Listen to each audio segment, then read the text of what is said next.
to trial. All right, wake up.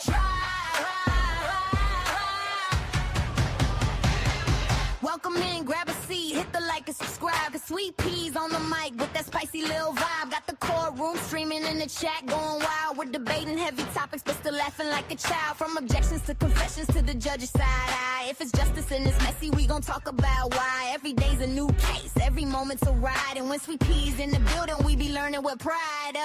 Minds on deck, keep the room running smooth. Film freak therapist, you know, keeping everyone in the groove. Right to with the facts, pretty brown girl with the sass. Moreldia and Fowler keep the peace in the chat. But Jason walks in and the ladies collapse. Milk chocolate, take it to trial, where the truth gets loud and the laughs run wild. SweetP's got the spice, she's the queen of the aisle. Chat fam rolling deep, we've been here a while. Lights on, mics up, we gon' do this right. Take it to trial, every day, every night.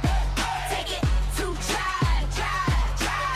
Morning shows are sharp, afternoon is on fire, and we catch every moment that the court might inspire. From witnesses whispering, the lawyers trying to hard. You know SweetP breaks it down like a legal tarot card. Chats cracking jokes, dropping theories on the fly. We're serious when it counts, but we still testify.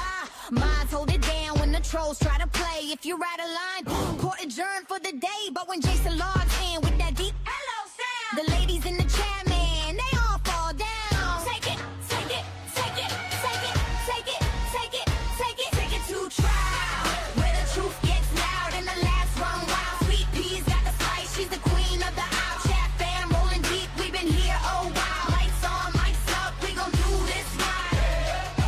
Take it to trial, every day, every night.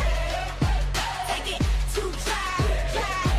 When the sun goes down and the cases get deep, after dark gets spicy, no secrets to keep. Taboo topics, big laugh, slap, happy crew. SweetP says behave, but we never really do. It's opinions, confessions, stories untold, but we handle it with heart like the chat made of gold. Hey! Take it to trial, from day to night and every wild mile. SweetP's nearly strong with her trademark style, and the fam in the chat always makes it worthwhile. Turn it up, show some love, hit the like on sight. Take it to trial, yeah, we live tonight. Take it to trial, yeah, we live tonight. Take it to trial.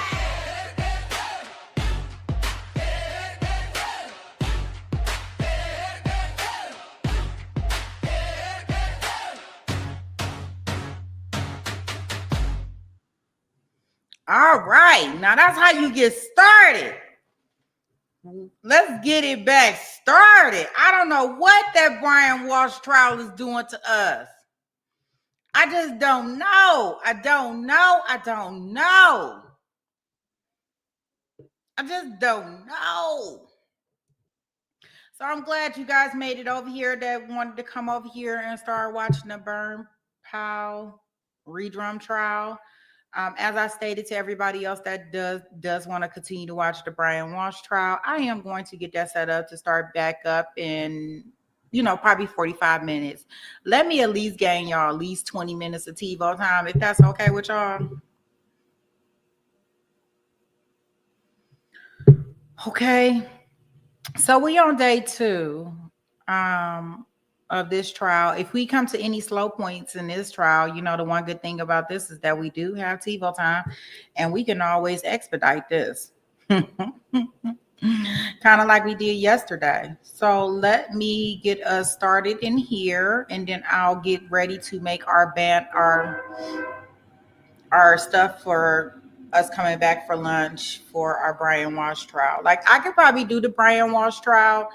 I just need TiVo time with it so I can kind of speed it up because there is nothing good in between things that they're doing that is interesting enough for me to kind of like comment on. I mean, to be honest, like I don't even know. Yeah, I don't know. But this one I can probably I can say some stuff. I can probably say some stuff. Most of our trials, I can say some stuff, or I can go back and we can look at some testimony because I be wanting to clarify some things. But this one right here, Brian, I don't know. I just wish he would have rolled over like a little puppy and just, tucked his tail and took the L. But he wants to go down like this in history that he didn't do. She actually passed away. We have no way of proving that. Like it don't even make sense to me. But let's see what we have in regards to our girl Melody, where our Dr. Rachel says she is not guilty.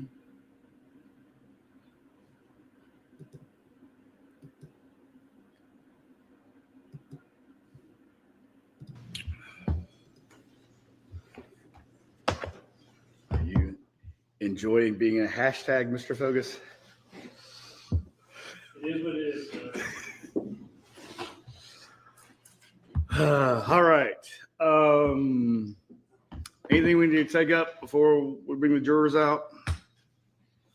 No, Judge, but typically I don't know if you mentioned this to the jurors, typically you do instruct them about if they see us out in public, not to speak to us and all of that. I don't know if that was communicated this time. I told y'all ran into someone in the elevator. All right. Yeah, I'll tell them. Thank you. All right. Anything, Mr. Ray? Just one thing, Judge. We have Nicole Nicholson. She's an employee with our office. We're asking that she be excluded from your sequestration order to assist us. She's on the witness list. She could possibly testify. Mechanically concerned. The state doesn't object. Okay. All right. No problem. All right. Do we need to wait on Mr. Weaver to bring them out, or you're good? All right. Go ahead and bring our jurors out. I got a couple things to talk to them about as well. So.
All right, my two jurors on the end there.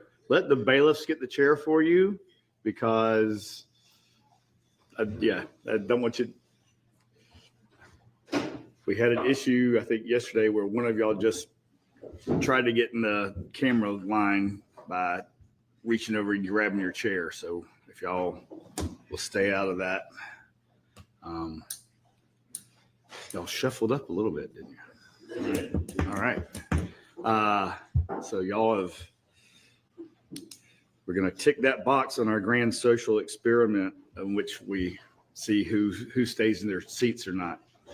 All right. A couple of things to discuss with y'all. I told y'all again, wear your badges and everything. If you happen to, we don't have secure elevators from the rest of the building. So there's a chance you may share an elevator with one of the lawyers. If that happens, that's okay. They want to make sure that you don't hold it against them if they cower away from you and don't say good morning, and vice versa. So I think that may have happened with one of the prosecutors. Again, that's not an issue. Just make sure that y'all don't talk about anything but usually the lawyers don't want y'all to hold it against them if there aren't, your normal pleasantries exchange when you bump into somebody in the hallway. Also, I've talked to Miss Baker and the court administrator about getting lunch for y'all. My plan at the moment is for us to do that maybe every other day, starting tomorrow and Friday. And y'all do lunch on your own today and Thursday. And then we can kind of chat about it on Friday and whether y'all want to eat in every day or not.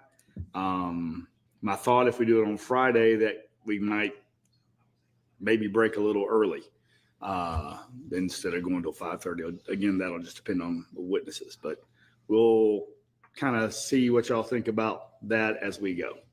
All right. Anything else we need to take up before we get started, Mr. Fogus? Nobody's stake on All right. Go ahead and bring in your next witness. Police and Court Counsel, this time the state calls Lee Stewart, Lieutenant Stewart.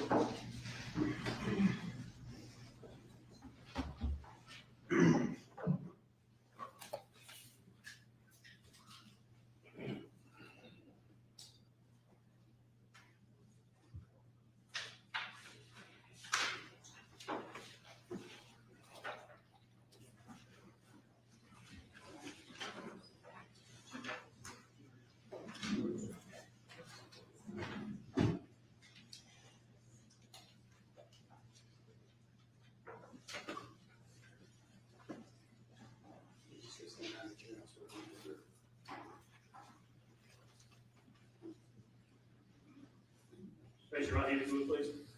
You solemnly swear affirm the evidence you're about to give in this matter shall be the truth, the whole truth, and nothing but the truth, so help you God. Yes, sir, I do. Put your hand down, go ahead and have a seat. Make yourself comfortable. We're gonna be there for a while. No, Judge, We were talking about moving it to the hallway yesterday, but we can do that later, but just move it out of the way for now and put it up against the wall. And we'll have a bailiff move it later.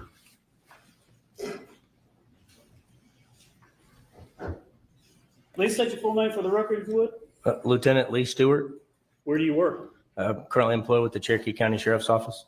And currently, what are your main duties that you do? So currently, I'm one of the assistant division commanders in the court services division. I'm assigned as a crime scene technician on the crime scene response unit, and I'm also in charge of our motor unit for the sheriff's office. How long have you been policing?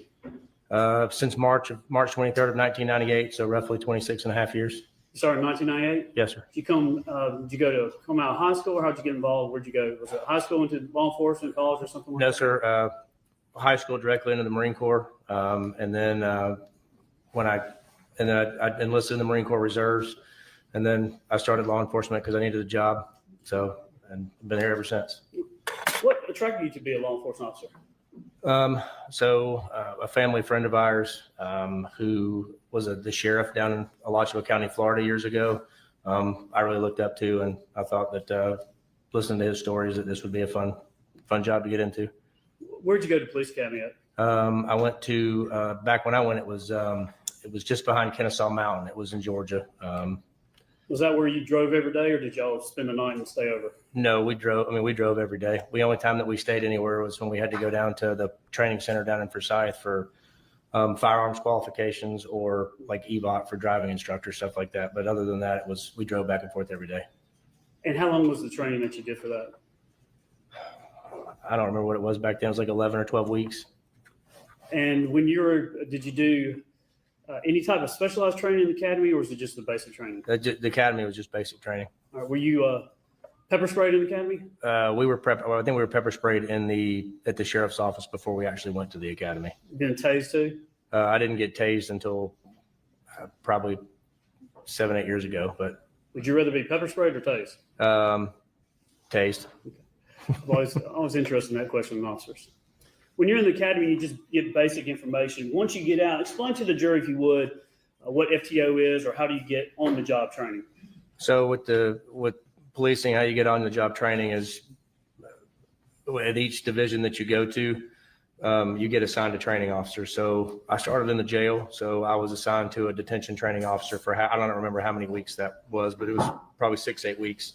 And I went to several different ones and learned the different shifts and what happened on different shifts. And then you work that position, and then there's continuing on the job training that, the state requires. We get so many hours a year of training. And then when I moved from patrol or the jail to patrol, then I had to go through a 12-week, FTO training process. And then there's still once you get done, the state requires other training that you're required to take every year on top of it. And so there's an FTO process for everything that you go through on top of, like, there's specialized training classes you can take and whatnot, depending on how you want to gear your career. So you started in the jail, is that right? Yes, sir. And then from that, did you go to, is it uniform patrol? Is that what we call it? Yeah, I spent roughly 23 months in the jail, and then about 20 and a half years on patrol before being assigned here. In the jail, do you get used to talking with people, meeting with people, seeing people with different worldviews and cultures? Yes. Then when you get out on the road and you're on patrol, how is that assigned? Are you assigned to a certain area, or what do you do? So back when I came to the road years ago, there was only 3 precincts. I think we have 6 total now. So they're doing it a little differently now. But so basically, when I came to the road, you train, like I trained at several different precincts with several different FTOs. Now they try to keep people with the same 26 and a half. How has the county changed in those years? I mean, the population is growing leaps and bounds from, I grew up here. So from when I was a kid to now, the population has just grown leaps and bounds from what it used to be. How's the sheriff's office changed when it comes to the size? How many officers did you have when you began, and what do we have now? I mean, I can give you a guess. I can't give you an accurate number, but that'll work. Let's go. I would say when I got hired in 98, there was probably 100 total employees. And I think now we're allotted for roughly 400 plus officers now sworn. The sheriff here is Sheriff Reynolds, a full service sheriff's office, does everything. Yes, sir, we are. Are there standards that the sheriff imposes on his officers? Yes. Is it a professional organization? In professional sense that there's always ongoing training and Yes. people or accountability, things like that? Yes, absolutely. If you would, after you get done doing patrol, at some point, did you get involved in doing investigations or get a desire to do anything else? Yeah, so I've always kind of had an interest in investigations, but I also love being in patrol. So while I was on patrol, there was a posting that came available for the crime scene unit, being on the crime scene response unit. And I applied for that position. It was an extra duty. I applied for that position, went through the interview process for it, kind of a practical, and was one of the ones that got selected. And then obviously just being selected alone, just to become a crime scene tech, I want to say it's like 240 hours of thereabouts of required classes you have to take through the state to become a certified crime scene technician. I want to talk to you a little bit about training, and I'm going to ask you about specialized training for what I call the CSI. Okay. Every year, again, if you're an officer and you work for the sheriff, how many hours does the state require training, and how many hours do y'all actually get training? So the state requires, all the state requires is 20 hours, and then there's certain classes that the state requires you to take. The sheriff's office that obviously wants more hours than that. But how many do you get a year, you think? It depends on the year. When I was going to school working on my master's degree, part of that applied towards post-training. So that in those years, I got several hundred hours of training on top of my departmental training and stuff. So, I mean, it could be anywhere from, it ranges year to year, 50, 60 hours to 200 hours. It just varies. And what kind of education degrees do you have now? I hold a bachelor's degree and a master's degree. Okay, what are those in? The bachelor's degree is in organizational management and leadership, and the master's degree is in public administration. So basically government management. Explain to the jurors, if you would, the difference between just an investigator like in CID that's actually a detective, if you would, and then how that is different from someone that does crime scene response or CSI, as I call it. Okay. So on smaller cases, detectives they'll do the evidence collection and the interviews and stuff like that. On larger scale cases, especially when there's a lot of evidence collection and processing that needs to be involved, they get us involved. And basically that allows them time to focus on chasing leads, interviewing suspects, of stuff of that nature, while we're there to, they tell us, hey, I want you to process this area over here, whatever. And then we go back and we do it. And we look for whatever evidence that is available to be found. Kind of distinguish between a lead detective or just a detective or investigator in a case and crime scene. So you're not involved in kind of interviewing people and just talking to them? No. Your focus is more on the actual physical place or evidence? The place, the persons, crime scenes can be persons, places, things, whatever. So you're focused on the crime scene and the evidence collection aspect of it, not, interviewing suspects or talking to people outside of like the case detective, right. Stuff like that. Oftentimes we talk about a crime scene in our line of work. We talk about it's more than just one thing. It could be a place, it could be the victim, it could be the defendant, it could be a certain area that's correct. And when you are, can anybody just today in the sheriff's office say, hey, I want to be a crime scene response or CSI investigator? Can they do that, or how does that work? They can, obviously. As anything, we need to grow accordingly with this, as the county grows. But so when people become new crime scene investigators, there's a process that they have to go through. So there's 240 hours of, I think it's 240, don't quote me, but it's mid 200s of training. There's 7 classes that you're required to take. And then also there's a OJT process that you have to go through as well. That's required by the state. So you have to tell us what OJT is. On the job training. Sorry. Gotcha. So, for example, so when I came onto the unit, I was selected for the unit before I had finished all my crime scene classes. So I was not an actual crime scene technician. But I was assigned to somebody who was a certified crime scene technician. So when I first got on the unit, I was assigned to, he's now not longer with our agency with school police, but he was a Sergeant Chris Shaw. And so anytime Chris got called out, I got called out. So basically Chris was showing me how the processes work, showing me how to do things, showing me how to properly collect evidence as a crime scene. We call it holding the dummy end of the tape measure. I got to hold the non-smart end of the tape measure so I could learn how things would. And I'd be scribing and taking notes and that kind of stuff and learning the process. So basically training on the job. And I think the state requires actually 40 hours of on-the-job training before you can actually get your certificate, even if you've taken all your classes.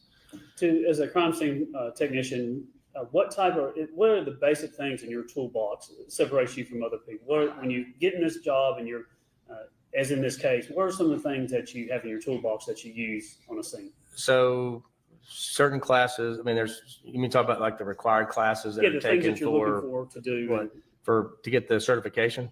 Or what I'm interested in is when you go to a scene and you're like, okay, I have to process the scene, and toolbox is metaphorical. What things do you actually start doing? And as a crime scene, what are the basic things you're doing, like taking photographs? Okay, I got you now. Sorry. Like so the first thing that you do when you go to a scene is, as a crime scene investigator, you meet with the lead detective, right? So, and I say that because we want to know what kind of evidence we're looking for. So, if I'm gonna, I don't know, am I going to process a car for, is it a stolen car? Am I going to look for a gun? Am I looking for a knife? Am I looking for a baseball bat? I need to know what I'm looking for. I can't just go at it blind. So first thing I do is I meet with the case detective and say, hey, what you got? What's going on?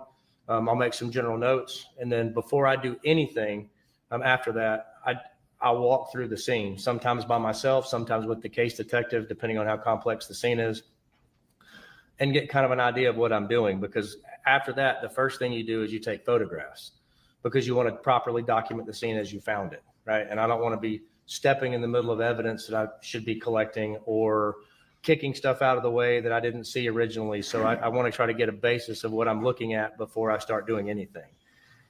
And then sometimes before I take pictures, let's say that I look up and it's going to rain, and there's evidence like outside that could deteriorate based off weather, like blood or DNA or whatever. I might kind of go out of sequence and grab that first and put it away so that I can protect the evidence accordingly. But typically the first thing you do is photograph. And then once you photograph, then you start collecting your evidence. It depends on circumstances of what you collect first, whether it's your biological evidence or other things, because you have to have a kind of a process where you systematically go through the house or the outside or wherever you're going, because otherwise stuff gets missed.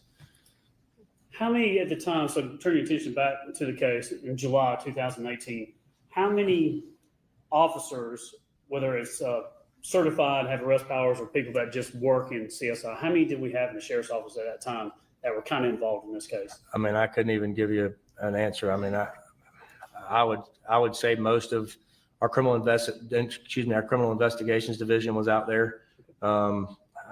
I think most, if not all, of the crime scene technicians were out there. Was this a all hands on deck call at some point? Pretty much. I remember talking to you about this case. You remember how tired you were working that scene? It was a long time we were out there. Tell the jury about how many hours y'all were putting in, what y'all were doing. So for me, I know that I'd worked the day of on patrol, because when I was on patrol, I was also a crime scene technician as well. So I was carrying double duty. And as soon as I was called by our Chris Shaw, and he said, "Hey, I'm going to need you when you get done with work." So when I get done with work, I change clothes, because this is not something that you want to, walk around a crime scene, and it's not easy to move around. Went out there and I helped. We worked most of the night, collecting evidence, taking pictures. And then obviously there comes a point where you've got to take a break. So we took a break, we went home for several hours, and then the scene was held. And then we came back the following day and continued on. So we were out there a long time. I can't give you an exact number of hours, but we were out there. That's fair. Quite a while. You said the scene was contained. Talk to the jury about when law enforcement first comes to the scene. At some point when they realize they're investigating, do they do anything to maintain the scene or secure it? Yeah. So, I mean, depends on the scene. So if the scene is per se in this room and I can see everything and there's nothing real big, we may not crime scene tape it off. Right. But we're going to have somebody in the room with a crime scene log. So at that point, once we realize it's become a crime scene, everybody that comes in and out of that scene is logged on a log. So like if say that I'm in charge of the crime scene log, I would be like, Lee Stewart in 7 o'clock, reason in crime scene processing, out at 3 o'clock, back in at 2 o'clock, out at whatever. So that keeps a registered log of who's in and out of the scene. Also, technology wise, we do have a CAD system through the sheriff's office that, like, for instance, if I call out on a scene, it logs me in the computer. So it says that I was out there at X time, or I was out there at Y time. I left at Y time. But the crime scene log is really your most accurate representation of when people are in and out. So, Lieutenant, are you a country boy or a city boy? I'm from the country. All right. Know things about tractors and farm work and stuff like that? Yes, sir. Do you use your common sense and things like that in your job too? I try to. And when you, how would you describe this farm, 2511 Purcell Lane? How would you describe it in your own terms? What kind of property is it? What's it like? I mean, it was an extremely nice home and small farm. It was a nice. I mean, obviously it was set up for equestrian stuff because there was a barn, there was chicken houses, and it was just a small kind of do-it-yourself type farm. Kind of a blue-collar farm or more of a hobby farm? I guess that a little combination. A little combination of both, probably. When you were at the scene and you arrived, I guess Chris Shaw, was he the lead CSI person? I would assume. So, and you had other people, Melody Thrasher, William Ballard. Yeah, we were all out there. Tell the jury when you got there, was there delegation of duties or assignments or tasks for your response team? Yeah, so typically, on a scene like we're talking about right now, it can be large because you don't know what you're looking for. So basically, it's a lot for one person. So it might be you go over here, you go over here, you go over here, you go over here. This is the kind of stuff I want you to do. This is the kind of stuff I want you to do. Because if not, one person can get overwhelmed. So it's easy if you break it up into individual. It's like anything, you break it up into individual duties, and it makes it everybody's more mission focused instead of all over the place. If that makes sense. When you arrived, so I'm going to turn your attention now to July 5th, 2018. Okay. It was a Thursday. Do you remember about what time you got there? I don't. I mean, I know it was after I got off work. So typically on a patrol, our shifts were 5:30 a.m. to 6, so it was sometime in the afternoon. And when you arrived, just about how many people do you remember seeing there when it comes to emergency personnel or law enforcement? The number I was not going to give you is going to be accurate, but I would say there was at least 20, 25 people there at a minimum. And when you came to the property, where did you go to first? What were you doing? I don't remember exactly where I met, but I remember I went up and I met with the other crime scene personnel on scene and was directed to, I was given my initial task of what they wanted me to help with. If I have your time down, y'all use military time, make sure that's right, 1712. 512, yeah. Is that about an accurate time you think around that time you got there? Probably, yes. So when you get there, what is the first thing that you are tasked with doing? So the first kind of thing that I was tasked with doing was processing a Kubota tractor that was parked over next to the barn. And we're going to get into the pictures, things like that. But just to cut to the chase, did you get any samples for blood from the tractor? I did, sir. Now, this is a tractor, and there's an RTV there too. Is that right? Yes, sir. There was. But we're talking about the Kubota tractor. It's a mid-sized farm tractor, no cab, with a loader on it. What kind of tractor you have? I've got two. I've got a New Holland 6635 and an LS MT122. Now, Kubota tractors, those are they nice tractors? They are. Are they easy to drive, this type of tractor? I mean, I think they are, but. So what size of a tractor is it compared to a regular tractor on a farm? I don't remember the exact size of like the horsepower and all that stuff of the tractor. I would have to look at a picture to tell you, but it was an adequate tractor in my opinion, for what they were doing. And on the tractor, so I want to make sure we get this. If you were stepping up, if you're sitting if I was driving the tractor, sitting in the driver's seat. Correct. So this is left side, right side from where I'm sitting in the Correct. Driver's seat. So on the left side, there's a footstep. Did you take some swabbings from blood there? I did, sir. And did you follow your procedure and how you did all that swabbings? Yes, sir, I did. Did you properly seal it, bag it, package it, send it to the sheriff's office, and then it was sent off to the GBI? Correct. And was that the blood that came back on the foot there, on that step? You talking about the one that was tested that returned? Yes. Did you check for any other type of evidence on the tractor? Yes. So I also took touch DNA. I did 9 touch DNA swabs in various locations around the controls of the tractor. So the steering wheel, the examples, the steering wheel, the shifter, the lever that controls the loader on the tractor, stuff like that. I took where people would commonly touch. I took touch DNA swabs. Blood on the step of the tractor. Yes, sir. And then I think, did you help? You were working at times, helping, assisting, watching, being present when other crime scene technicians did things. Yes, sir. Lieutenant Ballard, who is that? So Lieutenant Ballard, he is actually the lieutenant over the crime scene unit. So he's assigned to CID as a department head. So under CID, there's several department heads. So prime example, and I may get the names wrong, but we have white collar, we have, general crimes, we have major crimes, that stuff. So what they do is they have them broken down into sections, and there's a lieutenant over each section. So he's the lieutenant over, I'm not sure what he does. He's over the crime scene unit and another section. So we're also a duty he has. Very good guy, very smart guy. Like Yes, working with him? I do.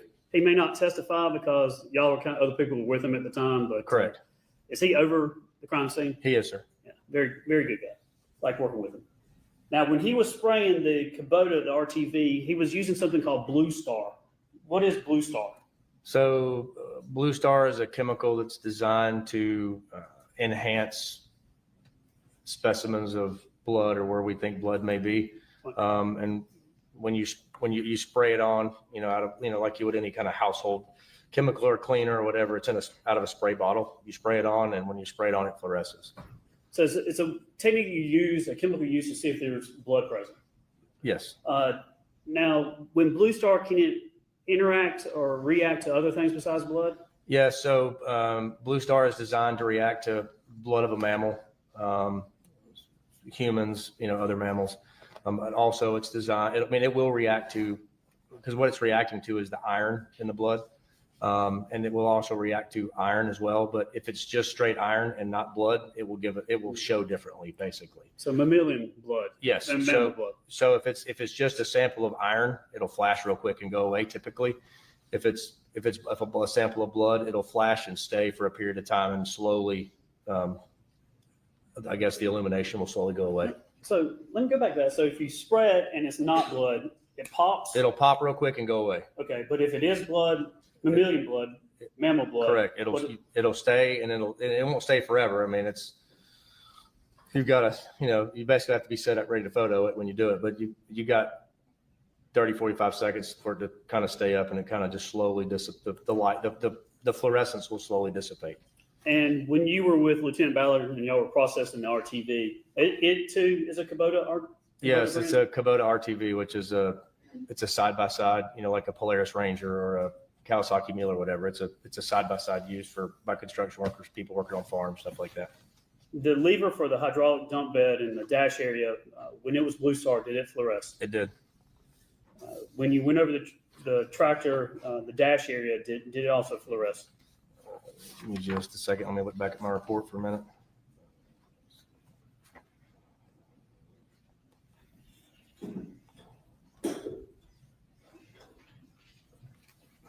I don't remember. I have it. I in my report it says that the step did, but I don't remember the dash. I'd have to look at photos. Sorry.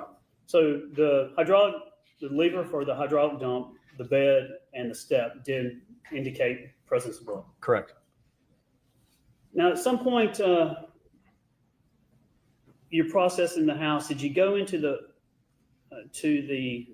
actual inside of the house at all and help out? Yes.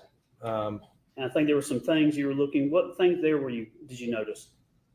At what point? Well, let me go back to so I think you were there on the 5th, and y'all, it was when you processed the tractor and the RTV. Is that right? The tractor and the RTV and I took photographs of the barn and whatnot. Right. Lots of photographs. We want to see those. Okay. And then did you come back on July 6th, which is Friday, the next day? Yes, sir, I did. And I think you probably went to the house in the basement at some point. I did. What did you notice down there? So I went in there and assisted Sergeant Carter while we collected and helped him collect some evidence. We collected samples of hair that was on a wall. We collected various other things, and then I was tasked to process several garbage cans that were in the downstairs office in the house. When you processed the garbage can, I believe it's the trash can out of Gary's office in the basement. Do you remember what was anything in particular that was in there broken? Yes. So you may tell you everything that was in the can, or just the broken items that were in there? Go ahead. So in the can, there was cigarette packs, leftover food, papers. There was also a broken plate that was in there. It was all taken. And when we process stuff like that, I had to take it out and lay it out because I have to photograph it all. So I took it out, placed out a tarp to keep it to where I could lay it all out and take a picture and photograph the whole thing. Sometimes when I go to a crime scene, I stick my hands in my pocket and just kind of let the scene talk to me. What's there and what does that mean? Do you look for evidence to see where you can take an inference and say, okay, I see this evidence. This probably means this. You ever do that? I mean, sometimes, but what we typically do is we give what information we find to the detectives because they're the ones that have been talking to people. We say this is possible, this may not be possible, this is the evidence we found, and then they basically put it together with their statements and people that they've interviewed and whatnot like that. Yeah, Gary Farris was dead on the day that you went out there and processed that, but in his trash can, was there any indication whether or not he liked Mountain Dew? Yes, there was a plethora of Mountain Dew cans. Awesome. Yes. Did you also help process some, I guess, some shoes and a shirt? Yes, sir. Tell us about that. At one point, we were kind of coming through the master bed. I would assume the master bedroom in the house, or in a study, and in the closet in that bedroom, there was a red color shirt that had several stains on it, which was photographed. And then there was also several pairs of shoes that had, there was I think one was a teal colored pair of shoes, and the other one was multicolored pair of shoes. They were in the same closet. And one of them, both of them had stains on them, which were tested, and obviously I photographed the shoes. Did you find anything that was consistent with soot or ash or anything like that? So on the red shirt that I photographed, I noticed a black stain. I believe it was on the back, down around the bottom, and it had the appearance of ash or soot. And then someone else was processed that? I'm assuming, yes.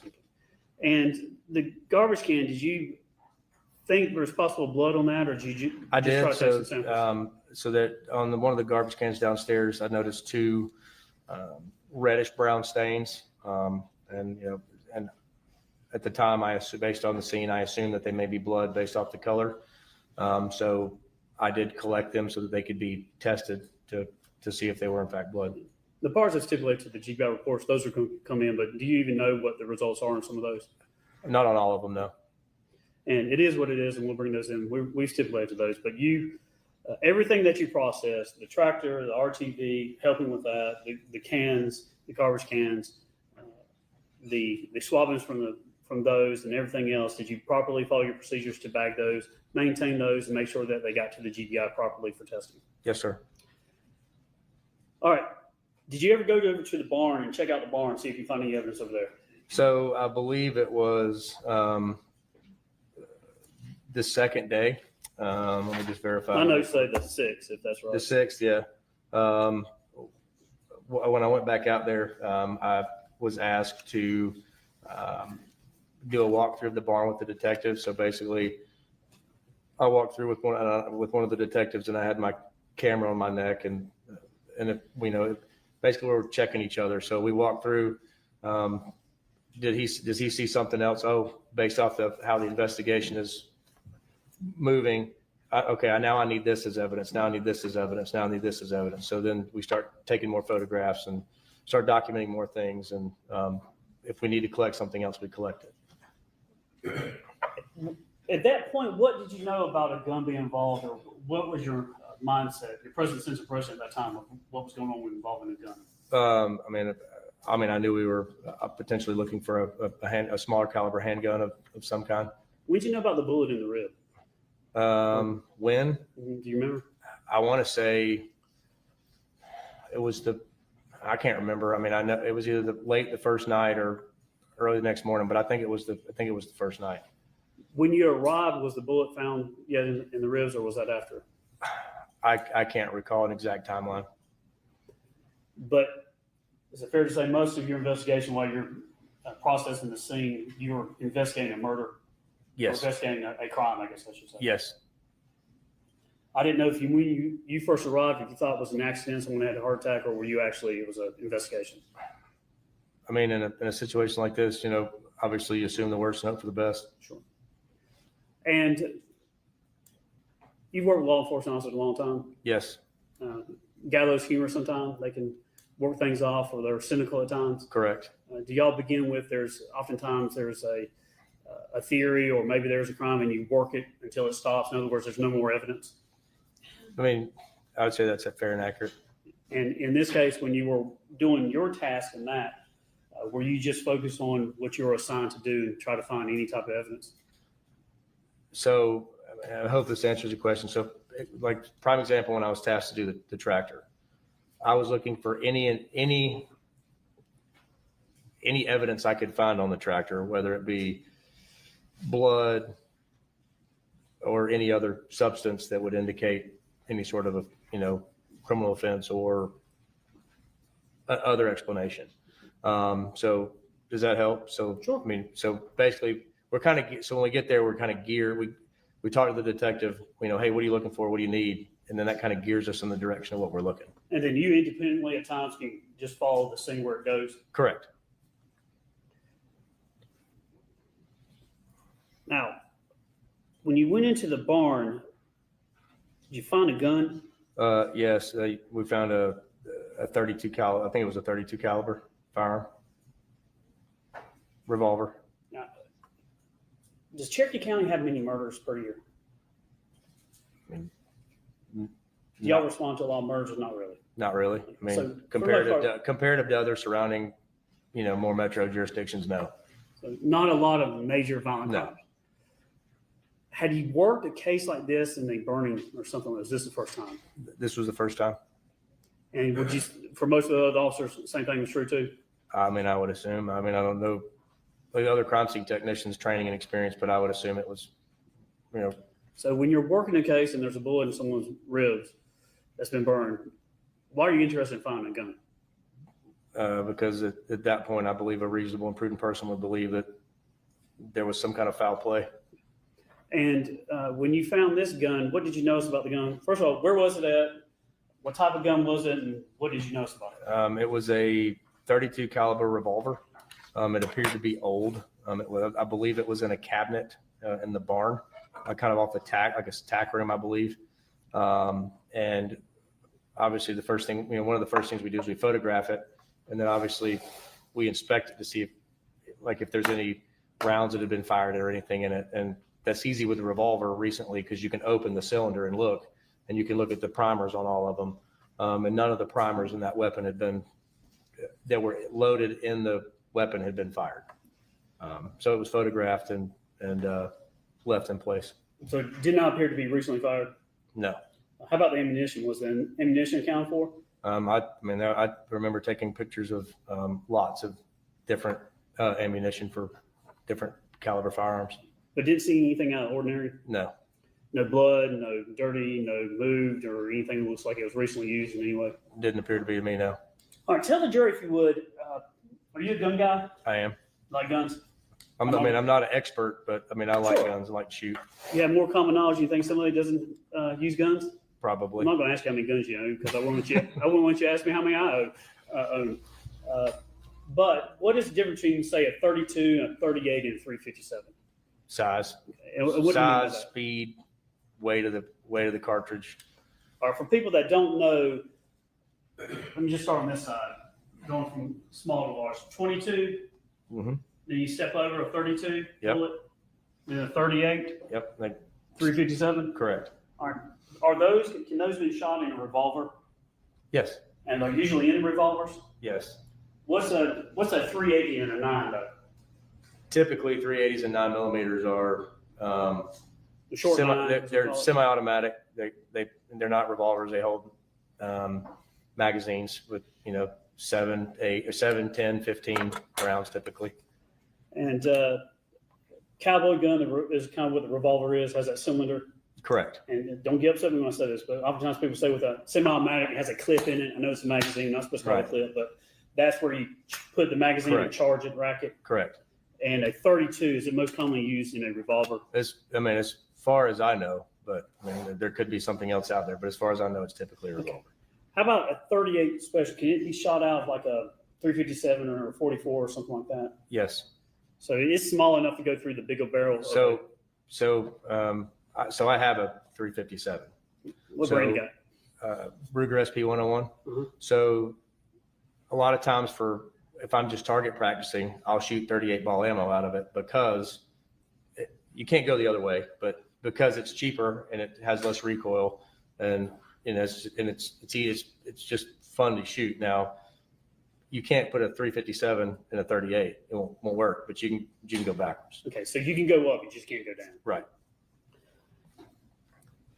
You know how many pictures you took? I have no idea. Have you had an opportunity to meet with me probably too many times and look at your photographs? Yeah, we've looked through quite a few photographs. All right, I'm going to State's Exhibit Stewart 1 through 131. I'm going to enter those into evidence at this time. Okay.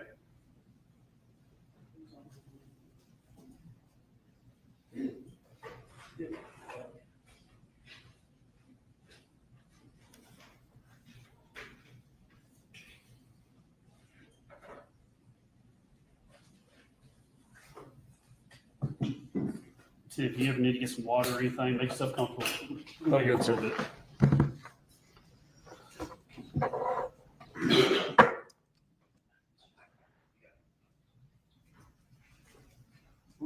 couple ways, but these are so they can go out with the jury. These are states Stewart 1 to 131. I'll bring them up on the computer too. Okay.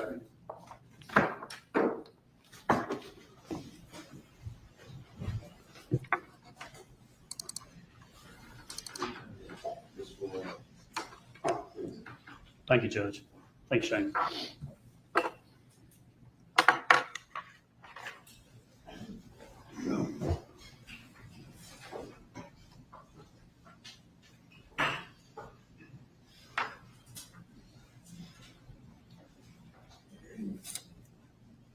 Screen looked like I had it on because I can see it. Yours is. Yeah, Just blank. sorry.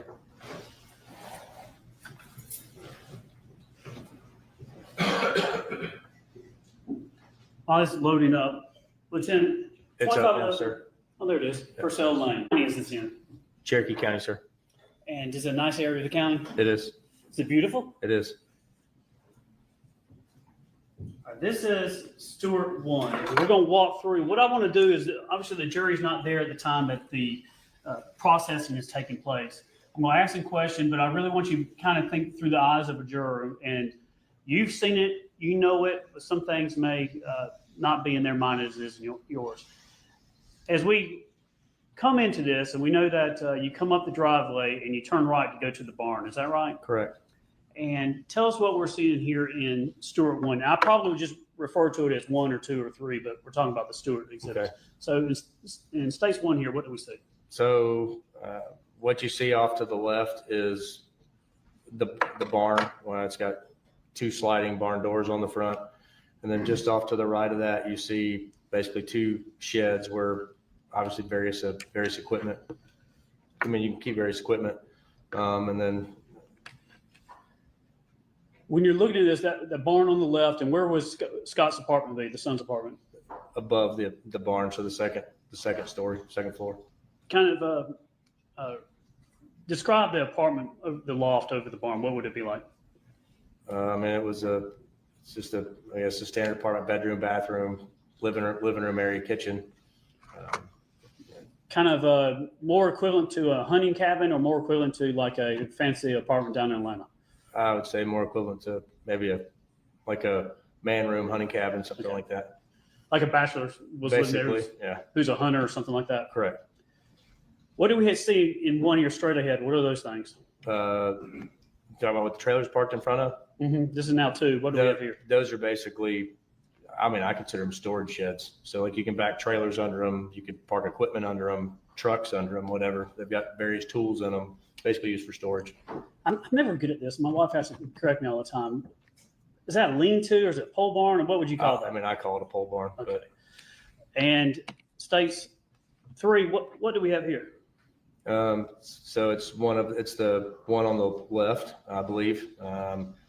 Basically various tools in there, lawnmowers, shovels, tillers, various household, outside working tools.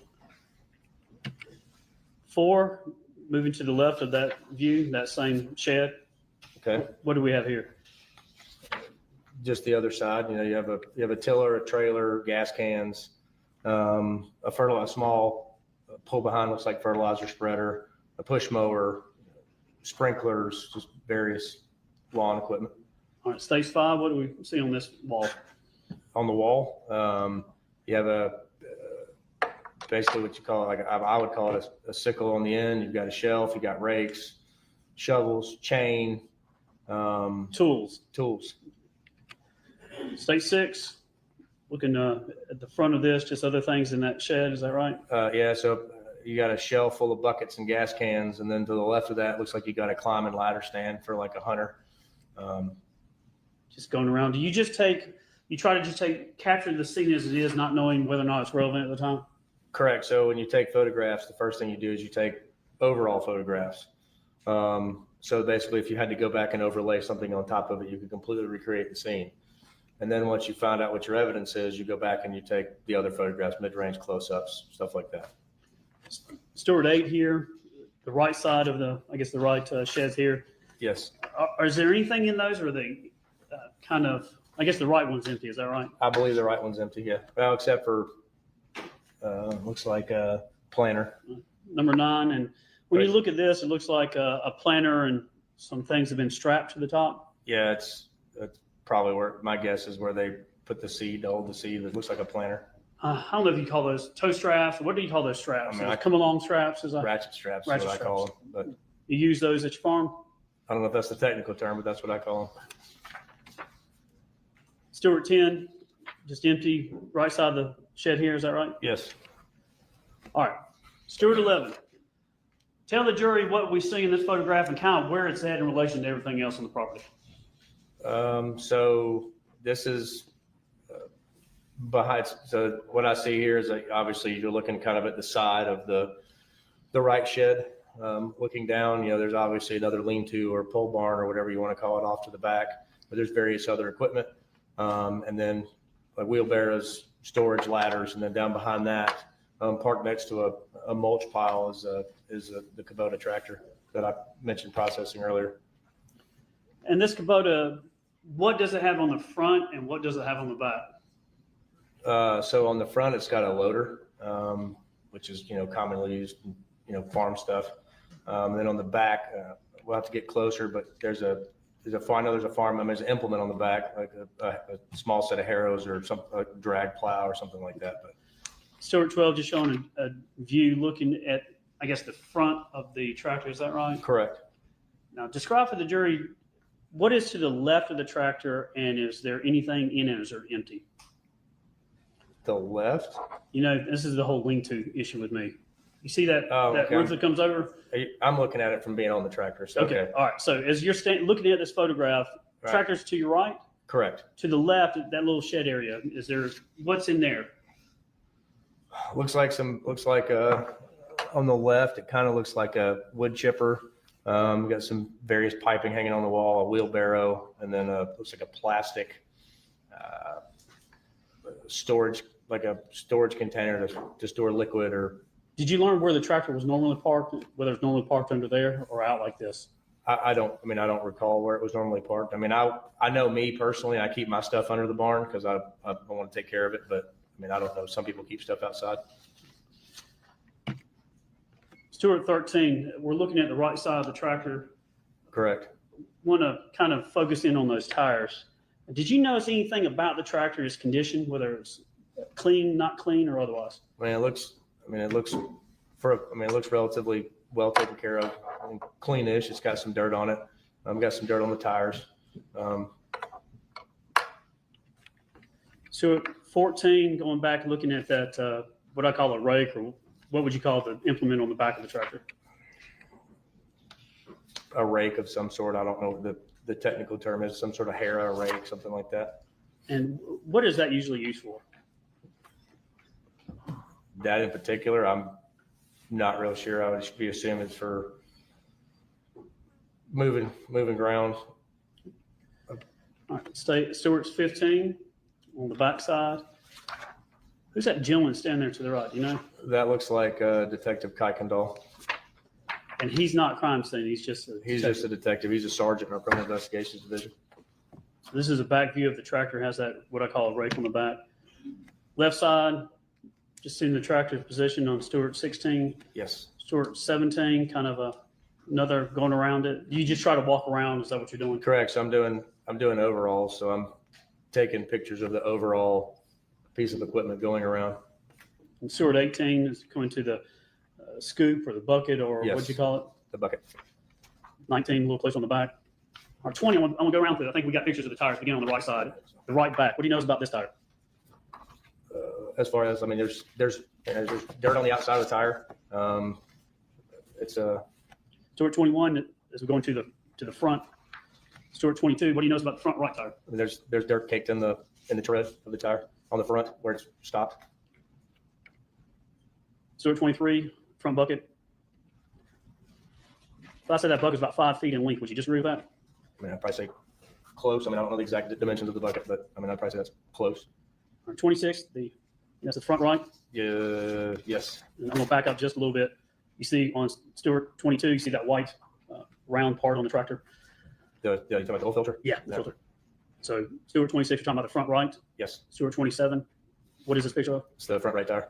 The mud on the tire. Yes. Stewart 28, back picture of the right front tire. Is that right? I think so. I can't really tell. And then Stewart 29, back right. Yes. Stewart 29, back right.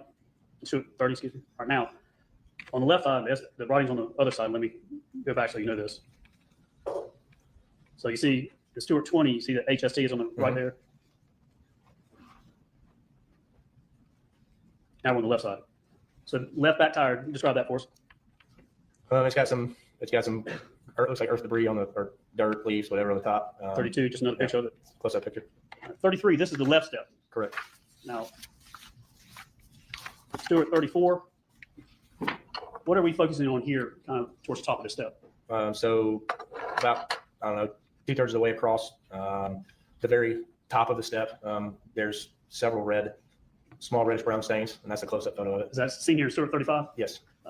Do you have training in detecting blood or seeing blood? Yes. What kind of training do you have in that? So, in my career, I've seen lots of human blood over the course of 26 years of working the road, being on wrecks, answering calls. But we also, as a crime scene technician, there's a 40-hour class you have to take. It's called blood stain pattern analysis. So it helps you learn how to identify different stains, stuff like that. And what do you learn in those classes?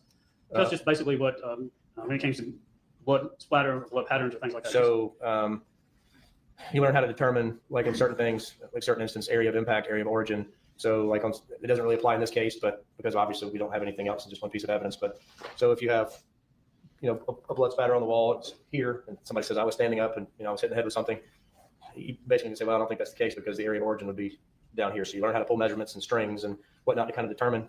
You learn directionality of blood drops. So you learn, basically the 90-degree droplets around. You learn various patterns of blood. There's all kind of patterns of blood. White patterns, saturation patterns.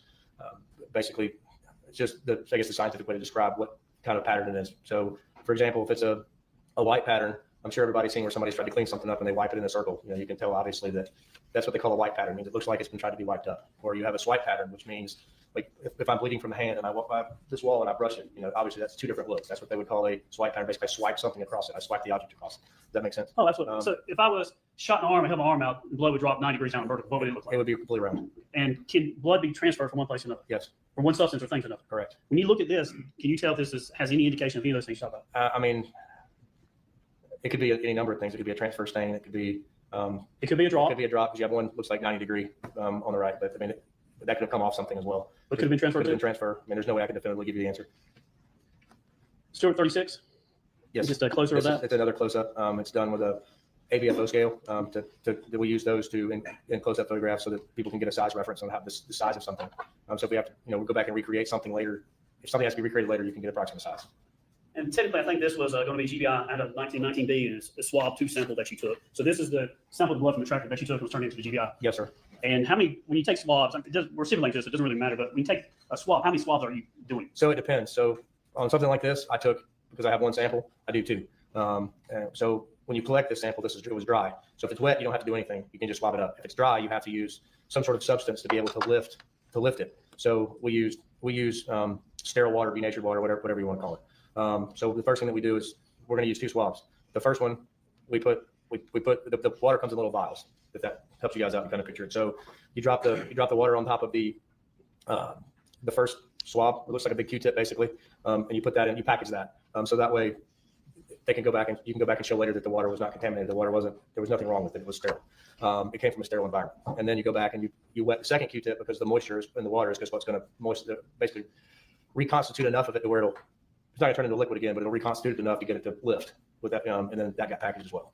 As you did in this case, when you package something, just describe the packaging that's put in. So any type of biological evidence, such as blood, gets packaged in paper or cardboard. And the reason that it does is because obviously, everybody's put stuff in a plastic bag and seen it turn to mold or, seen it grow things inside. Well, because this is biological evidence, it goes inside typically we use swab boxes. So they come flat like this and you have to fold them up and make a box out of them. And they have a little tab, 2 perforated tabs that pop up that the long swabs, like a longer dental type swab that slides in there. So that's the way we package them. So that way they can, because cardboard's porous, so that way it can dry. And it doesn't allow moisture to stay in there and turn things moldy or grow things or whatever. All right, going from there, Stewart 37, just in front left tire. Stewart 38, and same thing. And then 39, do you just start walking around the backside of the barn? Yes. Let's do it 40.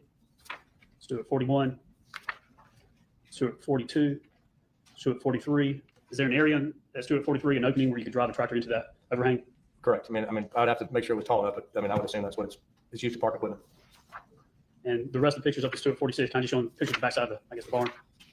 Yes, sir. Stewart 47, were there animals on the property when y'all were out there? Do you remember? I want to say there was horses and chickens. All right, so we're going to start going into the barn. You took photographs of the barn? Correct. Stewart 48. I'm just going to kind of walk through them if that's okay. Stewart 49. Stewart 50. Stewart 51. Have a little visitor there. Do you see him? Yep, well, lab. Stewart 52. Stewart 53. Stewart 54. Did you see the horses on the property? I mean, I don't recall, but I would assume I did. Stewart 55. Stewart 56. 57. 58. 59. 60. 61. 62. 63. 64. 65. 66. 67 now kind of the tool room. Yes. 68. 69. 70. And did you notice that there were ropes and other things around the property? I mean, yeah, there was various. I mean, you see a rope hanging off the extension cords. There's ropes hanging on the wall. There was chains in one of the shed earlier. So yeah, there's ropes and chains all over the place. 72, now up to 73, 74, 75, 76, 77, 78. We see some of these rifle shotguns. Where are these? You can. It looks like the bottom two are rifles, and I can't tell if the top one's a shotgun or rifle. Just going through the rest of these. Now 83 is the tack room for the horses. It's one of them. Yeah, there's saddles in there. There's fishing rods, various things.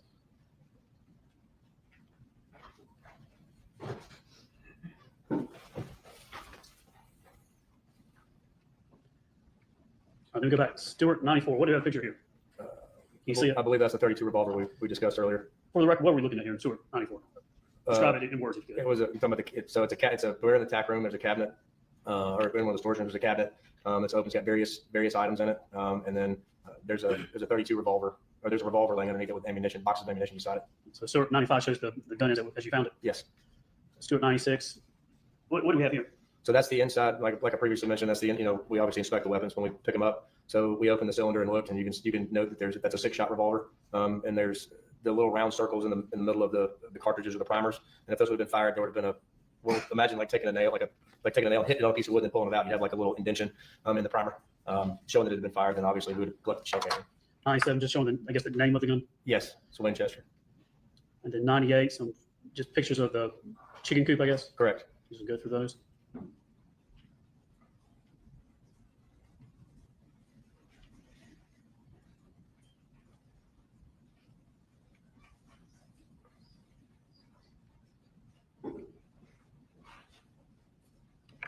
Now 115. We'll now transition. I guess this will be on July 6th. Looks like the garbage cans downstairs. You can see the blue tarp that it's sitting on. So Stewart 115 is the garbage can. Is that the picture? Just picture the outside. Correct.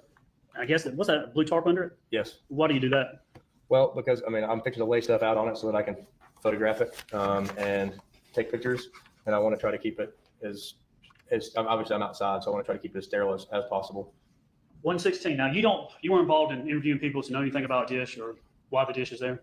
No, I mean I'm assuming it's in the garbage can because it's broken, but sometimes the smallest things can be evidence. So you Sure, can no, I'm not disputing that, but the point is you didn't talk to witnesses, know anything No, about it. they're not. You just found it. Mhm. So Stewart 116. What do we see here? So like I mentioned earlier, there was food in the garbage can, packs of cigarettes, and then obviously a broken plate. 117. I guess what you do is you peel the onion, you take some off, take another layer off. Correct. So first, like if I was doing this, I would take an overall picture of the top of the garbage can, then I would take a few things out, take pictures again, so that way everything can be photographed. And you systematically lay it out across the tarp, which I'm sure you'll see that in a minute. And then you take an overall photograph of the top, so you can see everything at one time that was found in there. Y'all don't just willy-nilly get some evidence and throw it there in the back of the truck. Are y'all very careful and punctilious in how you actually go through all the evidence, step by step, piece by piece, make sure you're processing it, Yes. packaging it right? Yes. All right, 118. What is this? That's a picture of that's a close-up picture of the broken plate laying on the tarp. 119. Still going through the We're back in the garbage can again. 120. What do we have here? Photographs of the papers. 121, Plant leaves, looks like plant leaves. There's food. 122 showing some documents and food. Yes, 123, you're laying it out. Is that right? correct. 124. What is the photograph 124? Stewart 124. So it was a document that was found in the garbage can. It was referenced second quarter earnings from, looks like talk about finances. Who is it addressed to, this document? Equity partners. From Leo Howell? Yes. What date was it? It was dated June 12th of 2018. And regards, what does it say? For reference. So it says reference second quarter earnings. Want me to continue to read it, or? Yeah, if you could, just for the record. So it says enclosed are the following estimated earnings through the second quarter of 2018 and a summary income statement through May 31st, 2018. Second quarter live tax draw check, or if you elect a direct deposit, you can view your stub on, looks like myburr.com, but it's all wrinkled, so I can't. Right. And then there's, says LRH and attachments. Correct. Stewart 125, did you find this in the garbage can? Correct. Can you, let me pull it down here. Stewart 125, what's it say at the top, the best you So can it do? says estimated year-to-date earnings. It looks like it says cumulative by quarter. If you could, there's 1, 2, 3, are there 4 columns on this piece of paper or this document? Yes, sir. And the left column, is it kind of it says something about by quarter and partner, is that right? Correct. And then what is listed in that column below alphabetically? I mean, it looks, to a layperson, and to me, it looks like last names. Okay. But it makes out a name, like that's not gibberish. It's just like Correct. about Jones, Joseph, Kavanaugh, Keller. Those are all common last names that I've heard, so I would make the assumption that they would be last names. Appears to be alphabetically. Yes. The second column has a percentage of 2018 percentage of partnership. Is that right? Yes. And it has different percentages per person. Correct. Third column says YTD year-to-date earnings 3/31/2018 first quarter. Yes. And then year-to-date earnings 5/31/2018 second quarter. Yes.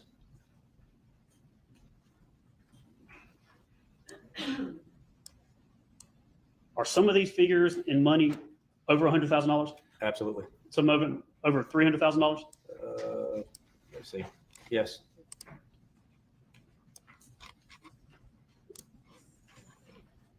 Stewart 126. What do we have here? That looks like a 28. Everybody loves to get this thing, don't think the tax bill. Absolutely. It's the 2018 tax statement for the 2155 Purcell Lane. Cherokee County Board of Assessors. Is that Yes. what's labeled at the top? So it's Yes. Stewart 126. Who is it made out to? It's made out to Gary W. Ferris and Melody W. Ferris. So both names are on it. Is that right? Correct. What's the address? The address that we're here for today, 2155 Purcell Lane. So 2155 Purcell Lane. Yes, sir. Official tax matter. And it says, as annual assessment notice date, May 14, 2018. Yes. And then last date to file written repeal, June 28, 2018. Yes. So for the property, current year fair market value of property, what is that? Looks like $1,036,900. So $1,036,900. Correct.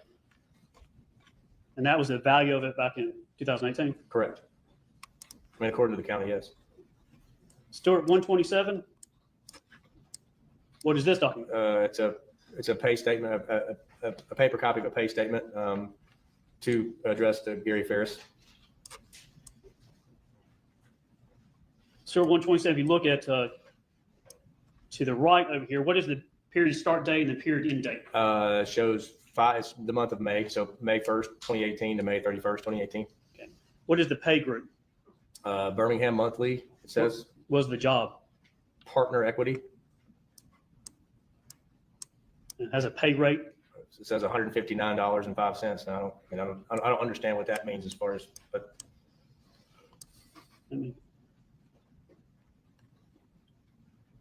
me go to Stewart. Go to Stewart 128. Stewart 120, kind of the same thing, correct. just a clear copy. Yes. And this pay date is April. It's from of April 2000 instead of May. Pretty much very similar to the Stewart 127, but after, not the gross, but the net. What is the amount for that month? It says, the total says $20,969.37. Whose name is at the top there? Gary W. Ferris. All right, in the trash can, maybe another trash can looks like. Correct, there was 2. Store 129, we see something poking out of the top there. I'm gonna go to store 130. What do we have here? A bunch of soda cans, Mountain Dew cans, empty cartons of cigarettes.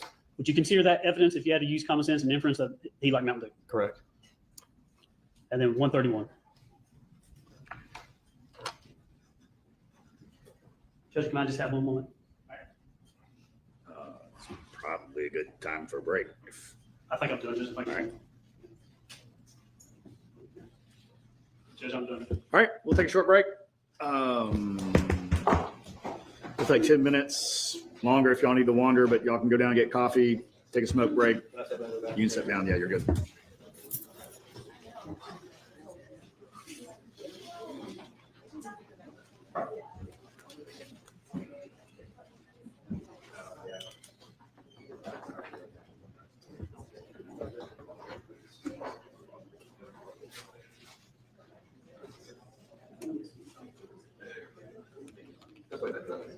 What? Oh, yeah. Someone had to moan it off.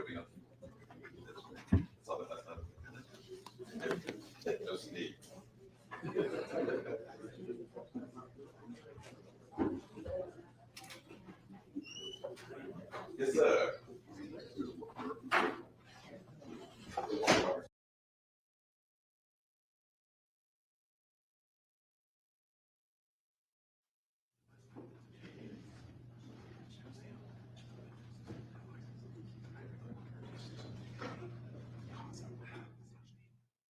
So I have figured out why they coming back in the courtroom. I have figured out that, hey, the son stayed on the property, huh? He stayed in the barn.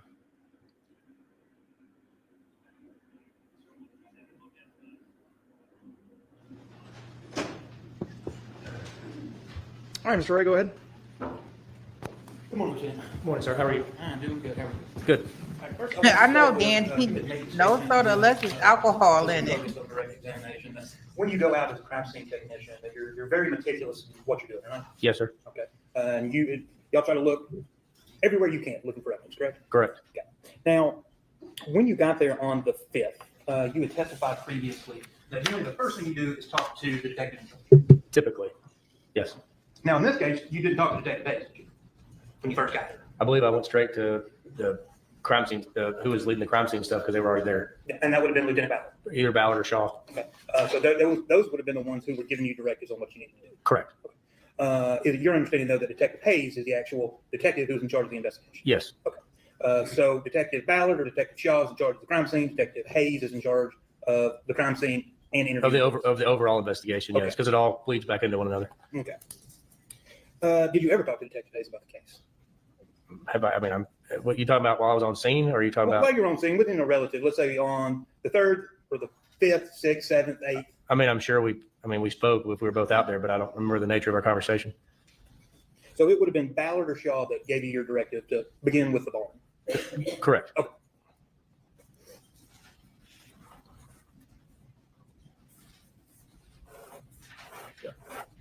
Now I want to start. I'm going to start with the tractor step, but we'll go to the Kubota because you had done a lot of photographs of the Kubota. Now you had taken touch DNA, right?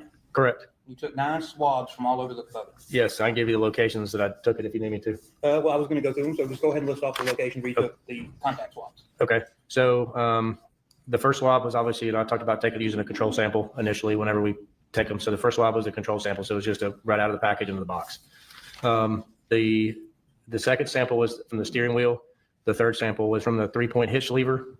That's the lever that raises the implement on the back up and down on the tractor.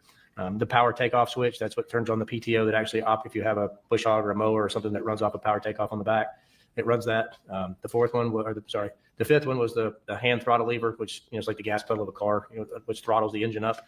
The sixth one was the loader control, which is basically an arm that lifts the bucket on the front of the tractor up and down. The seventh was the directional shifter, which basically forward reverse.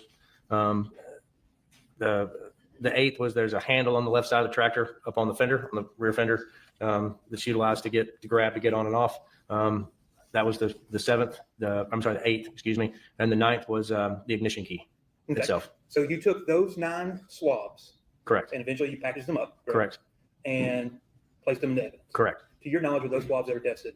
I don't know if they were tested or not. Do you know whether or not they were sent to the ground lab? I don't know. Looking at number 35. The blood drop on the stair. Did you ever do any Blue Star testing on that? I know when we on scene, I didn't, but Lieutenant Ballard sprayed the Blue Star on it after the evidence was collected, the swab was collected, and they also sprayed the RTV as well on scene. Okay. And you took that sample, right? You talking about collecting the blood sample right here? Yes. Yes, I did, sir. And you packaged that up and that was self. Correct. Okay. Do you know if the results of that ever came back? My understanding that it did. Okay. So touch DNA, you don't know whether or not it was tested, but you believe that was tested. Correct. Okay. And by that, I mean, states the photo states 35. Now, with this Blue Star, you have to get specifically trained into how to use it? I mean, there's no real formal training class. I mean, there's directions on the package of how you mix it. Once it's mixed, you spray it. I mean, I've used stuff like Blue Star and luminol on scenes. I've also used it in photography when I took my crime scene photography class. So, I mean, I guess you could say per se that's training, because you have to have different settings on the camera to take pictures like this. So there's no formal like Blue Star class, or no formal, I would assume, no formal class for spraying chemical reagents or agents like this. But on the job training plus, I've used stuff like this in my photography class and stuff to learn how to take photographs of it. Okay. Well, let's talk. You said that you got to mix it. Like if I went to bluestar.com, ordered some, got it. Is it like a powder that I mix with water? I want to say it's tablets, I believe. You believe it's tablet? What do yes. you mix it? Sterile water. So Sterile, okay. yes. It has to be sterile water? Correct. Usually, yes. So you drop it in the water, you mix it, and then you spray it. And it tells there's directions on the, I don't know without looking at the package, but there's directions on it, parts per whatever, part water per tablet, or if that makes sense. Okay. No, it makes sense. In this case, with the Blue Star that was sprayed on the RTV, was, to the best of your knowledge, who mixed that? I want to say Ballard did. I don't remember mixing it, but It wasn't you. I don't think it was me, no. Okay. Now with the, and I'll get to the RTV in a minute. Did you do any Blue Star testing on the actual tractor bucket? I don't remember on scene. I know that it was later collected and taken to our evidence bay and redone by other techs, but I don't remember spraying it on scene. Okay. And you went as a crime scene technician. I assume you went over that tractor with a fine-tooth comb. Yes. Okay. Did you find any blood or anything in the bucket? No. Just that one drop on stage 35. You talking about the photo? Yes, Yes. sir. Correct. Now, that photo also, you had previously testified, you can't make any type of determination of whether or not there's a 90-degree drop, a smear, or anything It like that. could be a 90-degree. It could be a transfer. There's no way I can conclusively give you an answer. So basically, an easier way to say that would be is you cannot show any way that you don't know how they got it. Correct. Now, you also talked about with the Blue Star is that it reacts to iron, right? Yes. All right. But you can also spray it. But I assume the package, does it come with any information about, hey, this information will give false positives? I don't know if the directions do. I know that through my on the job training and other stuff, I know that, I mean, obviously, like we discussed earlier, false positives do exist, because obviously it'll fluoresce for iron itself, but it's a different type of fluorescence. It fluoresces quick and turns off. Imagine flipping a light switch on and off really quickly. Okay. Well, that's what I wanted to ask you about. So let's say I sprayed you right here on the floor, right? And it lit up. It's possible that if it can light up, I can take a photograph of it and you can see it, right? Correct. Okay. So I think you actually said it pops real quick and then it'll pop. If it's just iron, it'll pop real quick and disappear. So you'd have to be extremely fast with your camera to be able to make that happen if you're going to do both. Okay. Do you recall, did you do any of the Blue Star testing on any of the towels or hand cloths found inside the home? No, I did not. Okay. Now the RTVs that were on Blue Star. You remember what the RTD looked like, right? Okay. Orange side by side. Correct. Right. All right. Now you had stated in your direct examination that Lieutenant Ballard had sprayed Blue Star essentially all over the RTV and it fluoresced. In various locations, yes. Okay. Now, so that stuff fluoresced and you had taken already at this point in time, because you did the tractor first, right? Correct. All right. So you're doing the tractor first, and then you go to help with the RTV, and it fluoresced with Blue Star, but you didn't take any swabs of the RTV. Correct. Okay. None from the bed None from the inside? I didn't take any on scene, no. Okay.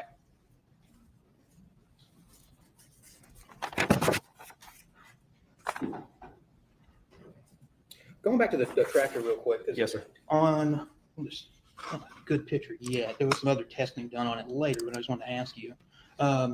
This is Stewart 21. You can see the seat in that, right? Correct. Do you recall when you were looking at the tractor, was the seat on the tractor, was it pushed all the way backwards? I don't know. You don't. I don't recall. Okay. Do you recall whether or not you would have manipulated the seat while you were taking photographs and taking the contact swaps?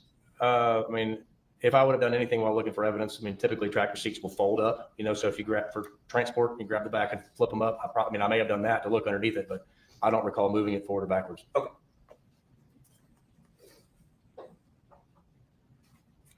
I want to go ahead. During the break, I had showed you what had been previously marked as Stewart defense 1 through 4, and then Stewart defense 14 through 30, I believe. Do you have those photographs? I do, sir. Okay. And when you reviewed those, are those fair and accurate depictions of the photographs you took that day? I would agree, yes, sir. Judge, at this point in time, we move into defense exhibits 1 through 4 and 14 through 30, Stewart defense. I said, wait till All right, admit. I think Stewart is going to be kind of, I think I've got it sorted out, but so we're going to look at one first, okay? Yes, sir. All right, so that's photographed inside the barn. Okay. And in that photograph, looks like you got a water hose leading over to a drain. And then on the right side of the photograph, it looks like it's connected to a water outlet. Yes. Okay. Was this area of the barn, to the best of your knowledge, was there any Blue Star ever used? I didn't do it. I don't know if anybody else did, but I don't think so. Did you take any swabs for potential DNA around any part of this part of the barn? I did not know. Okay. Now, number 2.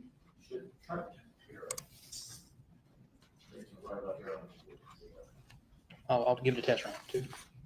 That does nothing. Just where you can click at the top. Let's see. That did nothing either. So, I can see if 2. it helps. I can see the mouse moving around up here on the screen. So Okay. No, we're just trying to figure out if I can make it move smoother. This photograph is just essentially the same as number 1, just showing a different angle. correct, sir. Stewart defense 3. Can you tell the jury what that is? It's a drain that's in the floor of the barn. Now, is that the same drain that you can see in 1 and 2? Correct. All right. And to the best of your knowledge, was any Blue Star used there or any DNA taken? Not that I know of, no, sir. And number 4, that's just a close-up It's picture of the a drain. close-up picture of the drain to show the mulch and stuff that's on the drain. Okay. And just to keep things in order, I'm going to go ahead and close those. Now, I turn your attention to number 14, Stewart defense 14. Yes, sir. Now, in that photograph, that's upstairs in the apartment, correct? It looks to be, yes, sir. All right. And you're aware that that was Scott Ferris's apartment? Correct. When did you learn that that's where Scott Ferris or a person named Scott Ferris lived there? I can't give you an exact timeline when I learned that, whether it was on scene or afterwards. Okay, that's fine. So that is, I don't know why it's decided to change. So that's 15. Is that a photograph looking into the bedroom of the apartment? If you go to the next one, I would say yes. Looking at 16, the next photo, yes, I would say it's going into the bedroom. The same dressers in the photo. Okay, so that would have been, at least you know now, that would have been Scott Ferris's bedroom. Correct. Okay. That was 14, 15, 16. Yes, sir.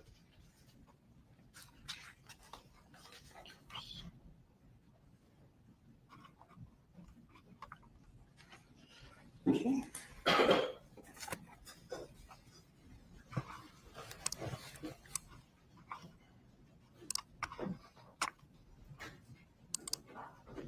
And I'm just going to show you now what is defense 17. That's the sink in the bathroom of the apartment. I would agree with that. Yes, sir. Okay. And 18, that is the bathtub in the apartment. Yes. And number 19 is also the bathtub in the apartment. Yes. Now, regarding this bathroom, were any Blue Star sprayed, were any swabs taken anywhere in the bathroom? Not to my knowledge, sir. No.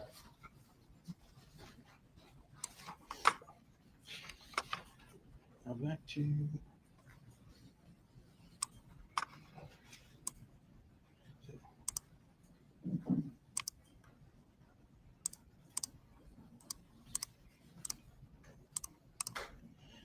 Did I get somehow lost? Well, let's go there. What's your next number you have up there? The one that I have after is 20, which is it's the picture of the side of it looks like side of a bed with a dog crate with pillows on top of it. Okay. Let me do this real quick. It says D20 on it. D20. That's fine. That's All it. right. So you can see it. So D20. That's in the bedroom. I would assume because there's a bed right next to it. So All right. And you can see that there's dog feces all over the ground. yes. Okay. Did you see that a lot throughout the apartment? I mean, I'd have to go back and review every single photo to look at it, but I mean, there was some you can see in the pictures, the next couple pictures in various locations. Okay. Well, for the next picture, Stewart Defense 21. Yes, You can see that's also in the bedroom. correct.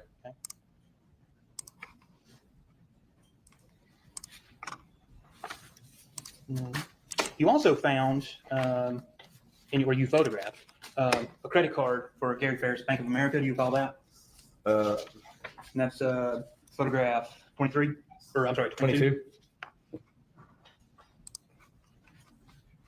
I don't recall where it was found or anything, but Okay. if Do it's you in my know- string of photos, I took it. So Well, my question is, did you find it and don't recall, or did you just take a photograph and another detective found it? I don't know. Okay. So whether I was with another detective or whatever, and they found, I know I take pictures to document everything. I know, would it be fair though, that if you found this, it was in the barn? I mean, if you say so, but I mean, if it's in with the barn photos, then yes, it was in the barn. It was in the barn. All right. So that's 22. And then 23 is a photograph of a laptop with an Under Armour sticker on it. Do you recall that? Yes, And do you recall where that was found? I would assume in the barn, but I don't know exactly where in the barn. Okay. Now with that laptop, do you know, was that laptop packaged up and taken into evidence? I don't know if it was taken or not. I photographed it, but I don't know if one of the detectives took it. Okay. And turn your attention now to 24 is the computer's open and then you have this series of letters and numbers, looks possibly passwords.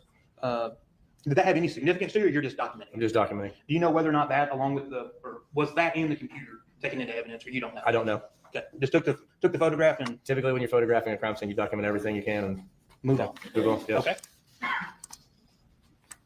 Now, you also, because you had testified with Mr. Fogus, that you had also found several bullets, right? Yes. So, let me go ahead and pull this up. You recall out at the scene, or in the barn actually, you found 38 caliber special bullets. Correct. You also, you took some photographs, I don't have those photographs up, but you also found some 380 bullets. Do you recall that? Without looking at the pictures, no, but I remember, I mean, I took pictures of multiple different calibers of ammunition. Okay. And you also, and Mr. Fogus had showed you on direct examination, the 32 caliber pistol. Correct. Right? And that pistol had the ammunition in it. It had 6 rounds in it, correct, unfired. Do you recall finding any specifically 32 caliber ammunition at the scene? I don't recall. Now, 38 special, do you know what kind of bullet was supposedly used in this case? I mean, I've learned after the fact of 38, but I mean, I just documenting possibly. I was just documenting what the bullets I found on scene. At this point in time, when you're actually taking this photograph, you were just documenting it, correct? Correct. All right. Now, did you find any 38 special handguns in the barn? No, So there were several guns in the barn, the rifles and, you know, we'll get to that in and just a then second. the 32 caliber, but I don't remember a 38. Okay, we'll get to that in just a second. Okay. So 25, that's just a photograph of a box of 38 special ammunition. Yes, So 25, 26 is showing a full box of ammunition. correct, 27, just a close-up of 38 special. correct. And 28 is just another photograph of 38 special box. Yes, Correct. Okay. All right. So you also went out to the main house and searched out there, correct? Or you assisted I assist- Detective Hayes? I assisted Hayes and Carter in different times. Okay. I helped Hayes in various areas and Carter in various areas. Now, out at the main house, did you find or photograph any bullets? I don't remember, honestly. But you do recall, well, is it fair to say that the only place you recall finding ammunitions and firearms in this case is in the barn? Yes, Right, now, you also documented, while out at the barn, other ammunition that was found. Do you recall that? yes, it looks like a drawer of a dresser. And by looking at Stewart Defense 29, can you see what type of ammunition that is? Yeah, looks like a 38 special. And that is, you got 3 38 specials in Stewart 29.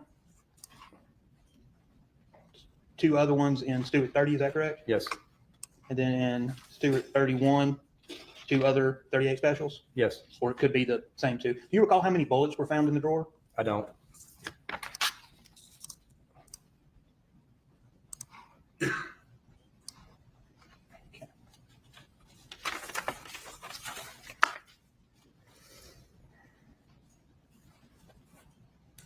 You had talked about, with Mr. Focus, you talked a little bit, like you've had some training in blood spatter analysis. Yes.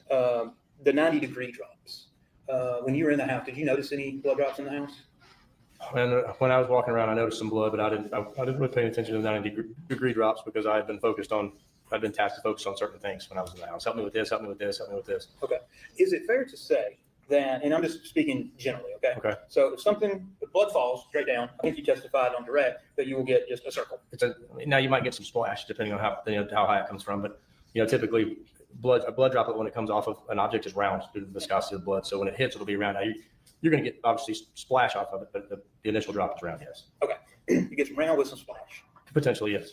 Now, what if the source of the blood is in motion? You would get then like a splash that goes with the motion. You can technically. So like, you tell directionality of blood drops by tails. So if you look at any kind of blood spatter, it'll be, if it's, let's say I had it on my fingers and I slung it, the blood drop as it hit the wall would be elongated. Imagine skipping a stone, right? So the blood drop would be elongated when it hit, and then it would some more of it would come off and basically make a tail. So it would look like imagine a tadpole on the wall. Does that make sense? Yeah. Or on the floor or whatever.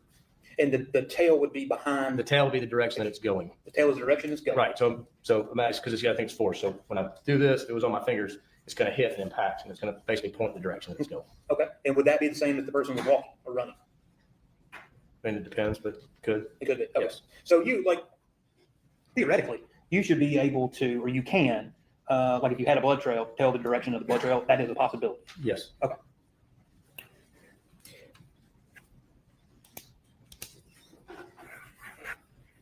Now, Mr. Focus, there was a lot of photographs of I'm not going to pull them back up, of the tack room. There was a lot of ropes and chains and things like that you testified that you saw? Yes. With that, did you take, or if you know, did any of the other investigators take any of those things in evidence? Not that I know of. Did you find any ropes or chains inside the main house separate from the barn? I don't recall seeing any, no. So that's fair to say that the only place you found any ropes or chains would have been in the barn? Correct. Okay.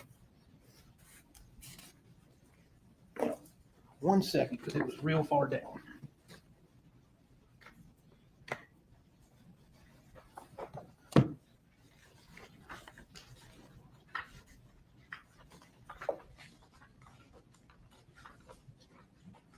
Mr. Focus, to talk to you about states 125. I just want to ask you, did you found states 125, which is the partner equity form? Correct. It came out of that's one of the things that came out of the garbage can downstairs. Okay. Anywhere on that list, do you see Gary Farris's name or the name Farris? If you'll give me just a second, let me review it. Yep.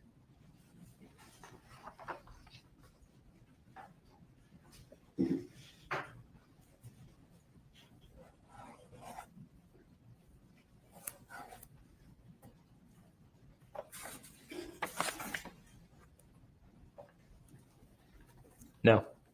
Okay. You don't see Gary's name? No, but it's in alphabetical order, and so there would be no way that there's an F on there for Ferris. If you look, it's all in alphabetical order. Correct. And so, and you would have taken everything that was in that trash can and laid down, took photographs, correct? Correct. And that wasn't in there. Correct. Also, state 126. This is the tax bill you testified about. Yeah, it's a tax statement. Yes. All right. And you'll see that that tax bill is in the name of Gary and Melody. That's correct. Okay. All right.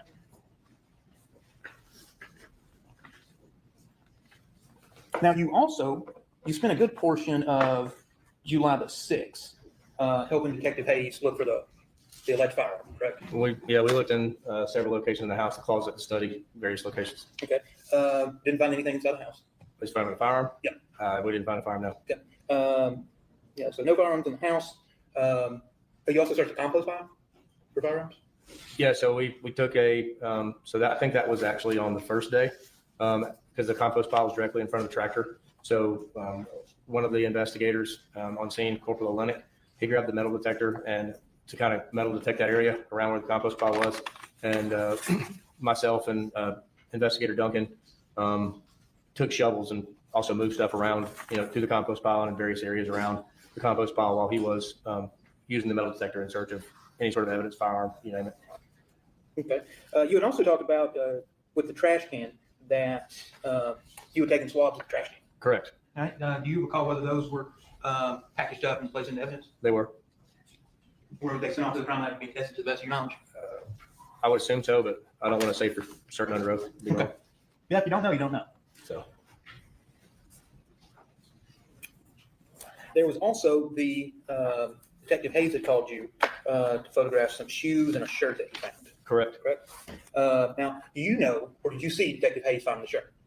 I don't recall if I was in the room when he found the shirt or not. Okay, so you don't know where the shirt was located in the house? I believe the shirt was in a closet, but I'm not 100% sure. No. Okay, so like if I asked, was it hanging up? Sorry, guys. Hey, guys. Sorry. Breaking news. SweetP is here with the breaking news. SweetP is here with the breaking news. Do I have everybody's attention? Everybody that's just listening and not in the chat, please. I got breaking news. Breaking news.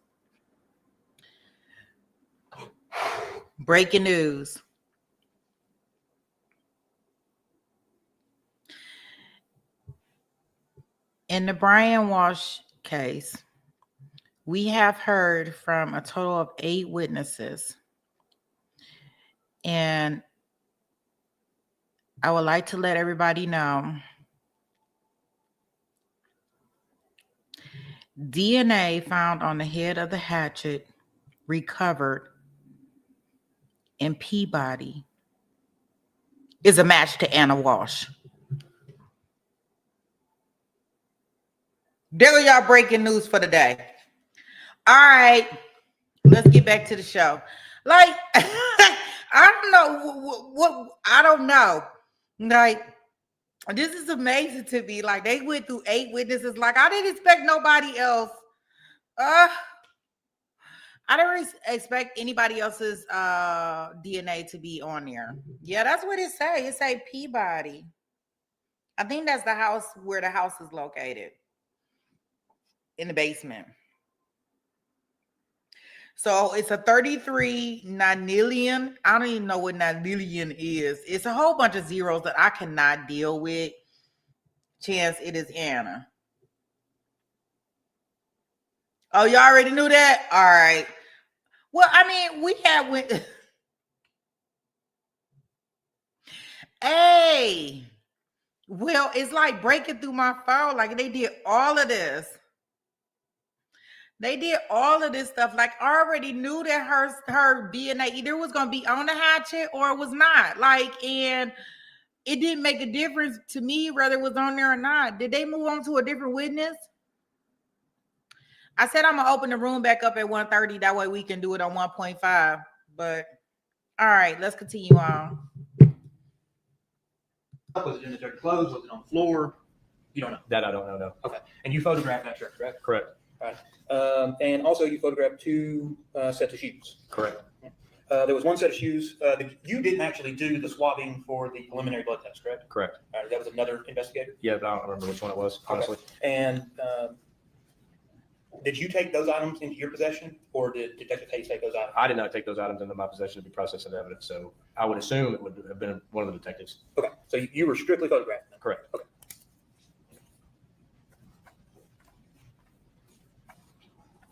Give me just 1 second. Yes, sir.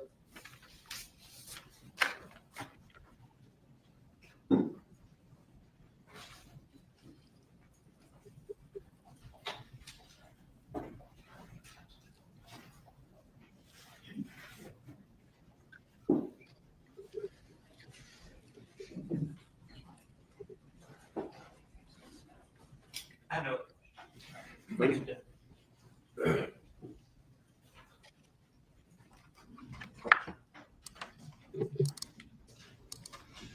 This is Stacey's Exhibit Riley 1. It's a calendar there. You were there, so July 2019. July 3rd, 4th, and 5th. You went there July 5th, is that right? 5th and 6th, yes. All right. Do you know anything about what occurred in the evening of July 3rd? I do not. Do you have any idea, or were you involved in the time of death when Gary was shot and killed? No. How about on July 4th? Were you there at all?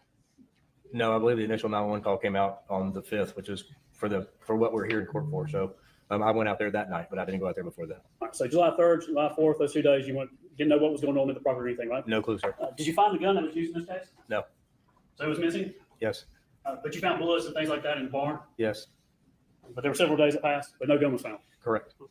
And you were asked about things that you found in the barn. Do you know, was there any towels that were wet or in dryers or washer or dryer or anything in the barn? I don't remember, honestly. Was there any clothing that looked like it had suit or anything like that in the barn? In the barn? No. Any shoes that were wet or other shoes that had possibly blood on them? In the barn? No. Sure.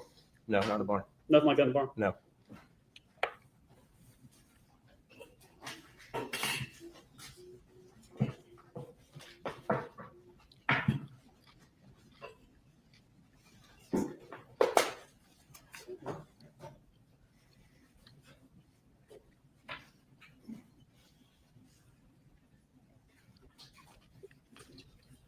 Frank has a good question. Did you find any blood to the naked eye or anything like that in the barn? Any indication that there was blood there?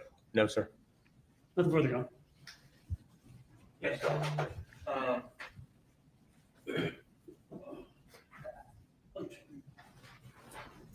And Stewart? With that. What that is. It looks like it's in a dresser drawer, a nightstand drawer. It's a photograph of the items that are in it. Okay. And is that fair and accurate depiction? I would say so, yes. Okay. We move to tender Stewart, defense 31. No, Judge. And Judge, I'll test out taping because I kind of scan this one to hit it for me. Oh,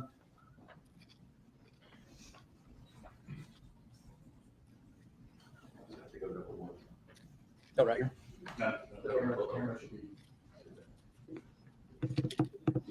Okay.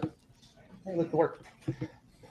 Lieutenant Stewart, do you recall if the drawer we were talking about earlier in the barn apartment, is that a photograph of it? I don't remember, but I mean, it could be. Okay. And well, you can see right here because we were talking about bullets earlier in Correct. Stewart 30 and 32, or I'm sorry, 29, 30, and 31. Yes, sir.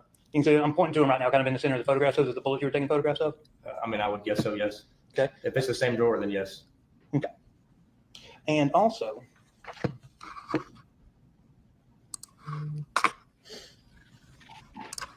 on the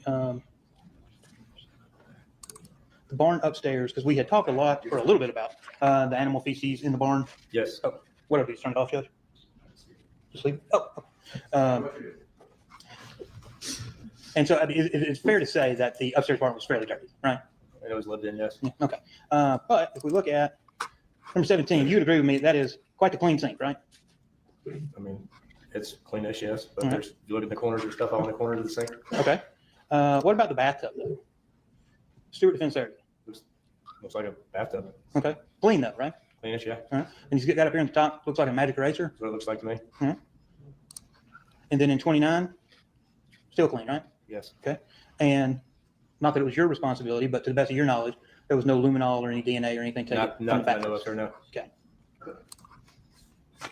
And no other questions.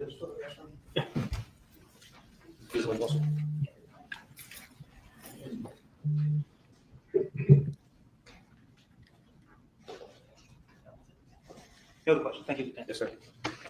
Anything, Mr. Fergus? Thank you, Your Honor. All right, you sit down. Thank you, sir. Yes, sir. All right, call your next witness. Mr. Charles Bellsbrook. Stand up and stretch while we're bringing next witness in.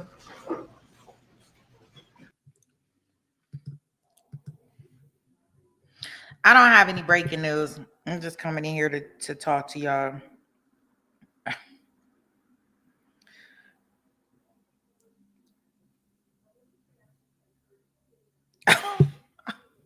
I should not be looking at my phone at the same time. Let's see here.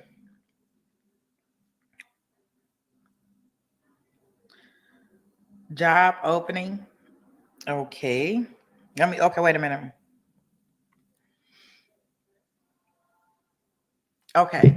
So just so you guys know, I am going to open up this Bryant washroom. You know, court will be ending in about an hour, but I figure we'll try to pay it on 1.5 and go over there if that's okay. We'll do that. They'll be going to lunch soon over here, so We'll do that when they go over to lunch here. Yeah, we'll do that. All right, let's go back in. I thought I had a big announcement, but I changed my mind. It'd be like that sometimes.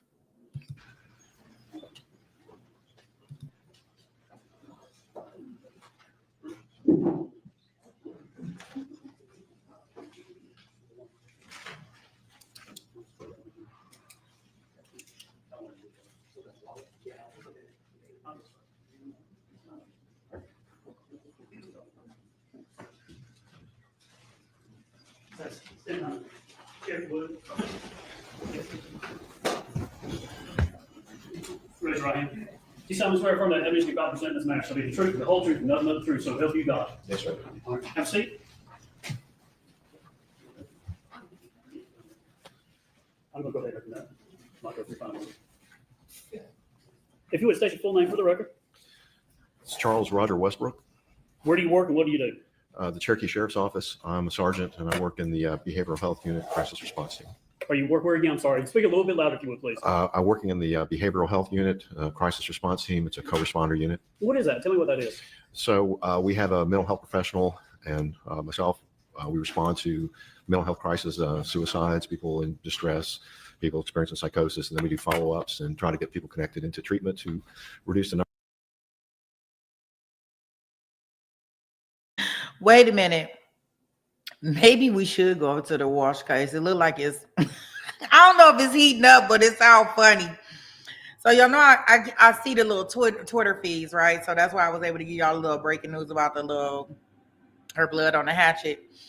But I kid you not, like I just got a message. I don't know what this cross-examination is like, but oh my gosh, the defense must be literally killing everybody in the courtroom with this whole mess that he throwing up against the wall again. I can't believe him. Oh, so it should be a little interesting when we go over there. So that's something for us to look forward to. I guess. I hope. We'll see. All right. Let me stop talking so we can get past this. For folks that go to jail or end up in the hospitals if we can. Okay. Kind of like community policing aspect or something you do. How long have you been doing that? For a little over a year now. What type of training do you have to do that? I have a bachelor's in psychology and master's in counseling, and I'm also licensed as a professional counselor. Worked for about 15 years in the mental health field before I became a law enforcement officer. Does our sheriff emphasize more than just catch them, lock them up as they try to do things like this? Yes, sir. How long have you been doing that? We started crisis intervention team training probably 2004 or 5, training officers in behavioral health issues and how to do crisis intervention. Does the sheriff put an emphasis on compassion or community policing in this way? Yes, sir. Absolutely. Now, how long, when were you post-certified? Started the sheriff's office in 1999, did the academy. I think I graduated in probably May of 2000. Where'd you go? To North Central. Where's that at? It was down in Kennesaw. It's in Austell now. And after you got out of the academy, what'd you start doing did you go here or somewhere else? Here. So I worked in the jail for a little bit, did court staff security, then I went to uniform patrol and then CID. That seems to be common starting out in the jail. Law officers do that? Yes, sir. Is that mandatory or something they just do? For most cases, it is. There are some lateral people hired in laterally that are already in for patrol or CID that can hire in directly into those units here. But generally speaking, most people go through the working in the jail. And at some point, what's your rank, sir? I'm a sergeant. Okay. No, we just had Lieutenant Stewart, and I forgot to ask him his rank, but obviously he's lieutenant, but ask him about the rank structure. Sheriff's office. Sergeant's at supervisory capacity? Yes, sir. And how many, are we fully staffed in the sheriff's office around the world, or are we down because of everything? I think we're down still. I don't know the exact numbers, but we're still doing hiring and promoting the positions. Now, I want to turn your attention back to July 5th, 2018. Obviously, you know why you're here today. Yes, sir. And did you get called out to 2511 Purcell Lane, the Farris' residence? Yes, sir, I did. And when you went out there, tell the jury just what your aspect was and what your duties and what you did that day. Okay. So I was a criminal investigation division, and I was a supervisor on the evening shift, crimes against persons. We responded to and assigned cases mostly for family violence. And that particular day, we came in on the shift and were told that there was a missing person / death investigation going on at Purcell Lane, and we were asked to come out there and assist. Now, July 5th was that Thursday. Do you remember about what time you got out there that afternoon? Probably late in the afternoon. I don't remember exactly, but I'd say somewhere between 3 and 4 o'clock, somewhere in that area. 911 calls around 12:45 or so. So you got it after that. Yes, sir. When you got there, were you assigned to? Did you go and actually do anything right off the bat, or what were you doing? We were standing by at first, waiting for some direction. Crime scene was there doing some stuff. And then we were tasked with different duties. I assisted in the area where the burning pit was, where trash had been burned, and where the body had been discovered. Now, the parties are not arguing over that. Was Gary Farris was found in the burn pile. So when you got there, from what you knew when you arrived, was this you were there responding to medical emergency, or you were there responding to something more? When you responded to the scene, did you know, hey, this is a criminal investigation? Or Right. This is Right. It was a criminal investigation. First responders had already been out there, secured the scene, and the day shift crimes against personnel were out there, start leading the investigation. So we were called out to assist. Did you go out to the burn pit? Yes, sir. Did you see it? Yes, sir. Did you see the remains? Yes, sir. Did you see anything at some point that catch y'all's attention? Yes, sir. When everything had been kind of sectioned off and pieces of the remains were being placed on a table, and there was a section that was identified as a part of the chest cavity, and I saw something that was inconsistent with the rest of the burned and charred material. Looked almost like a pencil eraser in there, and pointed it out to forensics, and it was identified as a projectile from a bullet, from a cartridge. Dr. Gooding, was she processing the scene? Yes, sir. She was there. Did she put into a grid system? Did Yes, you sir. help with any of the systematic search or sifting of the remains? I helped set up some of the grid off system and removing some of the other brush that was not part of the fire. Do you work with other detectives? Is it detectives or investigators? I think we say detectives. At that time, we had different rank structure: investigator, detective, sergeant. That's Now, going to make it really confusing for me. Yeah. So I'm just going to refer to them as detectives. Okay. Were there other detectives there? yes, sir. Packing one of them? Yes, sir. He was. Did you end up going and looking in the house, the main house? Yes, sir. I went in with him, starting some of the preliminary searches. You ever go into the washroom area and find anything in the washing machine? Yes, sir. There's a mud room and a laundry room that's off of the garage that goes into the main part of the house. There's a washer and a dryer there, and in the washing machine there were some wet towels. Did you go into the garage and see any vehicles in the garage? Yes, sir. There were 2 vehicles: a Toyota Sequoia and a Mercedes. And did you know that the Sequoia was one of the defendant, Melody Farris' driving? It was identified as hers. Yes, sir. And did you see Melody Farris there at the scene? Maybe from a distance. I think she was talking to some of the other detectives earlier in the Talk to day. Hayes and other people. Yes, sir. You weren't really interviewing people or anything like that? Not at that time, no, sir. But when you looked in the Sequoia, the defense Sequoia, did you find some receipts and things like that? Yes, sir, I did. And then were pictures taken and turned over, another officer grabbed those things? Yes, sir. Crime scene had already been through the house taking pictures, and then we went back through and started identifying and collecting evidence. Now, you went on July 6th, I think it was, so Friday, you go back to the scene? Yes, sir. I think it was the 6th when we actually collected those items. Okay. And on July 6th, you also collected the victim's wallet, is that right? Yes, sir. I'll mark this for identification as Westbrook 1. I'll hand it to you. I know you've looked at it and gone through that. See if you recognize that to be the wallet you found inside Ferris's residence. Yes, sir, it is. Now, where did you, based on the ECR, where did you find in your report, where was it found? The kitchen counter. And that was on, that was on the ECR where that was written? Yes, sir. Was there other stuff that you remember on the counter? There was, I believe there was a purse, and there was a credit card that was identified to me to put into evidence as well. Do me a favor, take Westbrook 1, look through it, make sure that's the wallet, and has those credit cards and stuff that you found.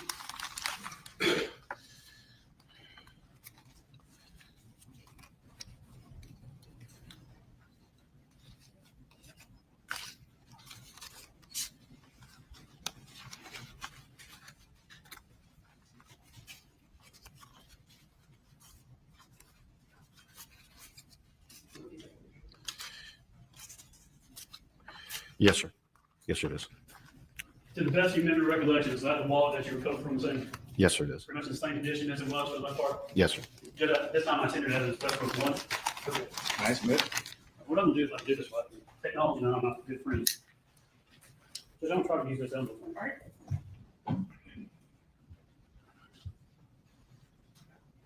All right, what I'm doing, I'm gonna make it record so I'm gonna talk as I do this. I have Westbrook Run 1, which is Gary's wallet in my hands. Is that right, sir? Yes, sir. And you see me taking out all the cards and things inside, Yes, sir. and I'm putting that down. Then the rest of the wallet is pretty much empty, it looks like. Yes, sir.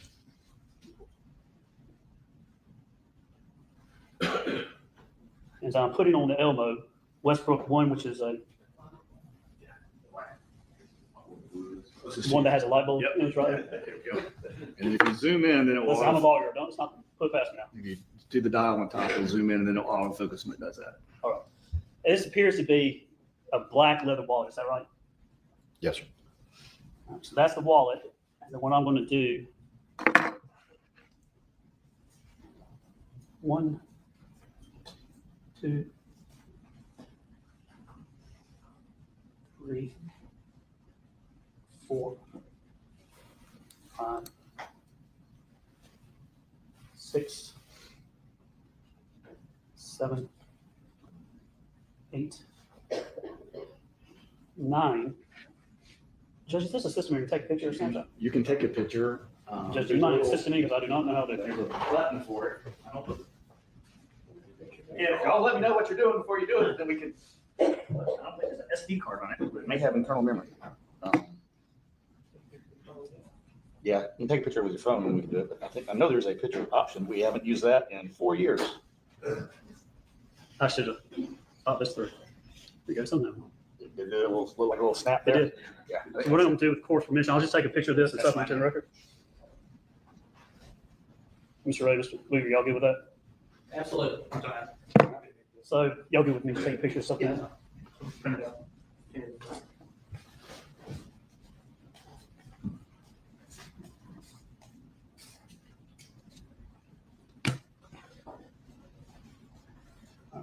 One, 2, 3, 4, 5, 6, 7, 8, 9 more.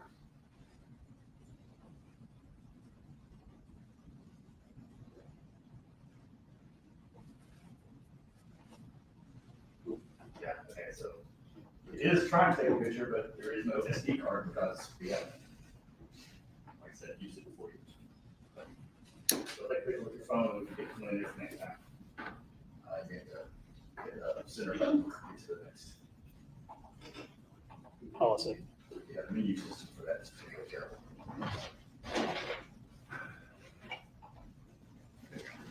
Take one more picture here.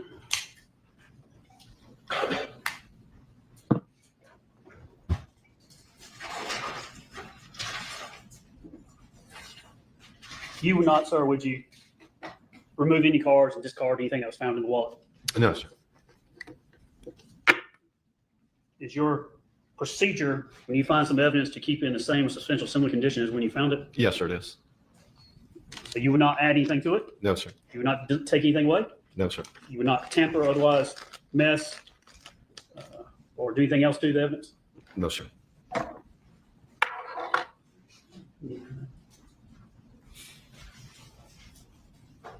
Just your knowledge, that's how his wallet was when it was found. Yes, sir. Now, do you have any idea where it was found in the house or where it was before it was on the counter? No, sir, I don't. And did you have to go back and look at the property receipts to remind yourself where you had it taken from? Yes, sir. You don't know how it got from wherever to there. No, sir, I don't.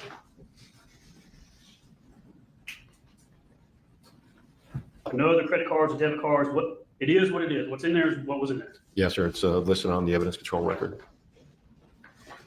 July 11th, did you go with Packendall to Burn Foreman, the law firm Gary worked for? Yes, sir, I did. And did you talk to, I think, Angela Phillips there? Yes, sir. And then said you found the towels and whatnot in the washer, is that right? Yes, sir.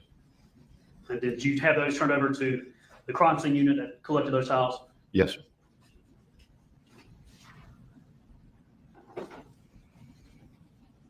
Judge, if I just have one moment.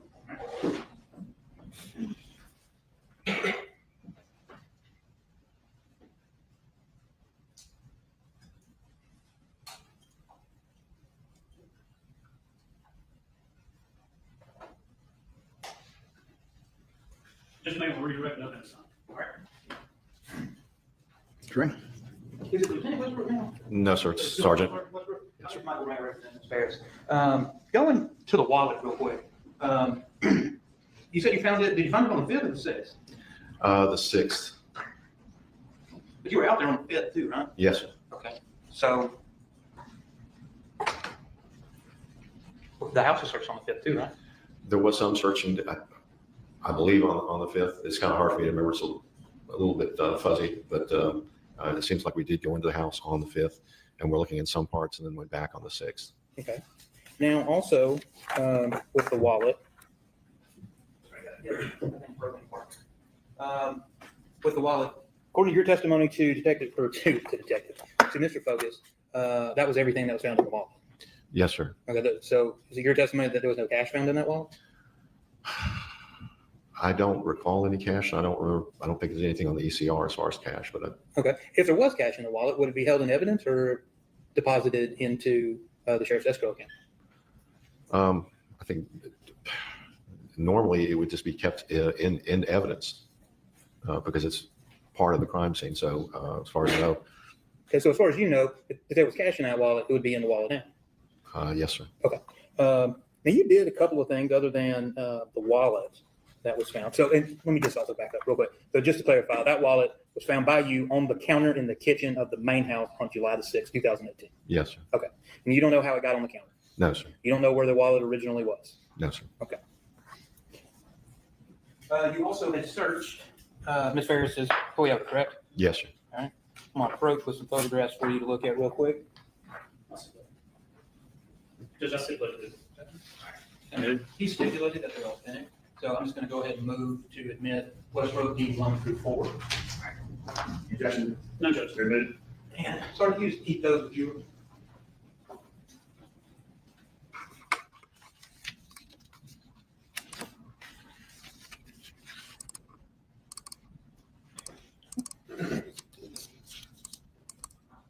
Now, what day did you search the Toyota? I believe it was the 6th. Okay. You can look at, Coach Dutch, can you switch me here? You can look at Westbrook Fence 1. That is a front gate receipt for Lake Lanier Islands, correct? Yes, sir. And that the date on that is July 4th at 1:54 p.m., correct? Yes, sir. And it looks like it's a receipt for parking at Lake Lanier. It says front gate, so Okay, but access. I imagine it would be access to the. in the middle of the receipt, you can say it says 15, Oh, okay, yeah. 1-1 park. Yep. Okay. So that is one day before July the 5th, right? Yes. Okay. Now also with that, you had written some reports in this case, right? Yes, sir.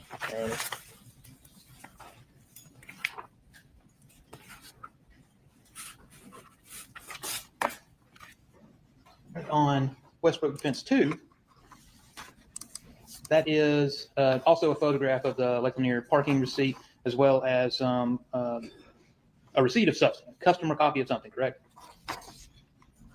Yes, or something Farms and Company, Birmingham Highway. Okay. You can you see? Well, you've actually got it, but you can. I'll zoom in a little bit here. Yeah, you can see it looks like Scottsdale Farms. Yes, sir. Okay. July the 2nd, 2018. Do you see that? Yes, sir. Okay. Looks like at least this receipt is for $118.51. Yes, sir. Okay. Westbrook Defense 3. That is a copy of a bank receipt. Yes, sir. Okay. Wells Fargo bank receipt. To be specific. Is that correct? Wells Fargo? Yes, sir. Okay. And let me pull up for us a little better photograph. Okay, that's a check-in. Looks like an ATM receipt, right? Yes, sir. Where looks like money had been withdrawn, approximately $100. Yes, sir. Okay, and you can also see from that receipt that the available balance, at least in that main, what it actually says main account, is $11,046.85. Yes, sir. Now, do you recall your report? Do you have a copy of it? I don't have it in front of me. Well, no, let sir. me ask you first, and you may not need it. In your report, you had listed out things that you had identified, and you had listed out the Lake Lanier Island receipt, AJS pit stop, a MAPCO receipt, and a Fuel City, I'm assuming, receipt, but you didn't list this. you recall that? I don't recall seeing that, no, sir. Okay. If it wasn't listed in your report, why do you think you leave that? I don't know, sir. And just to be clear too, when did you search the car on the 6th? I believe that's what the ECR says. Yes, sir. The Okay. 6th. And did you actually take the physical copies of these receipts into evidence? I honestly don't recall. Okay. But you did take the photographs. No, sir. I didn't take the photographs. You didn't take, but you were there when it was searched. I was there when it was searched. Yes, sir. But that's what your report says, is that you searched the car. Yes, sir. Okay. You also did one other thing. You interviewed a woman named Angela Phillips. Do you recall that? Yes, sir. Okay. And that was Gary Phillips' former secretary? Administrative assistant. Yes, sir. Okay. And I believe it was you and Detective Kuykendall Yes, sir. interviewed her. And y'all did that interview down at Burr and Foreman offices? Yes, sir. And that interview was, I think it was audio and video recorded, correct? I believe it was audio, but not video. No, Okay. sir. Do you recall whether or not, did you interview Ms. Phillips anymore or only that one time? I don't recall talking to her again. I remember interviewing there during that session, but I don't recall talking to her again. Okay. And you had, I believe you interviewed her around the 11th, right? Yes, sir. With Kuykendall. Mm-hmm. Yes, sir. And her demeanor when you told her what happened is that she was extremely upset, correct? That's what I documented. Okay. I don't really recall a whole lot about the Exactly. interview. I don't recall You a got whole a lot deep of. voice. I don't recall a whole lot about the interview as far as her demeanor and stuff, but I do remember documenting and just using some of that information. Okay. And because Detective Kuykendall was actually kind of lead on that, right? I was doing a forensic victimology Yes. of Mr. Farris, and Kuykendall accompanied me to do that. Okay. Just one sec. Actually, let me approach you, get those photographs real quick from you.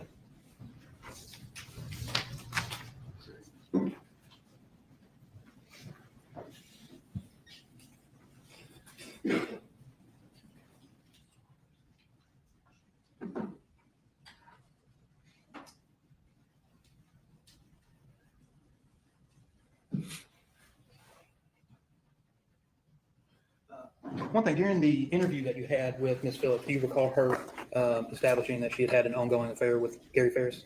During that interview? Yes. No, sir. Not during that interview? Not during that interview, no, sir. Okay. Since you had searched the Toyota, what we'll call Melody's car, Mhm. did you not also search Gary's car, the Mercedes? I don't recall. Honestly, I know they were there. I listed the cars in the report, but I don't have a memory of that. Okay. You don't recall because we have no photographs of Gary's car. You recall you or anybody else taking any photograph of Gary's Mercedes? Not in my presence, I recall, no, sir. Okay. No further questions, Judge. That's right. Can I see your photographs? Yeah. I'll put them up there.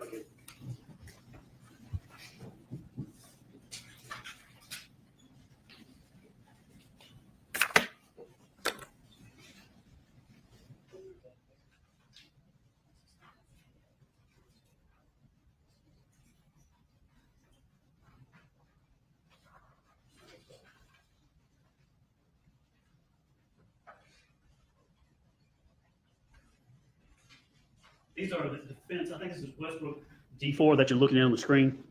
You see that? Yes, sir.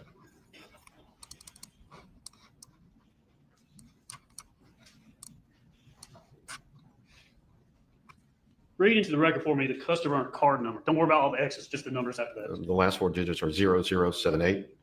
You have any idea whose card that is or where it came from? Not off the top of my head, sir, no, sir. Any idea where that card was found during the investigation? Not that I know of. It may have been one of the ones in the wallet. I don't know. I have to look at my notes to see. Look at Westbrook.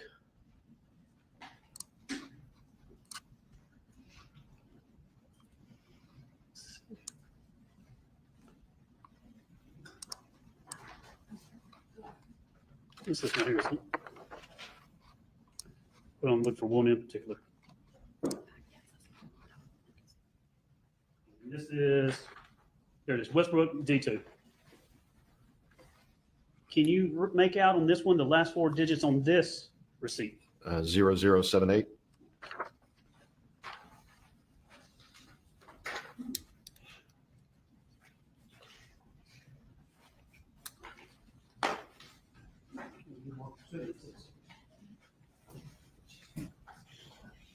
Just for the record, I'm going to mark the photographs of the wallet and the cars as Westbrook 2, Westbrook 3, intimidation evidence. Okay.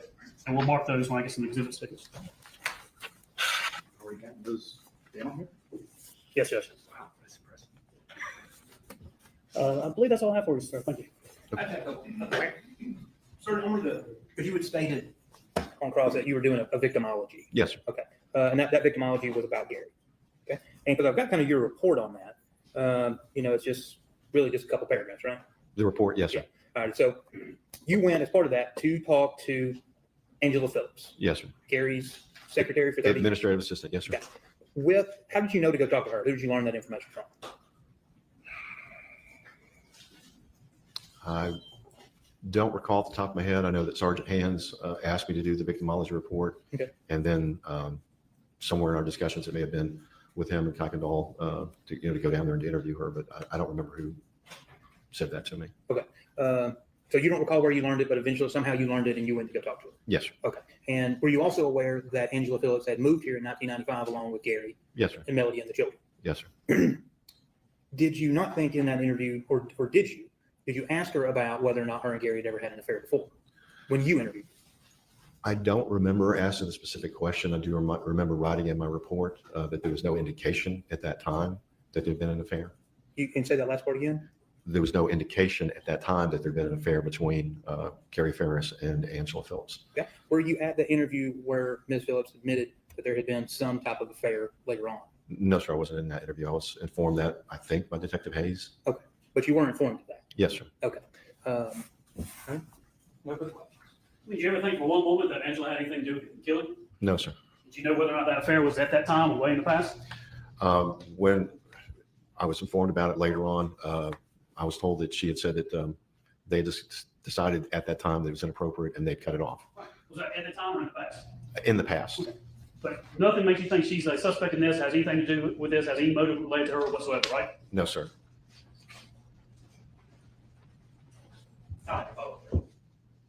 All right, you sit down. Thank you, sir. Thanks. Probably a good time for us to break for lunch. All right. Did I talk to you about lunch this morning yet?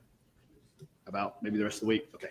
All right. So we'll talk about that more in the afternoon, but we'll break for recess for lunch. Y'all be back here at 1:15, and we'll try to get up and running as quickly after that as we can.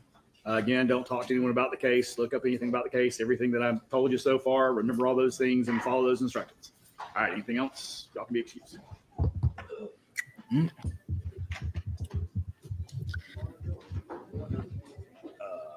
right. Anything? So as you see, they are going to lunch, so we were able to zoom.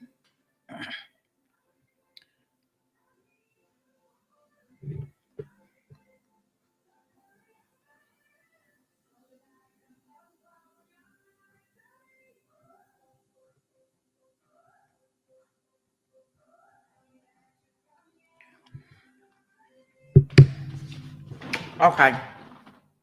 So what we gonna do now is do y'all want to go over here and finish the brain wash thing, or y'all want to stay here?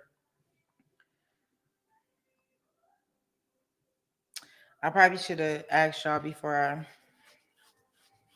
we got this far. I'm sorry. Let's see here.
Okay, so I put a poll up there so y'all can let me know if y'all want to stay here or if we want to go to Brian Walsh.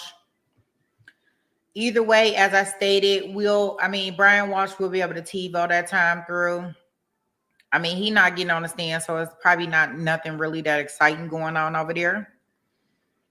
In all honesty.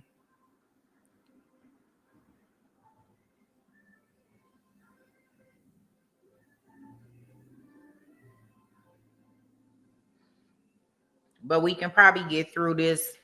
I would say it probably take us maybe about an hour, hour and a half to get through our day too. I think. Let me see.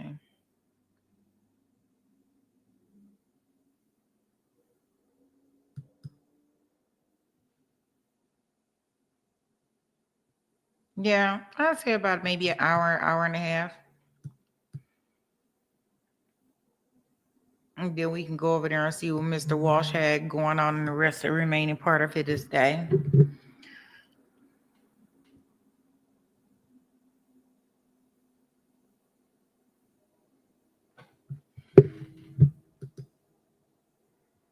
Okay, so only 3 people voted, and I'm okay with that. Let's just go ahead and rock this out for today so we can have our day 2 in regards to our Melody here. So Lisa's keeping me up and I'm entertained and I'm trying to understand exactly how she can be not guilty.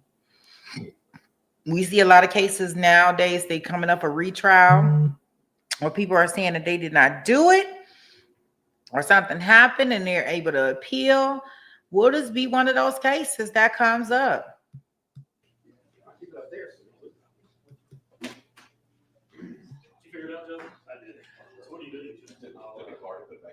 So there's no way to capture an image from the device itself. You must use a remote because there's zero chance for a device designed for a courtroom, classroom, boardroom, you'll lose the remote. That's never going to happen. Or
go ahead, bring it in.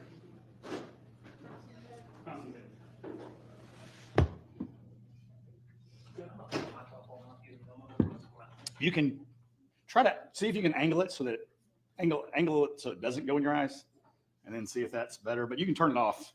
I don't mind you turning it off. Just when we installed that,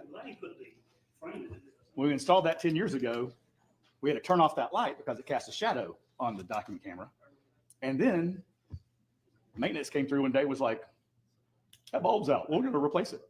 And they walked up and tightened it back up. And I'm like, yeah, y'all got to get back on a ladder and unscrew that.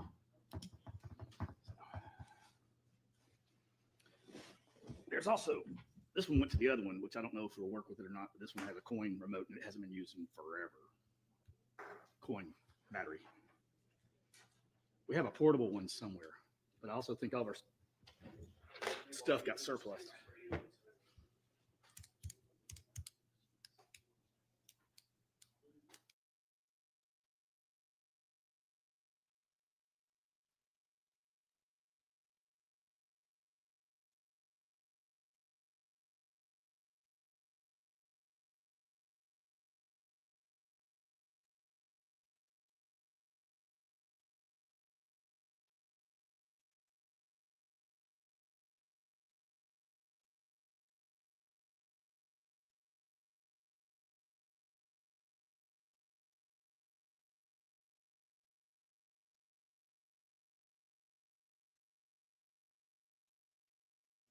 came back, or were they just empty and y'all got them back? Y'all walked to lunch. Well, that was brilliant. That was the smartest. So y'all went over to Panera and got if you go to Panera, go get your unlimited drink cup. All right. Thank you, please report. State call for Melody Farris. Mr. Baxter, raise your right hand. You solemnly swear from the evidence you about to present in this matter shall be the truth, the whole truth, nothing but the truth, so help you God. I do. Go ahead and have a seat. State your name for the record. Melody Thrasher, Spell it for us if you would, please. MELANIE THRASHER. What is your title at the sheriff's office? Currently, I'm a crime scene technician. And how long have you been doing that type of work? I was certified in 2018, and then I went, and it was extra duty. I was also the evidence supervisor, and then in 2022, I went full-time crime scene. All right, tell the jury if you would, kind of just give a little bit more information about are you a post-certified officer? No, I'm not. So kind of did you come in from the civilian side and start working? Yes, I Just did. kind of give the story of how you got into it and then how your job progressed and what you actually did. And this is a second career for me. In 2012, I joined the sheriff's office.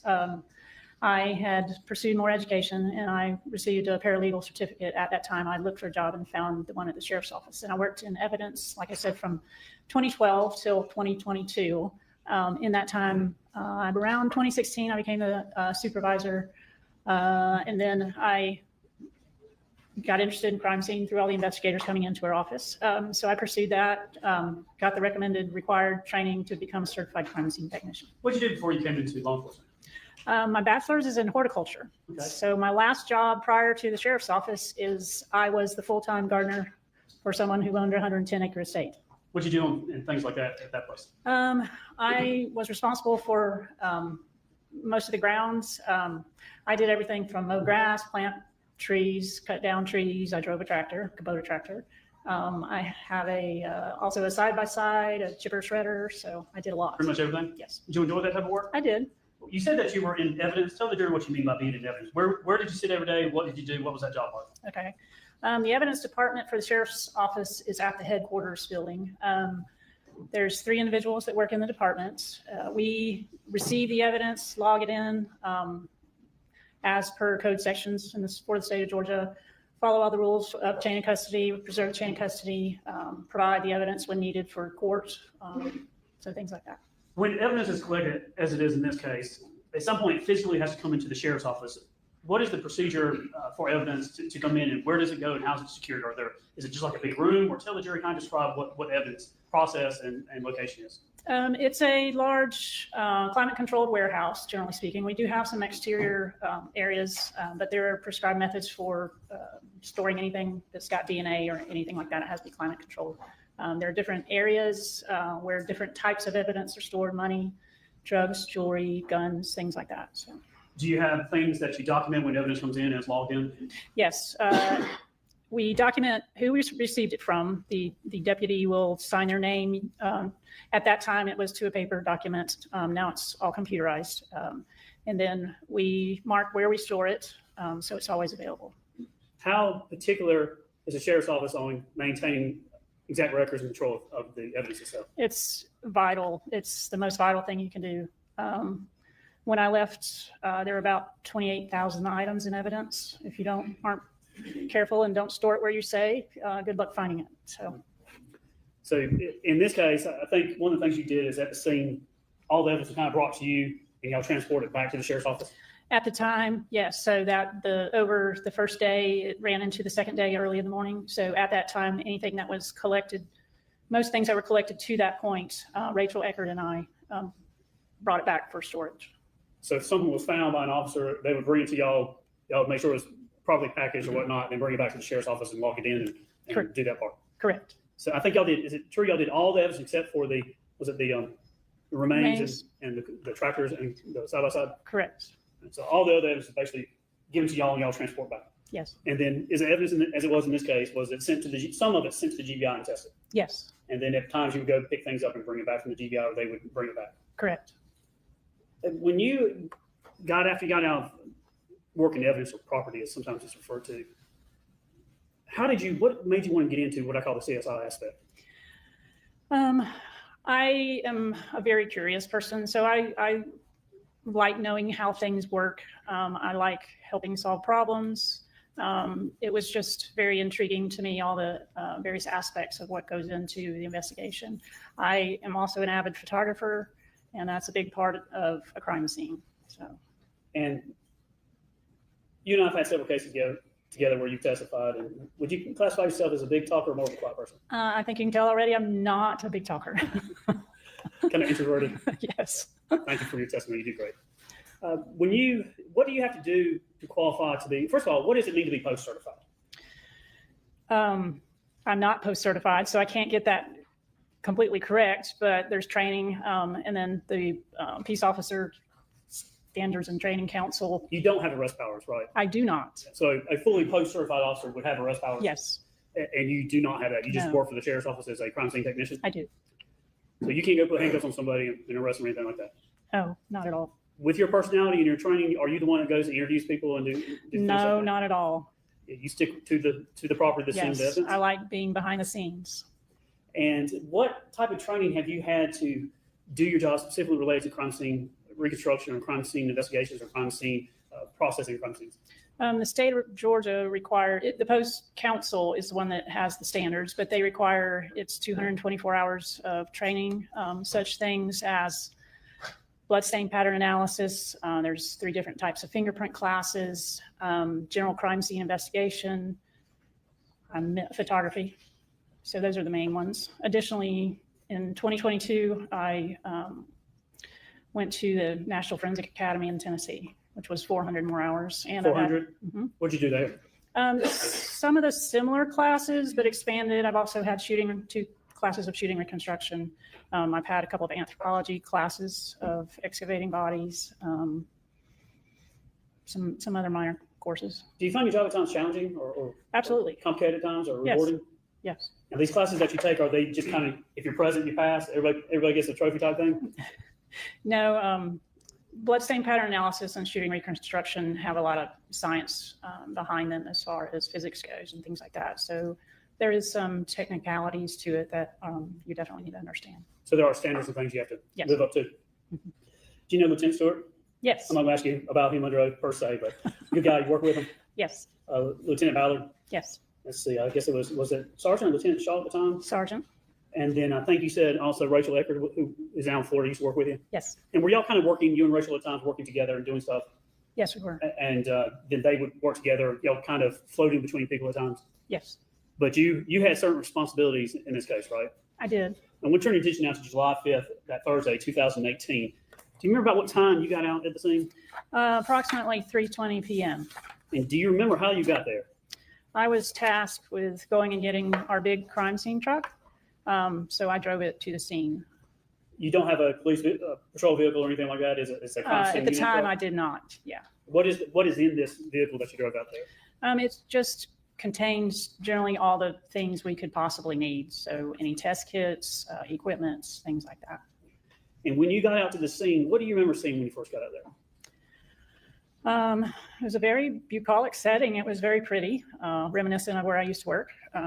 Horses. I saw the barn across the field. Came up to the house, parked, very nicely landscaped. Were you surprised to be working a murder there? Yes. When you first arrived, what level or what stage were you at and what type of investigation was going on? There were quite a few personnel there, but Rachel and I were very new, so we were tagging along behind Lieutenant Ballard and Sergeant Shaw. So we followed them to the back of the house just to do a cursory preview, and the area had been cordoned off with a tape. Did you go out to the burn pit? Yes. Do you remember what it was like? It was still smoldering a little bit. I was told it was still hot. I couldn't tell you for sure who determined that. But it didn't appear to have much left that was unburned.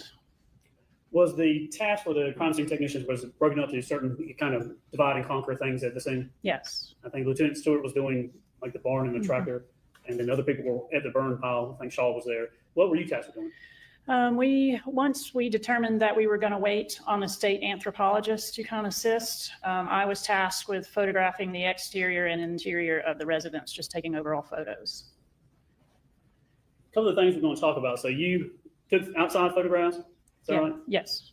And then at some point you went inside to help process, I think, kind of from the kitchen, the basement door to the steps. Yes, And then there's some, what I'm calling some blood trails or blood droppings down in the basement that you were, the stairs themselves and also in the basement floor. correct. And then you help package everything and transport everything. And I believe, for the most part, I think you came back another day and collect a bunch of cartridge casings and things like that. That was well after the time period. But I believe like almost a year later, a little over a year later, came back and collected some firearms, ammunition, and other things there. Yes, And that was on the back side of the property. Is that right? yes, the northwest corner, I believe. Now, did you have? I've got. You know how we're marking the evidence is going to be your last name by number and going through it. Do you have an opportunity to meet with me a couple of times and look at all your photographs? Yes, And all the photographs that we went over, including photographs that we'll talk about that were not at the time of the scene, but shows how the house, the furniture in the house, and then sometimes some photographs without furniture in it. In other words, things that were online that showed how the house looked with furniture and without furniture. yes, Alex says Thrasher 1 through 288. Did you have an opportunity? Are all those fair and accurate photographs as you know it to be in this case? yes. So this time I'm going to attend to evidence Thrasher 1 through Thrasher 288. All right, any objections? All right, admitted.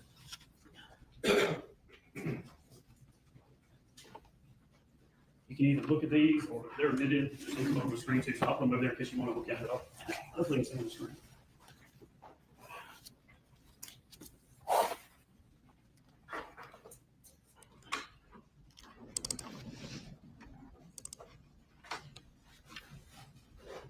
What I plan to do is kind of walk through the evidence, but arrange it in such a way that we can kind of talk about it as we go. But this is Thrasher 1. Tell us what we're seeing here. As you come in the driveway from the road, this would be your first view of the house. Thrasher 2, this pine tree in the middle, can you kind of point to the front door of the residence? Or just is it, I'll move my mouse, is it right here? Yes, Thrasher 3, if you're standing on that main floor, that deck that has that round part to it, is this what you would be looking at? yes, looking towards the barn. Thrasher 4, what do we have here? I believe, oh, that's from the front door looking out. Now, this is one of those that was from online for the house. Yes, If I was opening that front door, this is Thrasher 5. If I'm standing there and looking at this photograph 5, what is in front of us here? as you walk in the door, that's your first view is the stairs that go up, or the stairs to upstairs, If I was standing there and I took a step to the right, what am I going to see? the kitchen. If I took a step to the left, what would I see? There's a short hallway to a guest bath, and then there's a mud room and a laundry room.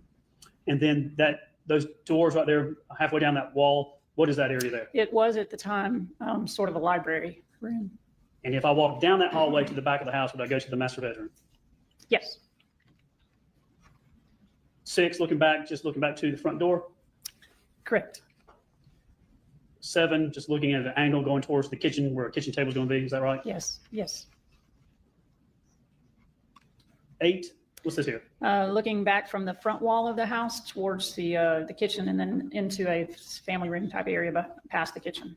If I was standing in this photograph as it appears and I would walk left, would I be walking to the front door? Yes, Now, orient that there's a fireplace on that far wall down there. Is that right? yes, Now, going to that fireplace and standing, is this the view you would see in 9, looking back? correct.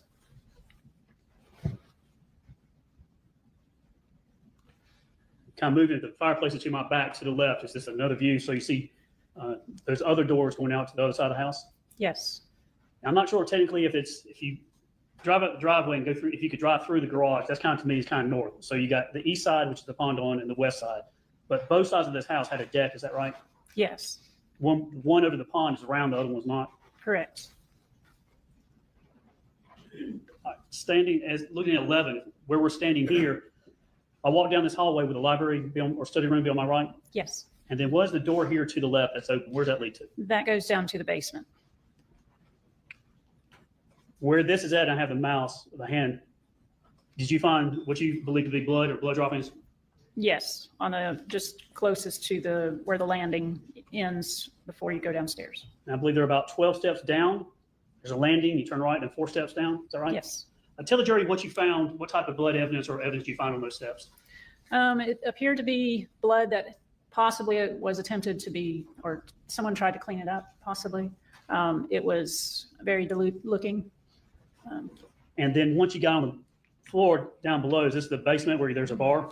Yes, Now, if I walked out the steps and stood off the steps, the bar's in front of you, yes, and then kind of to the right is the living room area. yes, This is Thrasher 13. I'm standing what I call those the American doors. They kind of just slide like this. yes, You know, I call them American doors.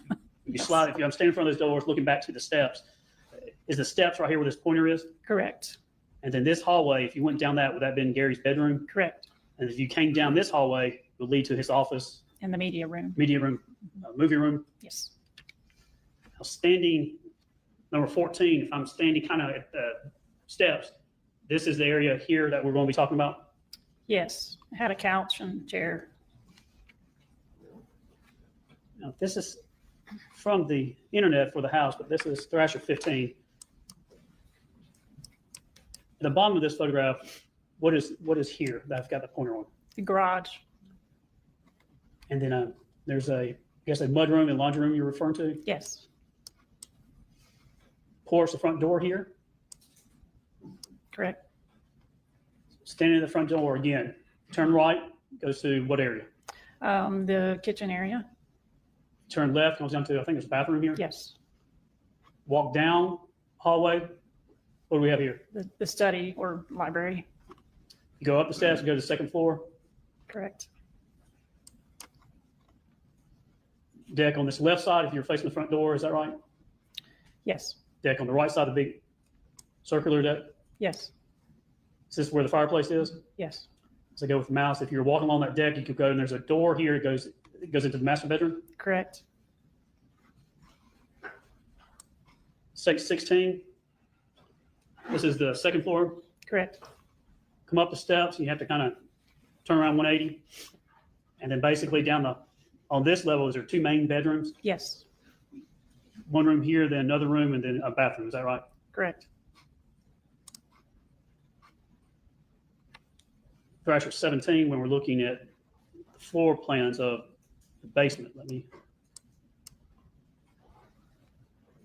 Coming down the 12 steps, you hang around and go down the floor here to the landing. Is that right? Yes, Walk up a little bit, and then you kind of go to the right, and there's, in this picture, it says recreation room, but is this where the Farrises had the couches and things like that? yes, there was TV in there too.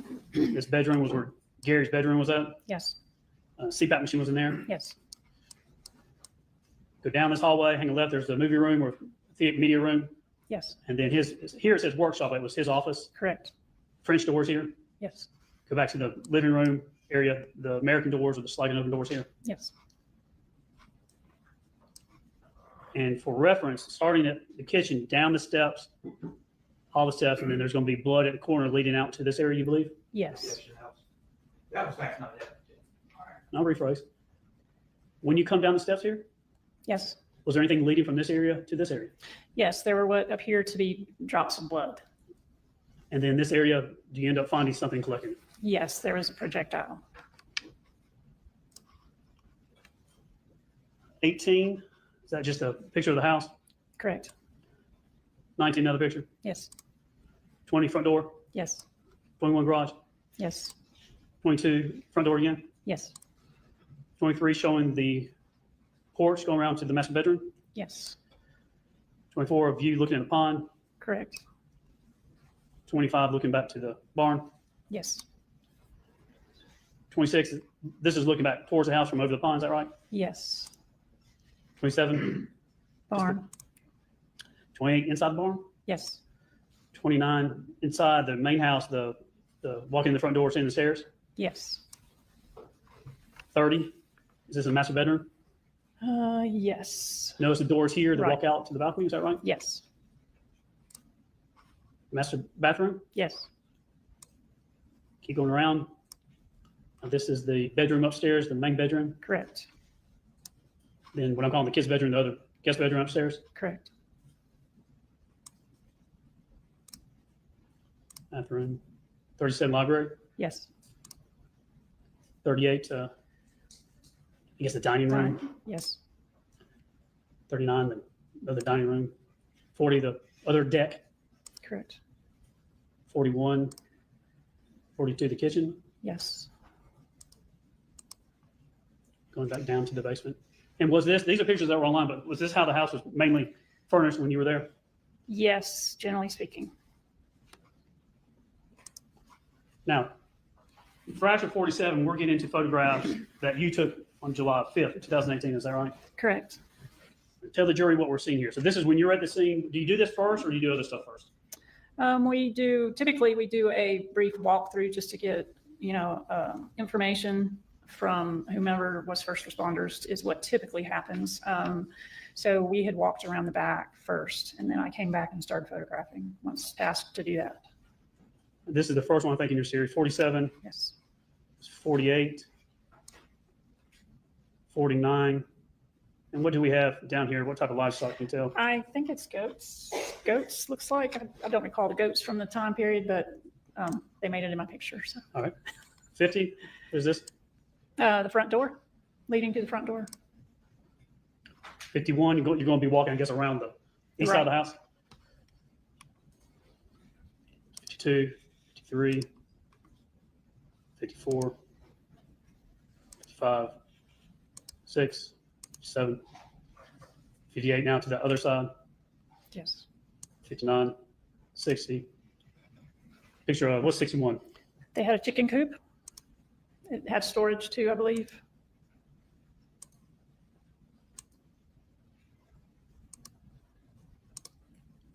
And then 67 is showing a walkway down to the basement area. Yes. Did you have information of where Gary was living in the house and where the defendant was living in the house? I believe I was informed of that prior to going in, but I couldn't tell you exactly who may have passed that information along. All right, 68, this is a picture of the stairs. Yes. This is if you walk in the front door and turn left, is this what we would see? Yes. And what is that down at the end? I think it's in the next picture, just the bathroom. Yes. Now, if you're standing at the front door and you turn right, is this the view that we see in 71? Yes. Now go and stand where you're at 71 and kind of look to the kitchen. Is this how the house appeared? This is the state of the house when you came on July 5th. Correct. Opulent, lots of stuff there. Nice things. Very nice. 73, still the kind of kitchen area. Yes. 74, looking back to the front door.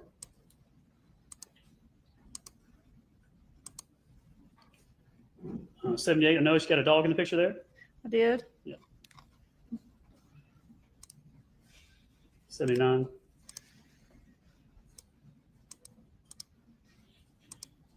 We just walked through the house. Did you notice anything out of the ordinary on the first level there? Just the blood droplet at the top of the stairs.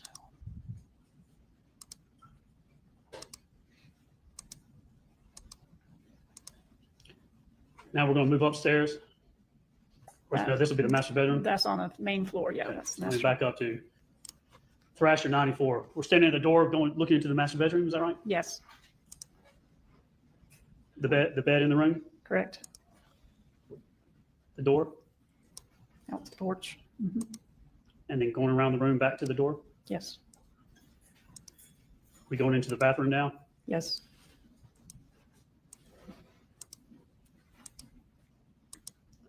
Now 108, are we on the back deck? Yes. 111, this is outside of the master bedroom. Yes. Yes. It's upstairs. Being at 115, we're going into, what room is this we're going to be looking at? That's sort of a mud room. The door there leads into the garage, and then to the right is where the laundry room was. So 115, that's the garage door. Yes. If I step down off this step here and turn right, this is the washroom. Yes. And is this to say that you found things when you took photographs, Yes. including what was inside that? Correct. On space 116. The towels or whatnot in there. 117, door there. Just in the It same goes- areas. All Yes. Yeah.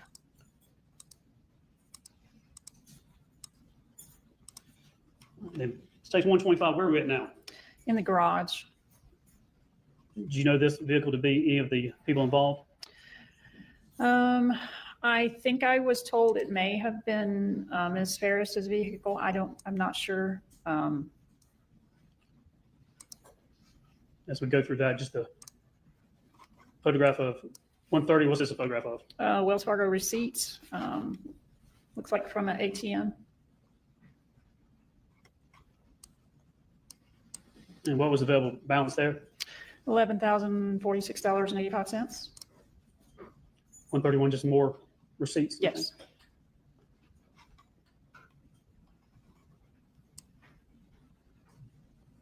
Looks like this is a receipt from a Scottsdale Farming.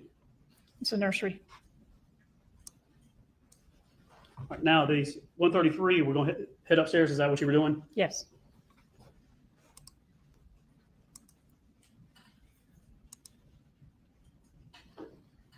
$136, you stand at the top of the stairs. Is there a bedroom to your left and a bedroom to your right and a bathroom in the front? Yes.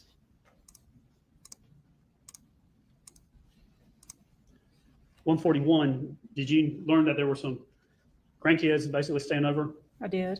So we're going to be walking, what I'm calling the kids' room. Right. There was, what, 3 beds in this room? Yes. This would be on the right, I believe, and then the 2 on the left. Correct. Then in this room, looking at 145, I'm just calling it Amanda room because there's a picture of Amanda on the side here as reference.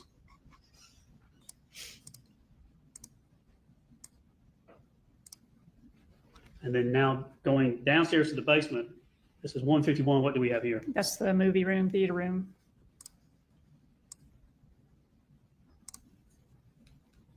Just literally a theater room. Say that, repeat? Literally, it was a theater Yes, room yes. to watch movies. Yes. All right, now 158, what door are we looking at in this photograph? That's to his office. Come down the steps of the basement, Yes. go a little bit to the right, go down the hallway. That's going to be his office. You would come down the stairs, take an immediate right, then a left past the bar and go to the end of the hallway. You took photographs just of the office, how it was. Yes. And this was, what day were you doing this? It was July 5th.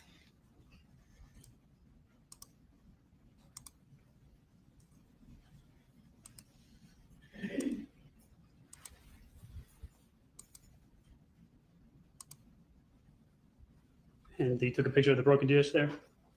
Yes. 177, standing at the office, looking back down the hallway towards the living room, if you would, in the Yes. bar. Down this hallway, what's going to be down here? On the far end would have been his bedroom.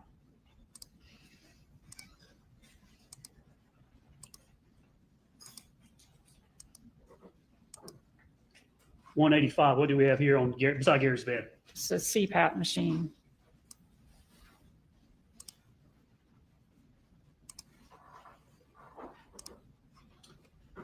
This is 188. How long were you on the property processing everything? We went through it fairly quickly, but I imagine you were there for hours. I arrived around 3:20 p.m. and then went past midnight. We probably left, I would guess, 1:30 in the morning, the next morning, somewhere around that time. Long time. Long time.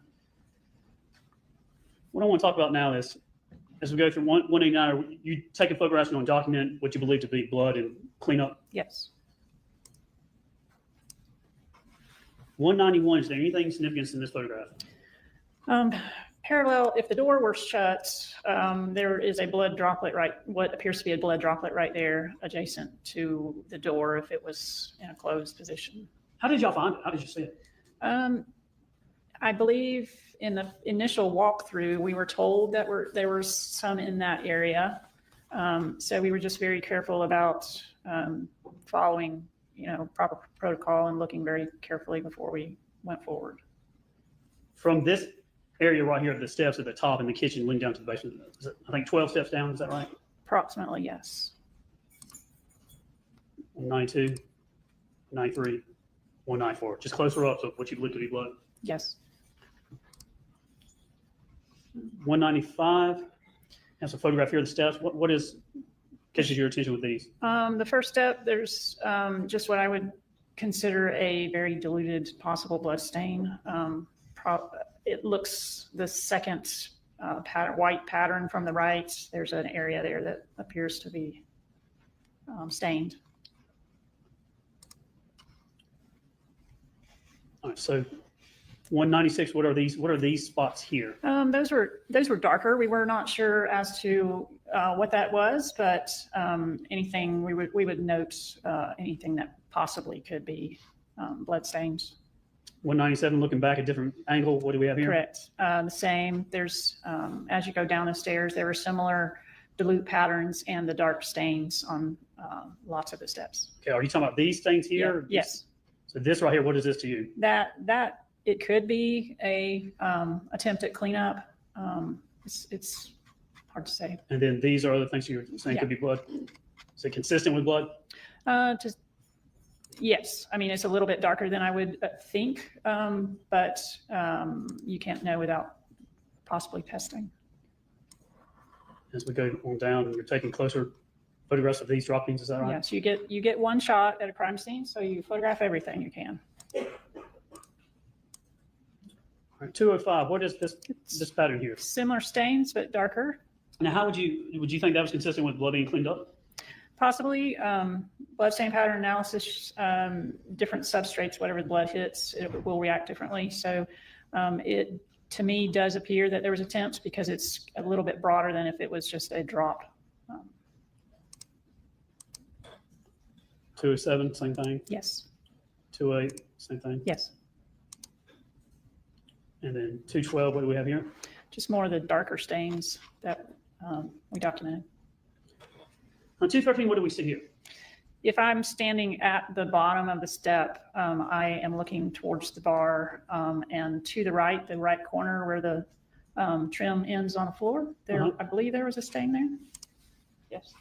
This is 214, we're talking about right here? Yes.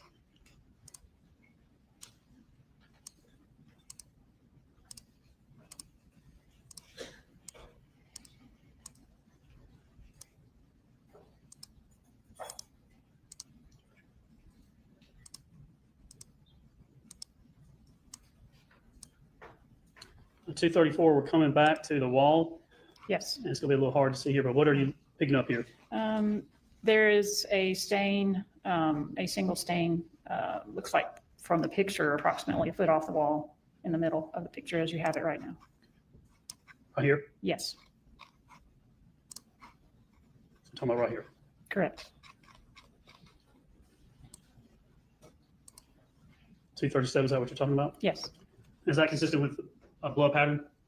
yes. The texture of the floor can change the pattern a little bit, but yes, 238, you're gonna go back and mark these with evidence markers, is that right? correct. So, but we're talking about this area of the floor. Yes.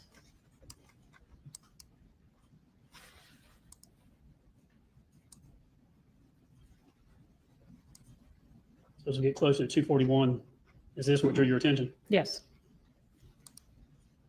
Now 242, we're here at, what is this thing here in the middle? It's a floor lamp. And what's behind it? That would have been a chair. And looking down at the side of the floor, what did you take a photograph of? Just a blood stain adjacent to the floor lamp. And then 244, another picture. Yes. All right. For actually 245, tell the jury why it's systematic, it's tedious, and we've talked about that, and the jury knows what's going on, but you take, I guess, bare photographs and you come back and mark them, is that what you do? Yes. And why do you do that? You want to show the scene as you found it. So before you alter it at all, you take photographs initially. And then we will go back and mark items of evidence as we find them. Here we got Thrasher 245, this photograph. Tell us, kind of for the record, from the light itself, or that in front of the ottoman, with marker 1, walk us through the numbering and where it's going to in the photograph. Okay. So this is in the basement next to that floor lamp. Ahead at the end of the hall was his bedroom. To the right is the bar. So the bloodstain pattern, the drops seem to turn to the right and going, I can't say towards or away from, but the numbers follow a line that lead towards the stairs, and then up the stairs is how we numbered them. The numbering, 1 starts from this end and 4, that is not, you're not saying 1 was here, then next. It's just, No, I'm not. Those are just markers. Yes, And you don't know if it started at 4 and came this way or started 1 and went that way. correct. You just know it is what it is. Yes.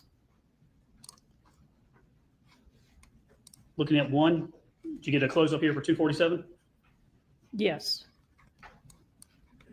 Tell us, describe the what you believe to be blood and the pattern. But is there anything about that from your training experience that tells you anything?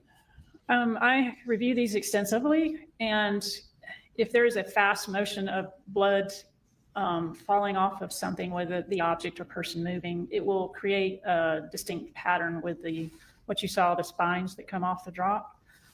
So typically, if it's moving quickly in one direction, the spines will all typically be in that direction. These were more broad, kind of in all directions, which would lend me to think that it was a slower motion and it probably was dropping almost straight down.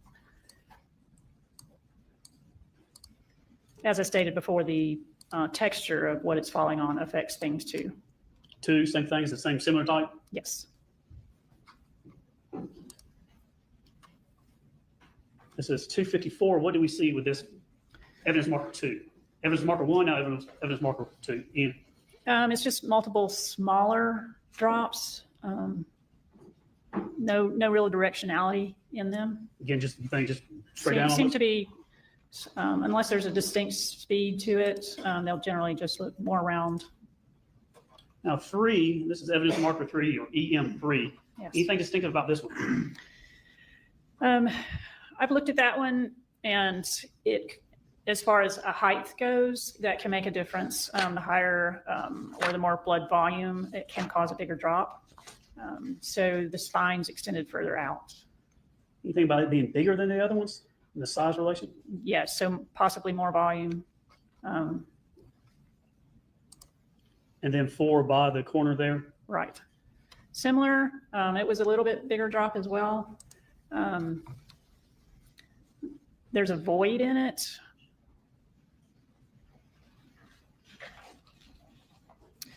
Voids can be from various things. I do know he was potentially shot in a rib.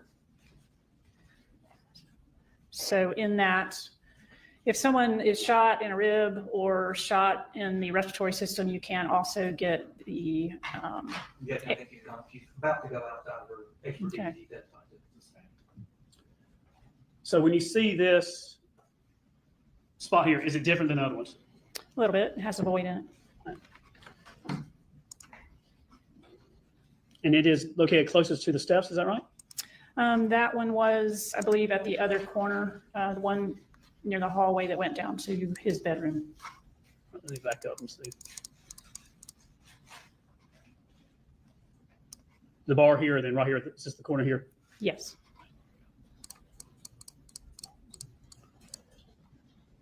$260. We've got some markers here back on the steps, just showing things you saw on the steps that you thought could be consistent with blood. Correct.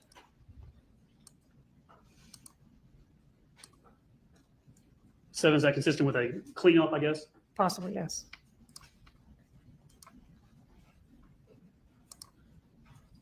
And then spots 8 and 9 up the steps. Yes. And 10 at the top of the steps. Correct.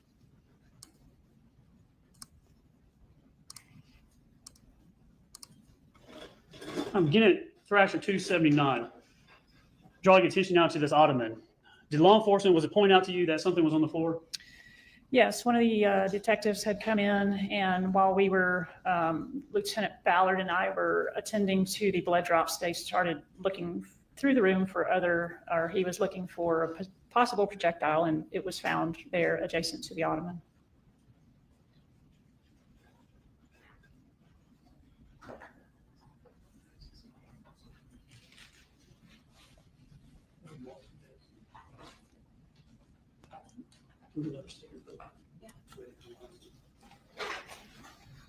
Do you want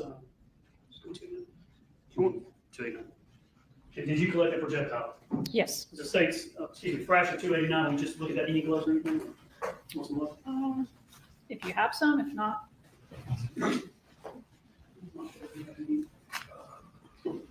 If you just want to lift some, just a box, if you just lift the box.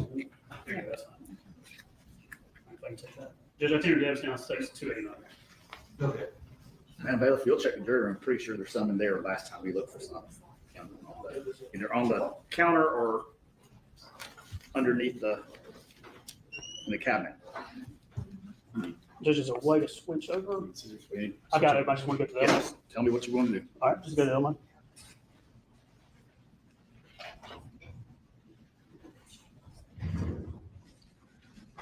There may be some gloves in the cabinet, they were saying. No. Well, we found them in the jury room last time we needed them. Let them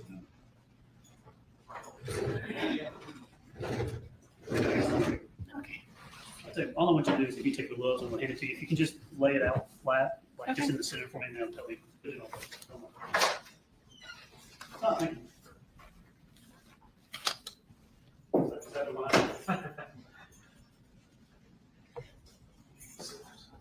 I think we're good, Judge. We're just trying to get this. That's perfect. All right. Okay, raise your eyebrows. You probably fix that forehead. All right, so this is,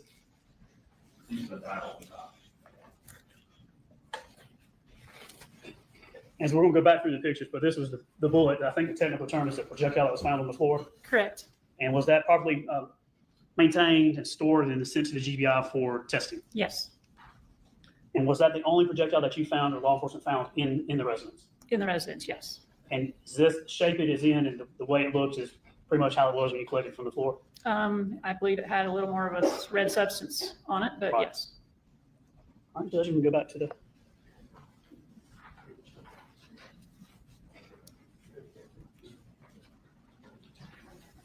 What's that? Yeah, turn it off. All right, 279.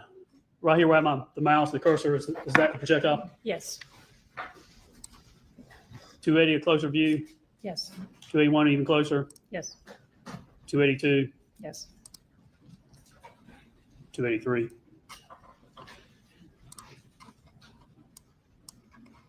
And then 285. Now, in relation to where the blood from the steps to where the projectile, was it kind of like a straight angle? Sort of. It was on the other side of the lamp and a bit under the ottoman edge. But generally speaking, it was, you could construe that it's in the same area. 286, 87.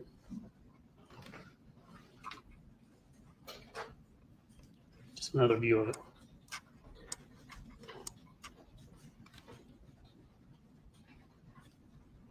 Now, at this point, when you find this, to your knowledge, had the bullet in the ribs already been found?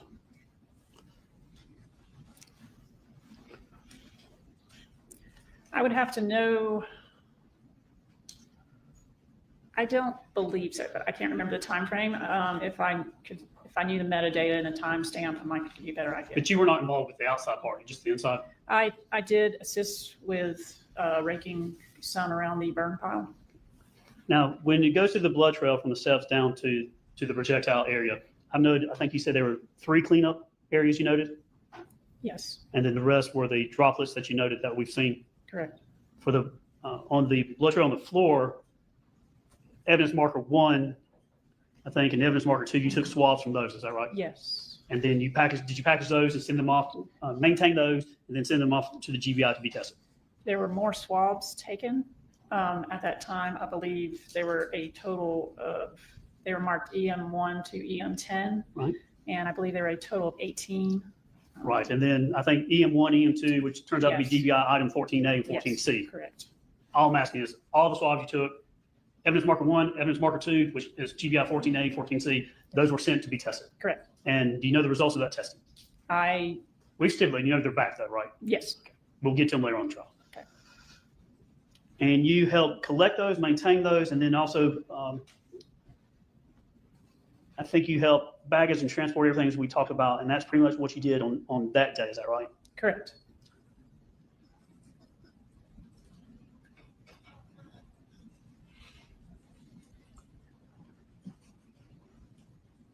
And then I believe on July 25th of 2019, about a little more than a year later, you came back. And what y'all come back to do? There was known to be an area on the property that was used for just, I think, what I would assume would be recreational shooting targets type shooting.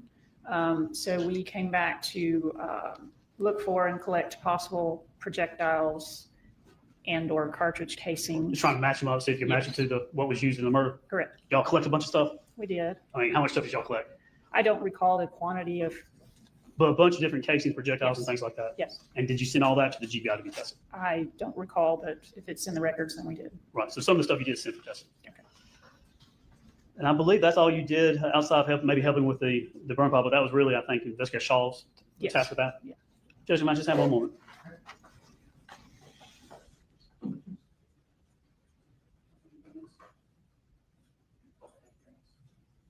There's nothing else this time. Cross. Good afternoon, Ms. Asher. My name is Michael Ray, I represent Ms. Farris. I'm going to go ahead and bring these up. Please, you can look at these Okay. quickly and just see those are the photographs. Some of the other photographs that you took at the residence that went up there. So you can-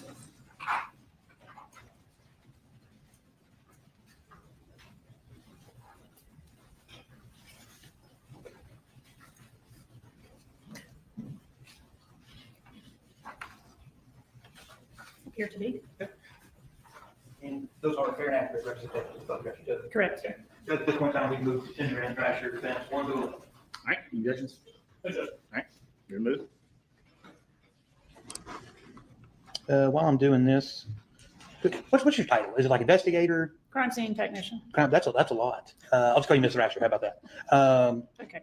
With this house, it's a fairly extravagant house, right? It's fairly what house? Extravagant. The furnishings on the inside. Yeah. I mean, it's expensive. Sure. Okay. Trying to figure out which one's mine. There we go. Sure. And we'll get to that stuff in just a second. First thing is, because you had testified on direct that you were relatively new back in July 5th, 2018, correct? Absolutely. And how long had you been on the job? I missed that. I don't recall when I finished my last class, but I had probably only been to a handful of scenes prior to that one. Okay, so only a handful. How much time do you think you had actually in the field being a crime scene tech when you arrived at Priscilla? We did a 40-hour kind of practical type thing before we were signed off. But including that, I would say 70 hours. And that'd be total? Probably. Okay. So about 70 hours in the field when you got there. So when you got there, I know you said that you were kind of working under Shaw and Ballard. Yes. Right? Who was actually in charge of the crime scene technicians on July 5th, 2008? Due to rank, Lieutenant Ballard would have been, but Sergeant Shaw, I think they divided tasks because it was such a large property. So, Okay, I'm not privy to who decided what. Okay, so essentially both of them were in charge. Yeah. Okay, so you could take orders from either one of them. Absolutely. Okay, and who was it, Shaw or Ballard, that assigned you your duties? If you don't know, that's fine. I believe it was Lieutenant Ballard asked me to go photograph the house. I think it was Ballard. Mhm. Okay. The first thing I want to go over with was what was Mr. Folks's Thrasher number 3. Oh, yeah. Because you had walked the property originally, right? But before you started doing your photographs and things like that. I walked around the house. I did not go to the barn. Yeah, you didn't go to the barn, but you went around the back of the house and Yes. you went over to the barn pile, right? Yes. Okay. And so if I'm standing here, you can see on the left side of State's Thrasher 3 that there's kind of a dam leading over the lake, right? Yes. And then from that dam, you can actually walk straight down or straight essentially toward me and go to the burn pile, correct? It appears so. Okay. And on the other side of the dam is the barn. You're that familiar with the Yes. property, right? Okay. And I want to show you Thrasher 15.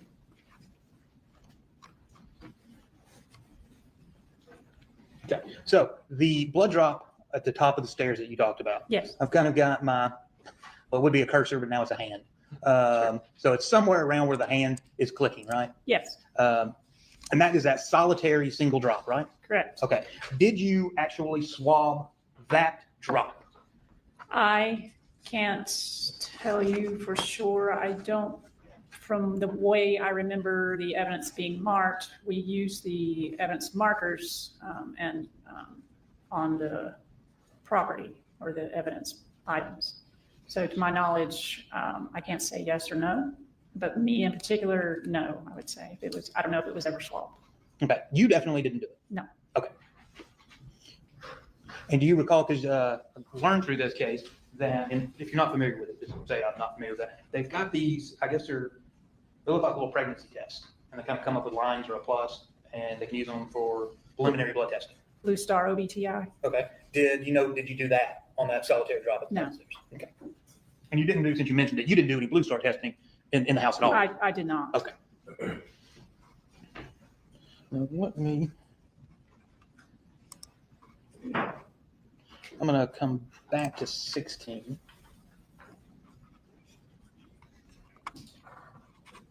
Show 6. So is the 46 the basement photo that you took? That, Yes. that photo in particular is not, It's not your photo. it's not my photo. That is that a photo from one of the Zillow photos, maybe? It possibly is. Okay. So you didn't take this photo. I did not. Okay. It looks similar to some of your photos, correct? Okay. Yes. Such as the ottoman, the blanket on the ottoman, the little blue table thing here. Yes. All of that is in some of your photographs too, Yes. correct? Okay.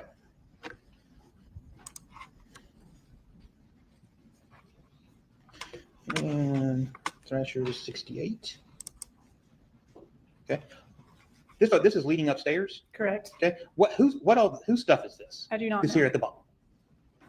That was a picture, that's my task, is taking pictures of the scene as I found it when I walked in. Okay. So you don't know, this ain't yours. That's not mine. Okay. You don't know what it is. No. Okay. Now you would also, so your number 130, you're taking photos of Melody's car, right? Yes. The Toyota. Did you also take any photos of Gary's car? That was the only car I took photos of. Okay. Do you know if any of the other techs took photographs of Gary's car? I do not recall. I don't know. Okay. If you don't know, that's perfectly fine. Now, number 194. I think. So that's the blood drop at the top of the stairs, Yes. correct? Okay. And this is also the top of the stairs, and this will be Thrasher 195. Okay. So, and I'll just look all of the stairs. You didn't take any swabbings or anything from any of the suspected blood drops on the stairs. I did not. You didn't. The markers, I know the evidence was labeled EM1 to EM10. I'll get to that when we get Okay. downstairs. But at least let's just say that first set of 12 steps that go down to the landing. Right. Right. All right. You didn't take any swabs of any of that suspected blood, right? I did not. And there was no preliminary testing done on it. Not that I know of. And to the best of your knowledge, the carpeting wasn't removed, so it could be sent off to be tested either, was it? Not that I recall. Okay.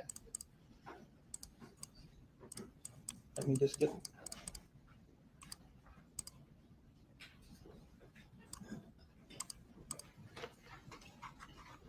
One thing here you can see in this photograph, and this is 213. See how the floor, how on this side and over here, that one could be shadow, but it looks like the floor is kind of dusty.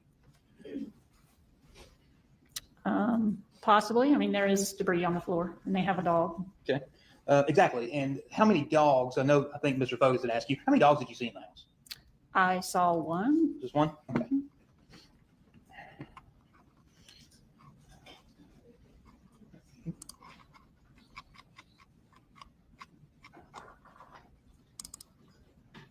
$279.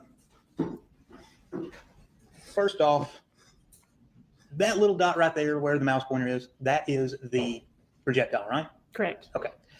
Who first told you about the projectile? We started looking, as I stated earlier, Lieutenant Ballard and I were attending to the blood drops.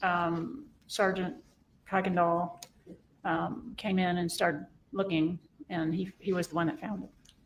Kuykendall found it. Yes. Okay. And do you know, did Kuykendall move that ottoman at all to find that bullet? I don't know for sure. He could have. Could have. Okay. Because it's right on the edge of the carpet and almost close to being underneath the ottoman where it is in this photograph of 279, right? Mhm. Okay. I'm going to come back to these real quick. Let me back. I'll come back to the bullet in just a minute. Now, so even though I know your main task was just taking photographs, right? Correct. All right, and documenting everything. Did you see any blood on this chair on the right hand of stage 279? I don't recall seeing any. But if you would have documented it, right? If I saw it, I would have documented it, yes. There's no blood on the blanket, the ottoman, the little end table. Not at the time. I did not notice it at the time. The scene was held for 3 more days, and I did not go back out. So I don't know if anybody re-examined that after the fact. Okay, I'm just talking about what you did. So you didn't see anything. Okay. And the rug, the coffee table, no blood found there. Not, Okay. no. And if you, let me zoom in here. Let's talk about this one, 281. You don't see any blood in this photograph, correct? I did not at the time. But you can also still see the debris and stuff on the Yes. floor. Okay. You also don't notice any, I'm trying to think of the way to phrase it. There's no impact marks, right? There's no hole for the bullet, right? At that time, we had not noticed any. Okay. So I don't know what was searched after. Okay. But at least in this photograph, there's no impact, like there's no skid marks or anything from a bullet. Not There's in no that hole area. or anything in the floor. Not in that area. Did you find any bullet holes in the basement? In the time I was there, I did not. Okay. And while I've got it, because the way that was kind of done, this, see the red tip Mhm. on the projectile? Yes. Now, how familiar are you with projectiles? I mean, there's so many different types of ammunition and There are. rounds. There. Well, I'm not going to ask you about that. That red, where the little hand is, Yes. That's not like tissue or blood or anything, No. right? It's actually a red polymer, correct? Right. Okay. It's actually part of the bullet. Yes. Okay.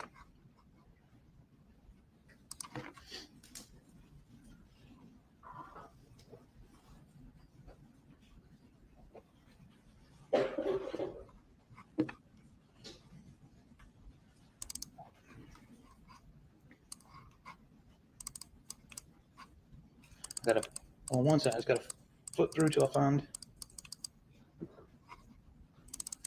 Jeff, off the top of your head, do you know where it's 1, 2, 3, 4, that photo? Oh, there, I got it. There we go. I knew I'd get to it. 251. All right, so position 1 there, when you because we've used some different terms, you keep saying like EM 1 and 2, and I know what you're talking about, but make sure the jury understand. You say like EM 1, we're talking about that one solitary blood drop next to the lamp, right? Yes. And EM 2 is what is marked on the screen right in the middle of it is number 2. Yes. All right. Now those 2 spots you did take swabs of. Yes. And those, we package those up, send them off to the crime lab. Right. Right. Right. 3 and 4, and then we know going around the corner or going back up the stairs where placard number 5 is, not swabbed, not tested, not taken. To the best of your knowledge, you didn't do it. Correct. Okay. Now, past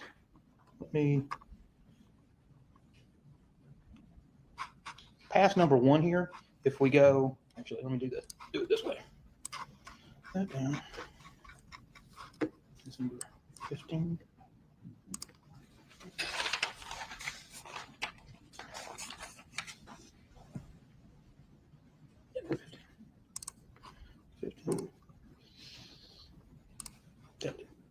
So, going back to stage 17, the diagram of the house. So, and I'm just speaking kind of roughly. So around here, kind of in the middle to the right, where the little hand is, that is where that number 1 blood drop was found next to the lamp, right? Yes. A little bit forward of where you have it, but yeah, generally. In this just general area. Yes. You didn't find any more blood leading to, we had a joke about this case for a while. I think these are what we're calling the American doors, right here on the right-hand side of the photograph. Correct. So there wasn't any additional blood leading that way, correct? That you found? No. Okay. There wasn't any blood leading back to the workshop, which is where Gary's office was? Not that we found, no. Okay. There was no blood leading down the hallway toward Gary's bedroom. Not that Correct. we found. And then yet again, the suspected blood that you testified about regarding the stairs was never tested. Not to my knowledge. Okay. And the blood at the top of the stairs, you don't recall if it was swabbed or not. I do not.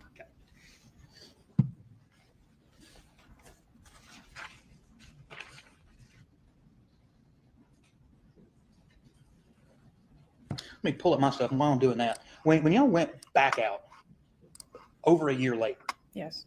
who sent you out there? I was asked by Sergeant Shaw to go. It sounded like at the behest of the DA's office, possibly to see, but I wasn't privy to those conversations. So Okay, so maybe somebody at the DA's office. And you recall when was it you and Eckbard went back out there? no, there were. It was me and Shaw, and I believe there were several others. Okay. And you had just collected up essentially a bunch of fragments, bullets, projectiles, and gathered them up and sent them off to the crime lab. We used metal detectors to find them. There was also a tree that was apparently where a target was leaned up against the tree at some point in time. What was that leaned up against the tree? Probably a target that was. Oh, I okay, think, yeah. So somebody told you to go and you went. Absolutely. All right. Now, Thrasher Defense 1, did you take this photograph? Because I don't want to confuse you because, Zillow photos get mixed in with other ones. That does not look like a photo I took, I don't think, but I can't be for sure. Okay. But you would agree that's the house you were in, right? Yes. Okay. And you can see that we'll just presume that this is around July the 5th. There's nothing wrong. There's no damage or anything. You didn't note any damage in your report anywhere in the basement, right? I don't recall any. Okay. And number 2, that's just showing the same view, except you can see the ottoman and the table again. And yet again, you didn't find any damage in the chair or the ottoman or anything like that. I did not. Okay.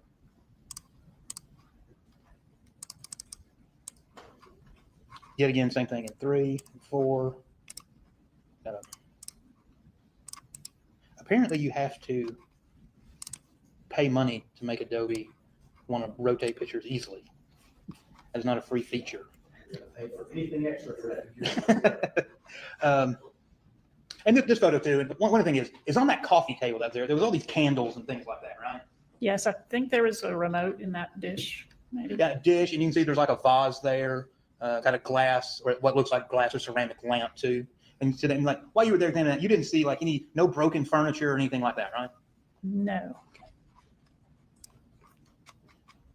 Same thing, just a different angle. Now here, this is leading to Gary's office, right? Yes. Okay. And the doors that I mentioned, is that what the American doors are, or is that the French doors? All right, so the American doors are over here, and that last blood drop is kind of right in the middle of this photograph, right next to the lamp, right? Yes. Okay. And yet again, no blood going this way, toward or down in the photograph, no blood to the left. None that we found. Okay.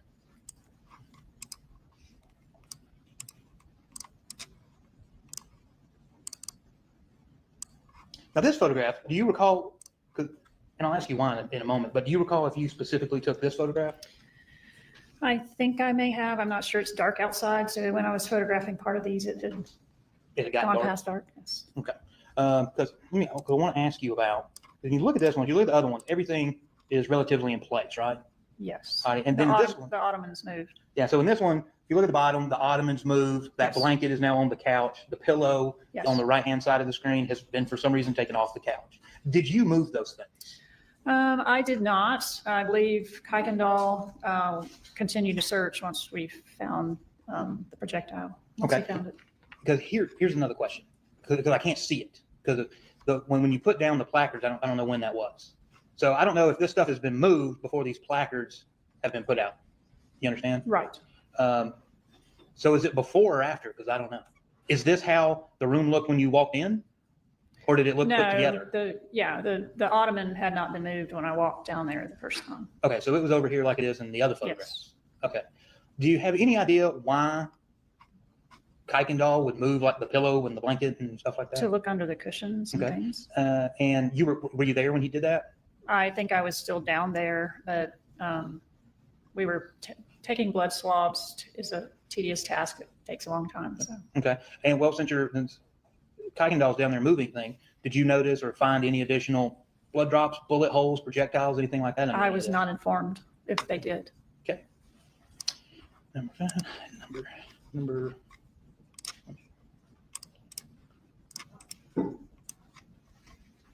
And that's just a different angle, right? Yes. Okay. Show you Thrasher 9.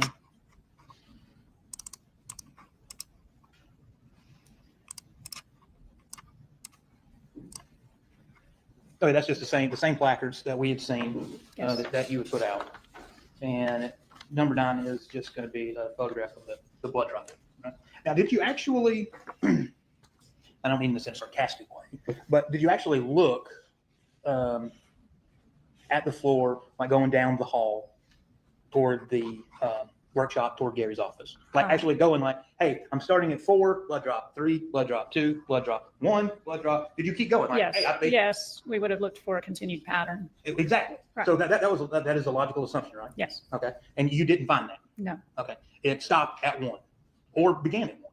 Right. Or it may not be connected at all, right?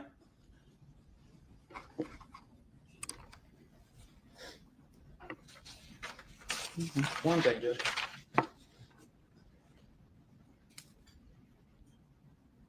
Hold this 1 second.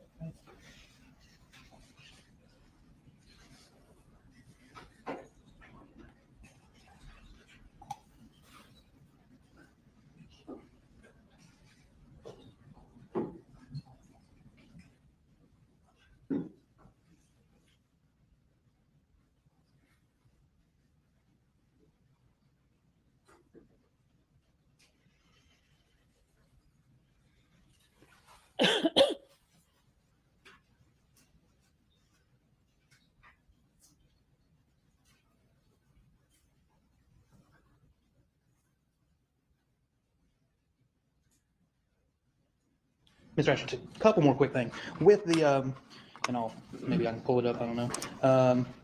With the blood drops, with that numbering pattern, you and Mr. Fogus talked about it briefly. How did you come up with that numbering pattern? Like, why is this 1? I guess my question. Why at the top of the stairs? There's no real reason other than that's where the curvilinear pattern was.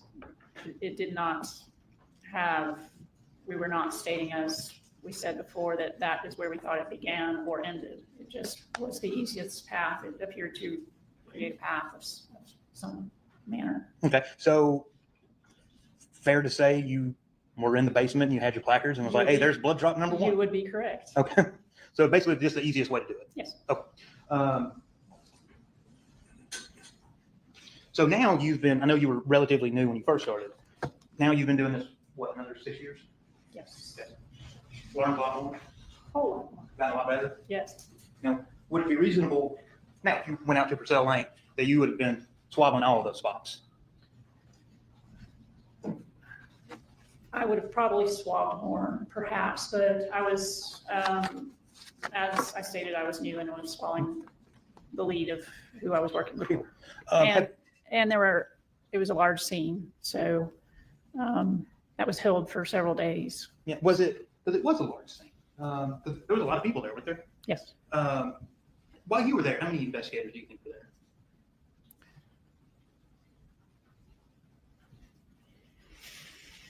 Between investigators beyond the crime scene unit, 5 or 6, I really couldn't, I stayed in my area generally, and don't know who was called in and exactly where they were. Would it be a fair assessment that, it's fairly a chaotic scene, a lot going on, a lot of people running around? I wouldn't call it chaotic. It was Busy could be a better word. busy. A lot going on? Yes, you have to, but there were people that have been doing this a long time and were in charge of making sure it was constructive. Well, you also had Miss Eckhart here too, right? Yes. You and her were kind of doing this together? Yes, she was with me as I took photos and took some notes. And then she did more at the burn pile than I did. Okay. And one or two more questions. With since this, Yes. over the course of your career now, have you ever had to take something from a crime scene, such as, you know, I need to take up this piece of flooring or this piece of carpet Yes. to send it off from the crime lab? Yes. You have done that? I don't know if I've taken carpeting, but I've cut pieces of wall before to find. Oh, you things. cut the drywall out? Yeah. Okay.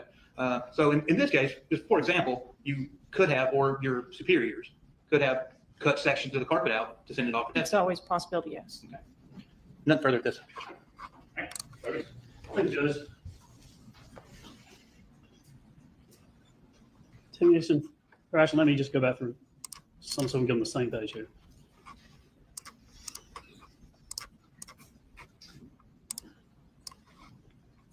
Do you see, these are Thrasher. We begin with 1, and we go all the way to Thrasher 65. Yes. Let me make sure I get this.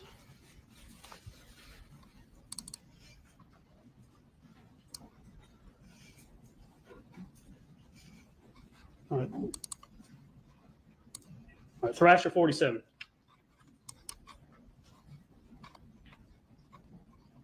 So we get from 1 to 47. Those are where your photographs begin, right? Yes, The 47. ones up to that are from realtor.com, whatever it is. Yes. So the jury's not confused. 1 through 46 are things that were taken from online, and then yours begin at Thrasher 47. Correct. And then you also took the ones that the defense put up, the ones that he showed, except for one that may have been from that previous. Right. Now, when you were there and asking questions, the defense was asking questions about the numbering, and if you had done things differently or gone back. Everybody probably would do things differently in many ways. Would that be fair to say that in some Absolutely. cases you were like, Yes. I do this or that? But when you look at what you believe to be blood in the basement, Yes.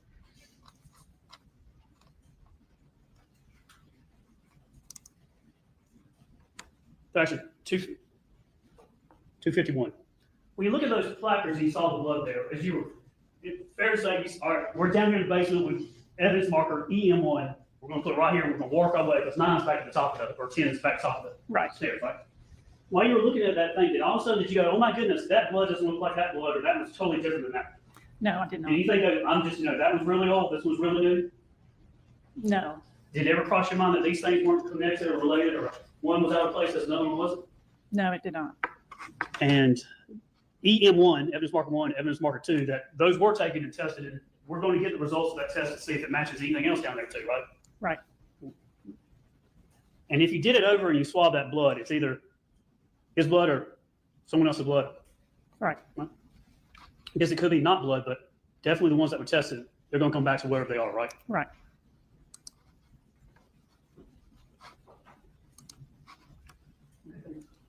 That's all I have to do.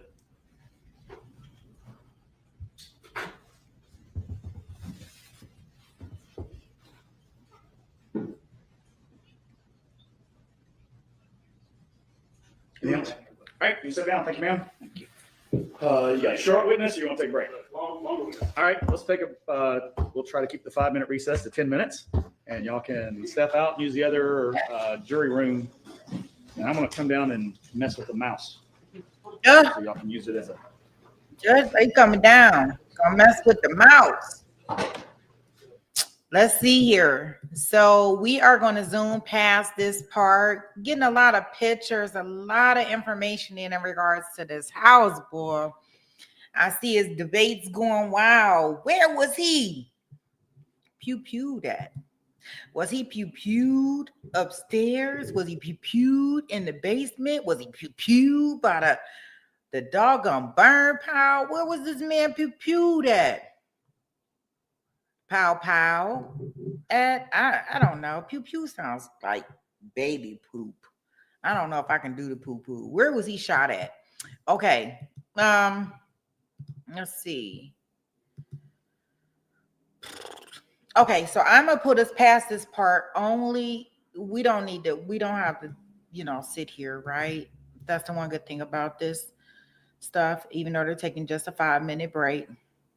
I'll get us back into the courtroom so we can get back to the evidence that I'm so intrigued. We do along just his alone. We also had about 4 or 5 other marshals. They did a sound test where they went and fired a couple shots. We've agreed by stipulation that he can present their videos and then just read the Okay. results. Hey, All right, Dupree. But if we get to close to 5, I'm gonna ask that he has to come back and do the martial part tomorrow, because it can be long. If that's okay with the court. You think you got an hour and a half worth of testimony on before cross? He's Or, gonna be, or as do y'all want long, to do that portion cross and then do that other part in the morning? we could do that, because he's gonna be probably longer, I would think, than. Even the videos of that the marshal's office did, I mean, they're kind of long. Anyway, in and of themselves. Everything you want to Let's do. see how it goes. All right, bring him back in.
All right, call your next witness. Thank you, Your Honor. Please, the court, second call, Chris Shaw. Everybody's right now. These items represent the evidence you about to present this matter. So be the truth, the whole truth, and nothing but the truth. So help you God. I do. Go ahead and have a seat. Make yourself comfortable.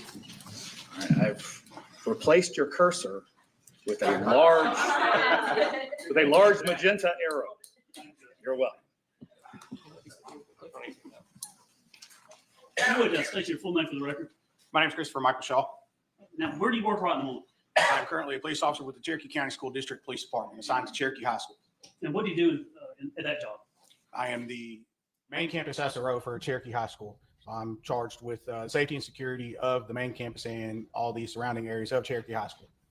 How long have you been doing that? I'm in my 3rd school year. And prior to that, did you work for the sheriff's office? I did. I was employed with the Cherokee Sheriff's Office for 15 years. When did you go to the academy to become post-certified? In 2003, Tell us, if you would, starting with where'd you go to the academy? I went to North Central Law Enforcement Academy at Treadmill Mall. And after you graduated from that, where'd you go? The Holly Springs Police Department, where I completed FTO and was assigned to uniform patrol. And how long did you do patrol? I did patrol at Holly Springs for a year. Then I went to the Woodstock Police Department, where I was employed for 4 years. I was a canine officer and a member of the A-10 Traffic Enforcement Network and assigned to uniform patrol. In July of 2007, I went to the Cherokee Sheriff's Office, where I was first assigned to the Waleska Precinct, and then to the Bridgeville Precinct. And in 2008, I was selected to become a member of the Violent Crime Unit. At the end of 2008, we combined ourselves with the Criminal Investigations Division, where I remained until 2021.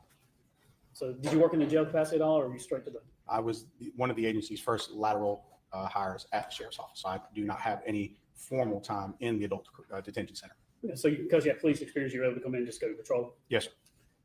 Done patrol, is that right? Yes. Done K-9? Yes. So that's a specialization? Correct.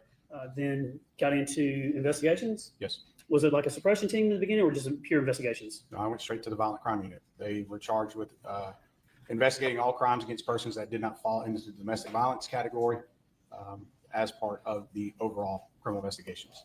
When you went into the investigations, did you have to take any type of particular training, or do like investigations 1, 2, 3, or what type of training did you have to be an investigator? So we start our experience trying to figure out your path. I went to the GIPSTIC's first 1 week criminal investigations course. They condensed it from 2 weeks to 1 week and started there. Prior to that, I had taken training in domestic violence and law enforcement officer response. But you get that basic training not only from the Georgia Public Safety Training Center, but then also through your agency, through senior detectives who are teaching you how to work cases with your agency and introducing you into the court systems, learning how your court is going to prosecute and work those cases.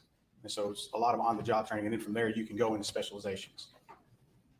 After did you go into type of specialization for the investigations? I did. I went to crime scene school, and I took crime scene processing down to Warner Robins, and started to really enjoy it. And that's where I started my foray into crime scene processing and becoming a state certified crime scene investigator.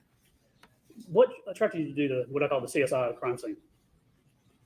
I like putting puzzles together, trying to figure out, working with the detectives, helping them answer those questions that needs more time to answer. And I'm afforded that time working that crime scene.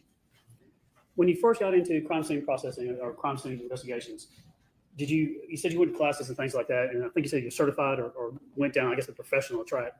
What level of experience at 2018, in July 2018, tell the jury, give us a kind of your resume, what level of experience you have for crime scene investigations at that time? I was a state certified crime scene investigator. I attained that in 2010. And let's start with that. What does that mean? What do you have to do to get that? That means I completed the state's original prerequisites for becoming a crime scene investigator. There's a total of 6 classes. Once you complete those classes, you have to fill out a post application through the Police Officer Standards and Training Council. It's then submitted along with your post transcript. That's like our school records for all of our training, plus our certificates to show that it is in fact the prerequisite courses.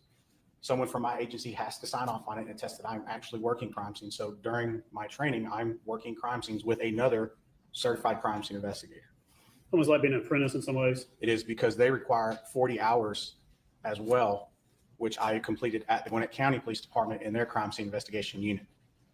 So once I have all those hours, so right there is close to 300 hours just in basic formal training. That's not counting all the time that I'm working with another crime scene investigator, learning my craft. That's taking pictures, mapping crime scenes, that's looking at lots of latent prints, dusting for latent prints, and all that stuff that comes along with the types of investigations that we do here in Cherokee County.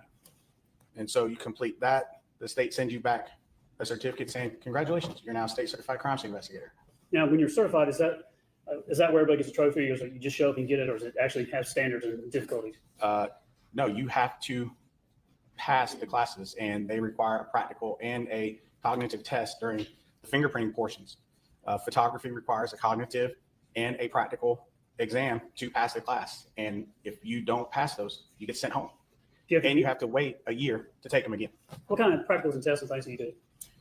During the fingerprinting portion, during classification, you have to classify 10 fingerprint cards. And so when I was going through in 2009, we were still doing the Henry classification. That is a manual classification that was created back in the 1800s by Henry in India to ensure that the workers in the British controlled Indian continent were getting paid and not having people come and double dip and take money. And so we've taken that classification. We use that worldwide, and we had to do that by hand. And you have to get all 10 right. And if one's wrong, that's it. Did you have to do like oral presentations, anything like that? Not during the basic classes. That was in my advanced classes that I go to later. So after basics, you're qualified as a state at the lowest level, I guess. I don't mean anything against that, just level 1, I guess. Did you go into a more advanced class? Well, the state only has one level. What they did was they changed some of their prerequisites for the certification, and I took that additional class. And that additional class was the bloodstain pattern and analysis class, and that's a 40-hour basic class. That's your introduction to bloodstain pattern analysis. I went ahead and took it, even though I was grandfathered in under the old state certification. I took that class. If you didn't have to do it, why'd you do it? It's important to my craft. It's crime scene, and what we do is a physical science. It's a forensic science. It's constantly evolving and moving.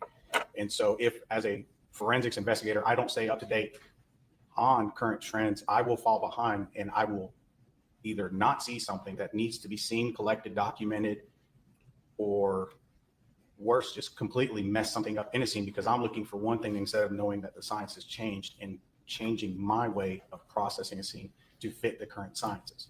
Do you challenge yourself in your craft and what you do? Do you always try to get better, always sharpening the sword? When I was running the unit, I read a lot of white pages because the science was changing so fast that I was on the phone with my fellow colleagues going, hey, I ran into this. This is what I did, and I failed miserably in the lab. What are y'all doing? And so constantly bouncing ideas off my fellow crime scene investigators and being able to call them and going, hey, I'm running into this and I'm having difficulty. What do you think? And collaborating with other crime scene investigators to help collect this forensic evidence. At the time in 2018, were you teaching or educating other people how to do crime scene investigations? I was. In 2015, I had the opportunity to attend the National Forensics Academy at the University of Tennessee. I'm a graduate of Session 39. That's another 400 hours of training over 10 weeks from people across the country who are experts in their fields. And this is photography, latent print development, mapping, human remains recovery. everything that we could possibly do, we got it in 10 weeks, and we got to train with people from all over the country. I did not get to participate in the international session, but we had people from as far away from Anchorage, North Dakota, Army, CID. I got to train and collaborate with all these individuals. Did you make networks and have, work studies or peers that as you talked about, you could learn more from and bounce ideas off of? Yes, sir. Did you do any training locally for people, law enforcement and crime scene? We would host training at the sheriff's office, especially when we started to get new equipment. Our first one was we got our first Faro 3D scanner. We got that in 2015, the weekend before I reported to the National Forensics Academy. And then again, when we got our infrared cameras that they have at the sheriff's office, we were able to hold training on how to manipulate those new camera systems designed specifically for crime scene investigation. One turning attention on July 5th of 2018, the date that you got involved in this case. Were you the lead crime scene investigator in this case? Yes, sir. Who all else was, first of all, 2511 Purcell Lane, about what time did you get out there? I believe I got out there about mid-afternoon-ish, sometime between 3 and 4, I believe. I got about 15:33 here on my notes, so about 3:30, give or take. And when you got out there, what do you remember when you first arrived? So I remember we went down a long driveway. My deputies had parts of the driveway secured off. We had some detectives there, and I was just told, hey, we have a pile here to the left side of the house we need you to go look at. The detectives really didn't have a firm idea of what was going on at that moment. And I said, sure, we'll walk out there and see what we got. Let me pull up some photographs that already been admitted to evidence.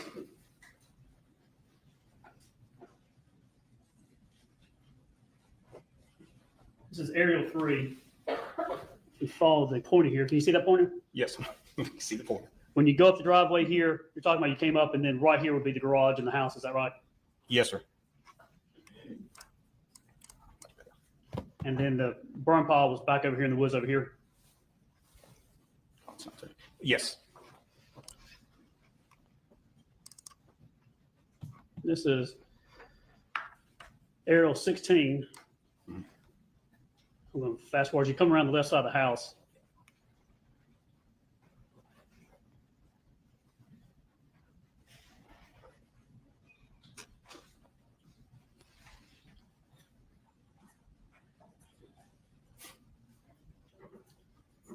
And what I can do is I'm going to fast forward just to the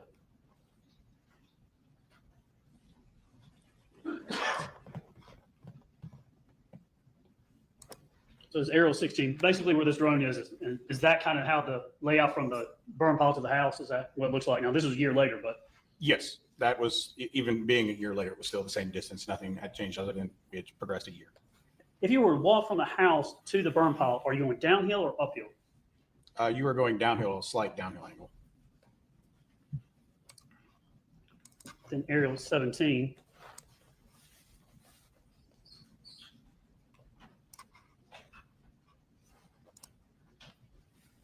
You got the doors on the left, and ones I'm calling American doors to the right, the French doors, and then it just keeps turning to the right. The burn pile would be back down that way. Is that right? Yes, sir.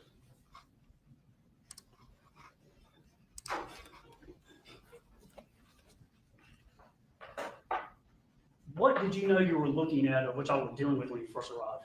I know it changes at some point, but when you first get there, what's going on? So when I walk up to what we call the pile, we have this burn pit. I can still feel heat radiating off of it, and I can see what appears to be a set of skeletal remains sitting on top of this pile. There appears to be construction debris and all this other miscellaneous garbage in this pile, but it's very clear to me that I was looking at a set of skeletal remains on the left side. I immediately got everybody to back out, and then started to request additional assets as I'm starting to size up my scene and determine how I'm going to try and recover these remains in a forensic manner. When you were first called out, were you respond to a person in need of help, or what was it called? It's a death investigation that they were not sure what they had. When you get out there, do you remember the temperature of the taken from the burn pile when you got out there? I know it was initially warm off me. So one of the things that I did request was have one of the fire investigators someone come out with thermal to give me a temperature. When they were finally able to get out, there was still over 200 degrees Fahrenheit with daylight still up at that time. So still hot. still hot. You back everybody out, then what happens from there? I requested through my chain of command to contact the GBI and forensic anthropologist, Dr. Alice Gooding, to get her to come out and assist us with recovering the set of skeletal remains. And why did you call Dr. Gooding? What was about her that made you call her? Well, one, she's the state forensic anthropologist. This is definitely well within inside her wheelhouse. And two, I'd never done this outside of a training environment. I did not know what I had. I know I had a set of skeletal remains on a pile, radiating heat at over 200 degrees. I don't know how this person got there, how they got to the state. And I'm not so far in my ego to go, I can do this on my own without calling experts who I know are going to, one, help teach me how to properly document this, but to ensure that we properly document and collect this entire set of remains. And for me, that's important because that person has a family. I want to make sure we're doing our absolute best to ensure that we do this correct, because we only have one chance to do this. And so if I can call help, that help is here in our state, I'm going to use it. Have you ever had a crime scene like this before? I've never worked a crime scene like this. I have burned 2 self-immolations in my career, and that's suicide by fire. I have worked those, but never one to this scope where I have both fire and skeletonized remains in an area that I know I need to properly document and recover. Did you know of Dr. Gooding's reputation or anything, or what was it about her that made you know that she does this type of stuff? So through our crime scene community, we knew that Dr. Gooding, one, was in charge of the crime scene work at KSU. She's the lead instructor down there. She has been going in with the Georgia Public Safety Training Center and starting to teach similar classes that students would get at the NFA here at the local level for our local crime scene investigators. And a lot of the classes that she had been teaching and that we have been pushing are scattered recovery remains and what we call buried recovery remains. She was able to teach those classes at the Georgia Public Safety Training Center down in Monroe County. She was coming to a lot of our, I had heard her speak at the Georgia IAI conferences because I'm a member of that. And so that's where I started to learn what her mission, what her outlook was. And she said, anytime you need us, call. We all had her number. She made it known that we could call her for a consult. And if we needed help doing a recovery, because she was the state's forensic anthropologist, we could call her. And I did. And did she come? She did. What is she like? What's her personality like? She's an educator, but she's awesome. She did bring one of her master's candidate students, and she was very nice to ask permission before allowing that master's candidate student into the scene. They are all vetted through her program, so that person is documented in my report. But she shows up with all her gear ready to go. And so I actually had to tell her, okay, hold on. I got to lay some groundworks for what we're doing because it's still our case. But I did call her for help. But she is super outgoing. She's very easy to talk to.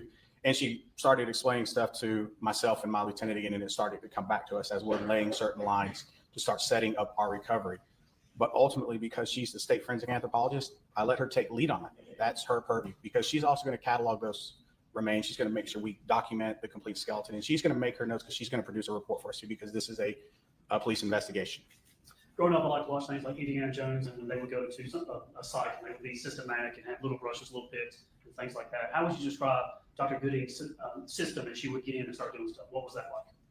Exactly the way I was taught at the National Forensics Academy, because she helped teach up there, and that we do use brushes. What you do see, and that is actually real. Had this been a buried, we would have had a 5-gallon bucket. It would have taken several hours to do this, but we have our lines laid and everything's broken down into grids, and we don't move from one grid to another until she says it's clear and she's got her catalog going. And so it's very systematic. It's fast, but it's slow where we can make sure we're accurately documenting everything.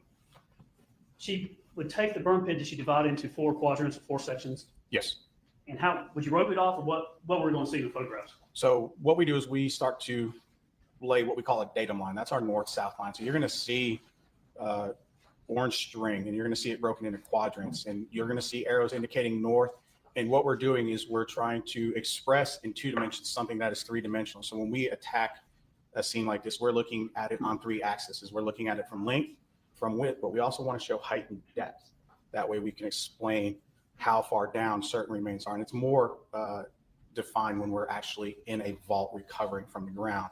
But we still do it on a scattered because we want to show how far or how close something is in relation to the central mass, if you will. So if we have a large mass in the center, we're going to say that's the center. And then we're going to measure out and say our furthest point is 6 feet down and 8 feet across. And if I can show you that in 3 dimensions on a picture, it makes it easier than just reading off numbers. And so that's why we lay these lines. We also split it into quadrants to make it easier for us to tackle a large scene so that we don't forget anything. What kind of tools or things did you use to do this? Did she bring anything? She brought all her tools, but sifters, buckets, garden trowel, stuff you would find in the gardening center of any Home Depot, Lowe's, or Walmart. That's what we use. Now they're all clean and sterile, and she brings them with her. But it's common tools that you recognize, except for our sifter. Our sifter's waist level. Each forensics expert builds theirs to meet their needs. Let's look at some of these photographs here. I'm going to tender into evidence. It's Shaw 1 through 281. And did you have an opportunity to meet with us and go through all these pictures and the videos and everything? Yes, sir. And were they fair and accurate photographs of what was done at the scene and other things in this case? Yes, sir. So just at the time I tendered evidence states exhibits, but it's Shaw 1 through Shaw 281. Right? Objection. No. All right. You move.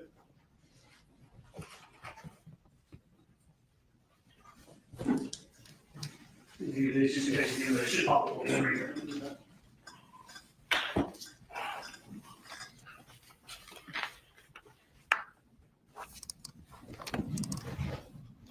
Judge, may we turn down the lights a little bit for these? Would that be okay?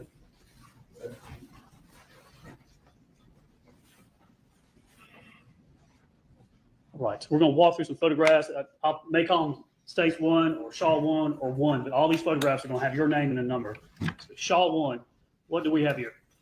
So with this first series of photographs, all I'm doing is taking overall photographs outside of the crime scene tape. As you look at 1, as you look at the photograph, there's a pine tree to the right, and is that the beginning of the burn pile? So this oak right here, that is Okay. is directly in front of the left side of the pile, and then that pile extends from that tree over to the right. This is 2. We'll be moving to the right. 3,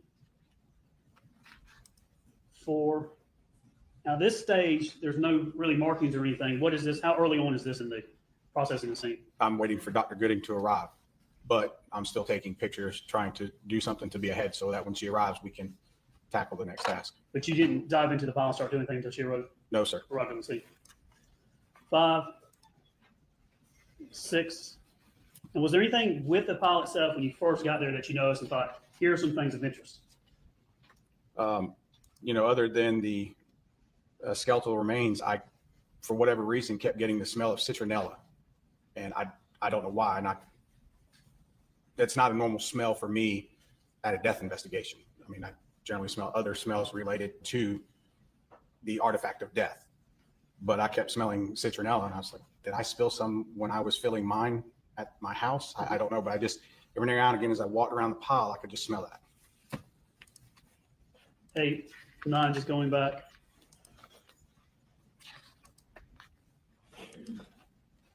Now, 13, this is looking from one side of the pile, and you said it was still hot to the touch. Was it on one side or certain parts of it that were that way? So I didn't walk all the way around. When I got close to it, most of it, I stick my hand, I was like, that's still radiating some pretty good heat. And I own firefighter rated boots because I do sometimes have to go into arson scenes. And I wasn't willing to walk close to that in those boots. I was like, let me see what the actual temperature is. 1, I wanted it to be safe. And 2, I needed to document it because it was still radiating quite a bit of heat for this condition. How can you compare that? How hot is that? It's over 200 degrees. We boil water at 212. We can get scalding burns, I believe, between 110 and 160. That's hot enough for me to go, I'm not willing to melt polyester to my skin, and I'm not willing to risk the firefighter rating of these boots.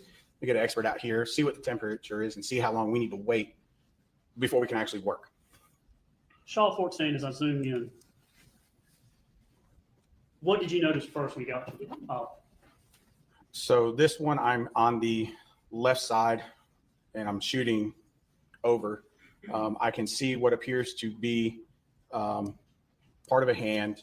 Oh, I see that. Don't see that. That's a hand. I see what appears to be part of the rib cage, and I'm starting to orient myself. I see parts of different degrees of what I believe are temperature variations. So when we look at something, we say clothing initially blocks heat, it won't burn evenly. That's what I'm seeing in my head, and I'm trying to figure this out, but I see that it's compact. And I'm like, okay, is this someone who's fallen over? Because I don't see what we would traditionally think of as a full skeleton of a human being. So did someone fall over? Did someone experience some sort of issue that caused them to fall here? All these are running through my head as I'm taking these pictures, trying to process this and think of next steps to go. How am I going to document this, and what am I going to look for? And at this time, you didn't know anything about a bullet in the ribs or anything like that? No, sir. 15, 16, 17, now we're getting on to 18. And who do we have in this picture? What's going on? So these are the start of the forensic anthropology examination. So we're marking flags, and you start to see wooden stakes go down for our datum lines. And then we have master's candidate students and the deputy coroners in helping to rake and clear while we're taking pictures. And as you look at the exhibit, Child 18, the photograph, I've got the cursor here. It appears that on the right side, there's an angle, or it slopes down or goes downhill to the left. Is that right? Yes.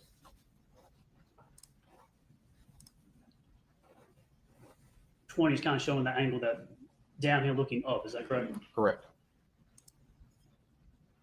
Now, on the outside of the fire pit, there appears to be, is that wood and things that are charred, not burned? Yes. Maybe some vegetation?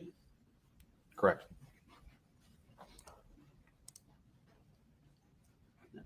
'23, we start to get markers. Now, the A, I know that's going to be renumbered at some point, but what are we doing here in '24? What's this showing? We are starting to build our quadrants. So we're laying down our north-south line and our east-west. We're also, we have angle indicators on those lines so that if we need to run a tape measure across at one point, we can see what that angle is at that measurement point. So we run the lines and then run the tape. We have our 4 quadrants, but the lines aren't completely square, and we keep it within our boundaries of where we see evidentiary goodies. And we're going to get into this, but I believe quadrant goes top on the right side, A, B, C, D, kind of going in this direction, clockwise. Yes, I believe we went clockwise that night. And you see B in Shaw 30 photograph. And then there are some flags that are clicked down on those to indicate things that you just see on the top. Items of evidence on the top.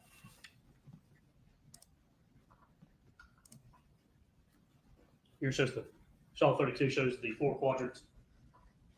Correct. So this is A, B, C, D. And most of the evidence, the remains were found in A and B. Is that in A and B?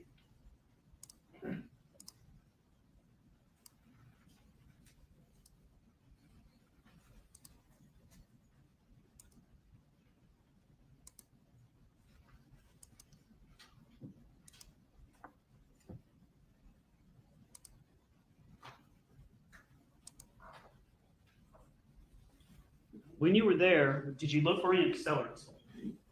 I did not. Did you find any? Haven't seen gasoline cans or gasoline containers, anything like that? I did not find any in the That's area. all in that one picture.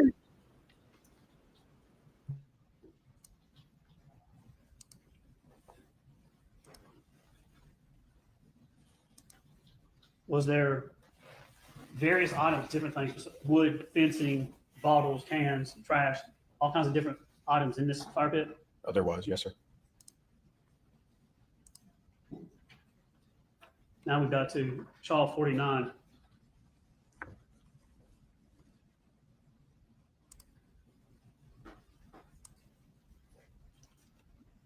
Give me Shaw 51, we're going to go into. Tell us again, how would you attack each to remove things and collect things? What would you actually do? Did you use a shovel, hands? What did you go down? How did you pick stuff up? And how did you sift through it? So we start with our hands first. It's our most tactile sense. So we're going to start in our quadrant. Someone's writing down. We'll start with the large items that we can see and identify. And then from there, we will start to grab shovels and trowels to pick up areas of ash and debris to go over to the sifter. And those will be transferred from a specific quadrant being documented by the scribe there, and then put in a bucket from there, taken to the sifter. The sifter's placed over the blue tarps, something that will contrast with us. And then it's one bucket at a time. We'll sift it, look through the sifter, empty the tarp back into the bucket, check the sifter, make sure we don't have everything, catalog, document that. And then we just keep rinsing and repeating as we go through these buckets. So everything starts to slow down at that point once we've removed the big items that we can readily see and identify. When you found an item of interest, what would you do with it? Is there So Dr. Gooding who laid it out, or what would you do? There's laid out on tarps. However, Dr. Gooding wants to do that. Like I said at the beginning, she's kind of running that. I'm just making sure, one, I'm learning, and two, anything that she needs, but she's running that process. But she's laying stuff out on tarps. She's cataloging the skeletal remains as they're removed, checking on us. I get to do the manual labor. I was sifting some stuff. We're also continuing to rake and make sure that we don't miss anything within that specific quadrant. Once we're done with that quadrant, we move on. In Shaw 55, we have these, you see the ground that has markings on it. Was that how that was, or is that something y'all did? That's from us raking. Did you notice around the burn pile itself, was there any signs of raking or a tractor had been used for something to clear the land? No, not around that, because the area on the edge of the burn pile was still green with vegetation. But did you see that there was evidence that a tractor or RTV was in that area? Not during this point of the investigation. It says 57. What's going on here? Is it just an example We're of what? examining small bone fragments. 58, what is just scooping buckets? Is that how that would work? Yep, we're troweling using a dustpan. We're troweling into the bucket. Once we're satisfied with that, it goes to the sifter. We sift it. Again, we look for small bone fragments, items of evidence, pieces of clothing, and lay those out. Shaw 62, what is this? That is a picture of our sifter in one of the buckets that we sifted. And you have a sift, and then the bigger pieces would remain on top like this? Yes, sir. And then we'll go through those with the forensic anthropologist, the master's candidate. We'll pick out the bone fragments. Those will get cataloged. Pieces of construction debris will be examined. If it's not of any evidentiary value, it's returned to another area. Items of evidentiary value are set aside to be cataloged later. Up to this time in your career, have you been or responded to scenes where a person's body, whether it's alive or dead, a person's body has been greatly demolished, cut up, hurt, broken, otherwise lost injuries? How many of those have you been to? I've been to several hundred of those. And have you seen bones and things like that? Could you recognize certain type of bones, or was the experts able to recognize it much quicker? They're able to recognize them much quicker, but that's part of my NFA training is a week of anthropology. And I was called many times upon my return by detectives from all over the county. Hey, we found this bone. You know, Fido brought this bone up to the house. Can you look at it? And I had books that I would carry with me to help me identify the difference between animal and human. Have you worked shootings where people have been shot, actually shot? Yes, sir. You ever seen anybody get shot and still be able to move or walk a distance? Oh, yes, sir. Like what? One of the last cases I worked, the shooting victim went 125 feet before he collapsed. He was shot inside a home, collapsed on the street after traversing an outer porch, down a set of stairs, across a very large front yard until he collapsed in the street. Have you seen people that have been shot, and even after they've been shot, to be able to go a distance or move on their own? Yes, sir. How about blood? You see people, different levels of when people are shot and how much blood is there? That depends on the projectile type, where the person was shot. Did it hit a major artery? Did it hit a bunch of muscle? Did it hit, bone and deflect somewhere? That really depends. And then what were they wearing? Is it wintertime? Are they wearing several layers, or are they wearing a pair of shorts and a t-shirt? A different amount of blood, even though people have been shot. Have you seen that? Yes, sir. 63, just a sifting again? Yes, sir. 64, Still sifting, looking for small. 65. Same. And then 66, what are we doing here? We are at what we call the bottom. We have now hit earth. So we have recovered all of the burned material, whatever that may be. And so we will scrape another layer just to ensure that we've not missed anything. So we try to go to earth and then scrape a layer. I'm seeing the photographs that it's daylight and it's nighttime. How long were y'all out there? I believe I watched the sun go down and come back up that particular day 4 or 5 a.m. is when I finally left the first full cycle of work. Painstaking process, slow and tedious. Yes, sir. 67, what are we doing here? We are running our metal detector. We want to make sure we don't leave anything. Did you find any blood at the scene out on the burn pile? No, sir. As I go through these, this is the blue tarp photographs. What are we doing here? So we're just documenting stuff that we found within those quadrants.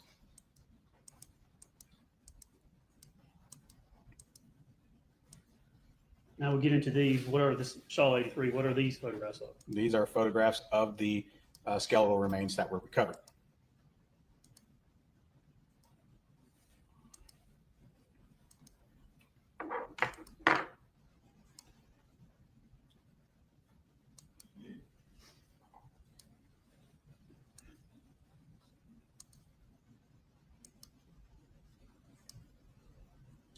At some point during the investigation, there was something found in the rib. Do you remember when that happened? Yes, I believe it was well after midnight when I was made aware that something had been discovered lodged in the rib cage.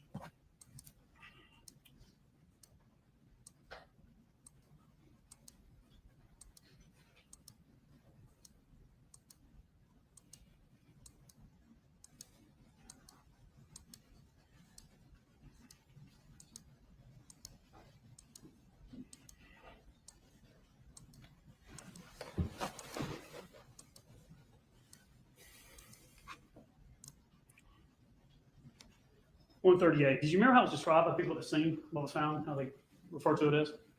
I don't remember I don't remember if they said it looked like an eraser or I don't remember what exactly they came and told me. I do remember they said, hey, we found something. You have to come look at this now. I said, okay. What happened from there when that was found? So I walked back down to the pile where they're working. Dr. Gooding and her team are still working. Investigator Olenek, who was taking my picture, said, Sarge, here you go. And I went, that looks like a projectile. Everybody stop what you're doing right now. I had to explain to Dr. Gooding, ma'am, I need you to stop for a moment. Everybody stop. Went and got one of the detectives. I believe I went and got Lieutenant Clark, but I know I let Lieutenant Bowder in and know. Say, hey, we've got a projectile. We also had to stop and let the coroner know at this point because now we've just changed our dynamics of our investigation. And so we had to take a hard pause while the detectives figured out their next steps. And so I had to wait for them until we could get back to work on what we were doing. You were investigating a death. Correct. But now you're investigating possibly a murder. Is that shifted? Yes. Didn't find any gun. So if it's a suicide, you respond to a suicide. What do you look for? The same things I look for in a homicide. We'll try to look for defect. I'm looking for angle of entry, back spatter. A gun location doesn't necessarily mean anything to me because I've had suicide victims do weird things with guns. A note, sometimes I find them, sometimes I don't. But I know in a relatively short amount of time if I'm working with a suicide or if I'm working with something else. This case was unique because, yes, we had a projectile, but it was still in a set of burned remains. So the best thing to do was to stop and get everybody on the same sheet of music at this point.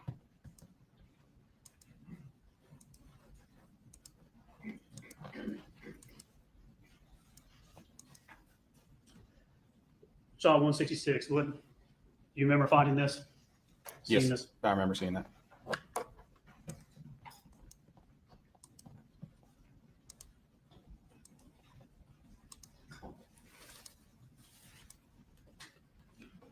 Now, came back out at some point and we're working the scene, but there's a photograph taken of a tire mark in Shaw 174. And in relation to where everything is at, in Shaw 174, when you look at these tire marks, what is at the top of the picture? That's the pond they have on their property in between the main house and their pastures and their barn out to the far right. This is 177. And the pattern there is a has a unique pattern. We're going to look at the pattern of the tires in RTV later on. And then I believe there was a dive done to look for the gun in the pond. Yes, sir. Were you there for that? Yes, sir, I was. After you were worked the burn pile, you actually did some other things while you were at the scene.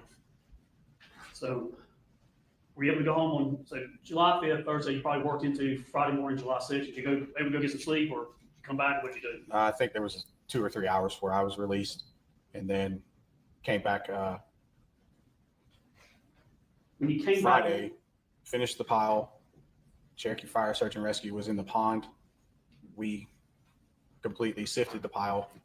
We also did line searches of the area behind the pile, while the detectives were inside the house doing their searches.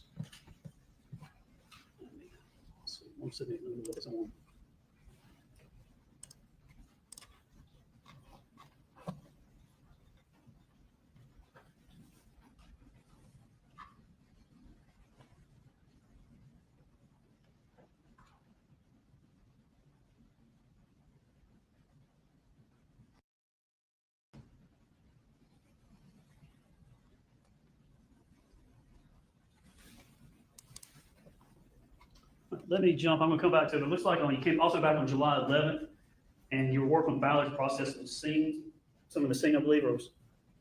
Yes, so those days started to run together, Okay. but I was out there for everything that I have.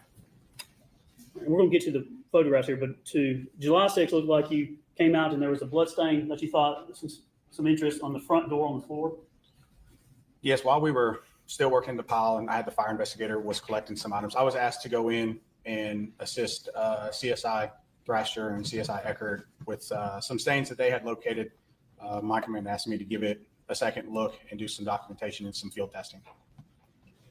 And then there was one stain. There was actually a window. And there's 4 things that you looked at, but looks like you field tested the stain positions number 1 and 3. Do you remember doing that? Yes.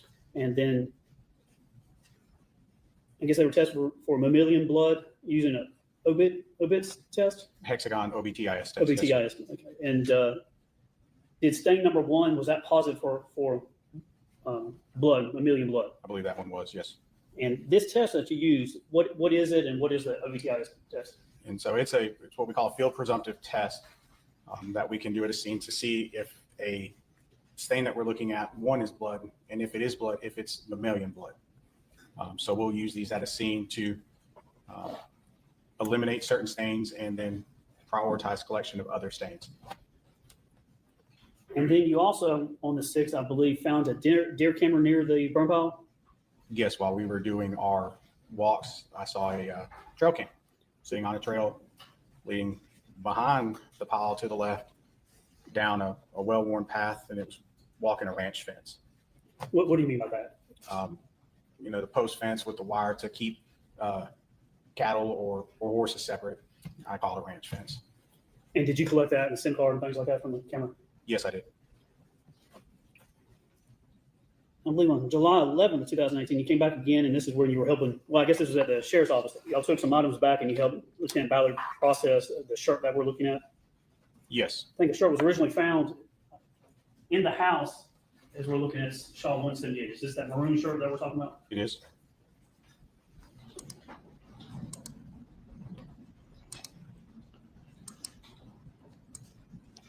And then I believe for the sleeve, at some point y'all took that and had it sent off to the GBI. Is that right?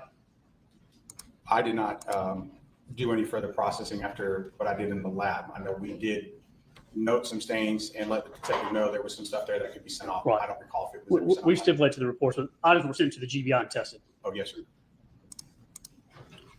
188. This is a picture on the thing on the front of the shirt. What did that look like to you? To me, at first breath, it looked like a scorch mark. Consistent with soot or something from fire? To me, it just looked like a scorch mark. It was something that was important enough for me to document. So I wanted to make sure that in my case, detective knew, hey, this is here. Right. And then there was a OBTI test done on the shirt for blood. And what is this? It looks like a protein test, but tell us what this is. This is and this was done at the house. This is in our lab. So what you see is the testing vessel of the hexagon test. It uses a cotton swab and a liquid in the test kit. You will swab the suspected blood stain, collect that on that swab, and then you'll clip it off into the fluid. It's a phenolphthalein style solution. Give it a good shake, count, and then you'll break off an end. You'll pour it into the area marked S, it's that trough, and then you wait. And so the first line you'll see is the control. That tells you, hey, the test is working correctly. The second line, the T, that's your positive for mammalian blood. So the control C and the T here. And then some shoes were taken from the house, 2 pair of Nike shoes. Is that right? That's what we're having here. Correct. And then the ones here, these blue Nike. And did y'all notice things on these? I saw what appeared to be some suspected blood stains on the shoes that I wanted to test. And is that what this OBTI test is here? Yes, we did one at the scene, and then we did some more follow-up in the lab.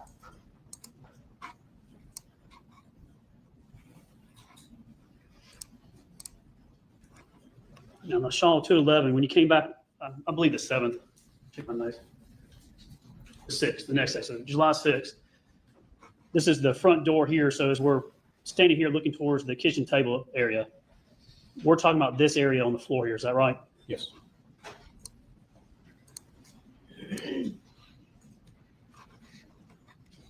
Shaw 215, is this the spot we're talking about? Yes.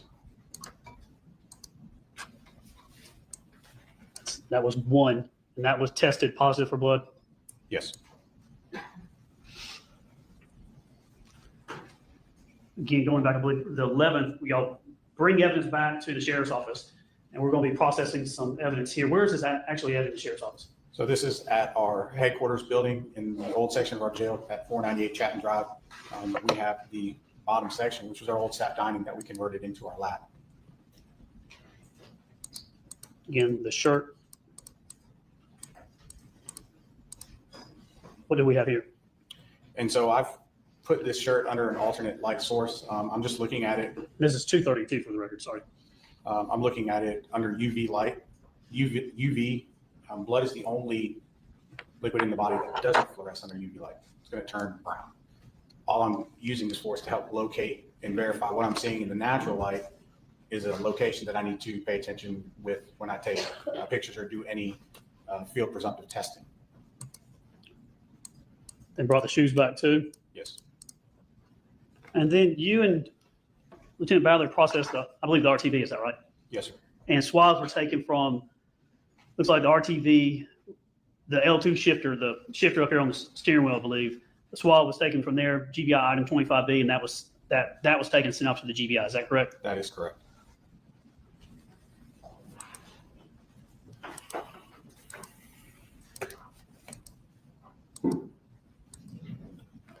And then also y'all tried to look at and process the Kubota, is that right? Yes. And I noticed the tire marks on the Kubota tractor.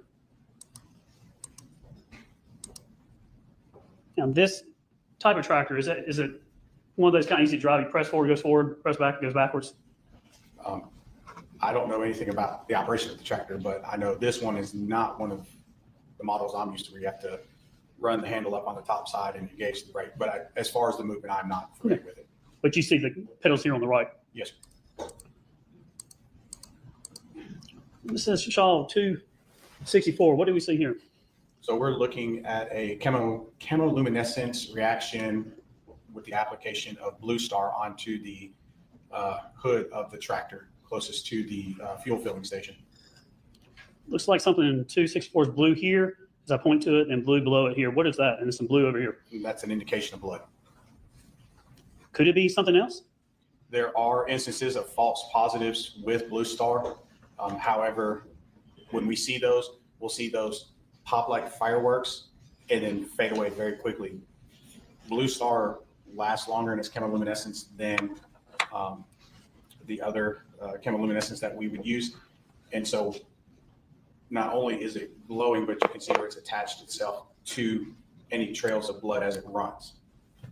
So we know this to not be a false positive. It's an indicator that there could potentially be blood there.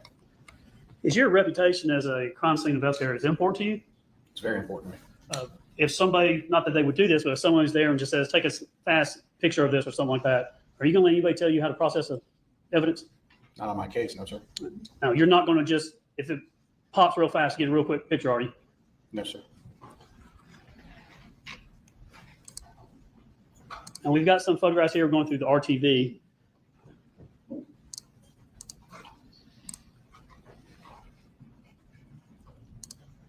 Now, as we get into, this is 268, we'll get into things that we're going to try to do something. And if you would, Judge, with your permission, I'd like him to step down and actually show how we do these. But this is 268-1. This is 268. Can you see it very clearly? Looks like just darkness, doesn't it? Yes, but I can see it because I'm attuned to it. But yes, it is a dark picture. When we shoot Blue Star, it has to be dark. Now, this is 268.1, which is the same thing. If you don't mind, come down here and show the jury how you can use the shading to make it pop. You want to drive with the mouse? Yeah, I'm going to let him drive. Judge. So this is 268.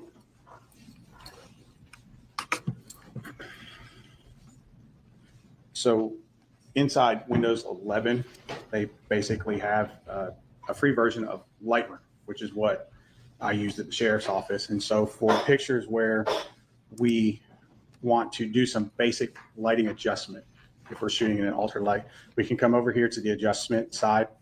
In here, we look at brightness, exposure, contrast, our highlights, our shadows, and we can move these slides all the way to the left, all the way to the right until we get whatever we want to be exposed. And so I'm sorry. Get a soft voice. Go speak loud. Apologize. What we'll do is we'll move these sliders left and right until we get the desired exposure that we want. So helping to kind of clean up, if you will. We're not actually changing the photograph because we don't save it to the original image. It will always be a copied image. And so for these, when we started to, we were pulling out the brightness and our exposure. And then we'll take our contrast and we want to see how it goes. So we're going to run it all the way to the negative to get it to come up. Our highlights wasn't really doing anything, but our shadows. And so we would run that for those photographs to bring it up. And I know your screen, you can't really see it, but there is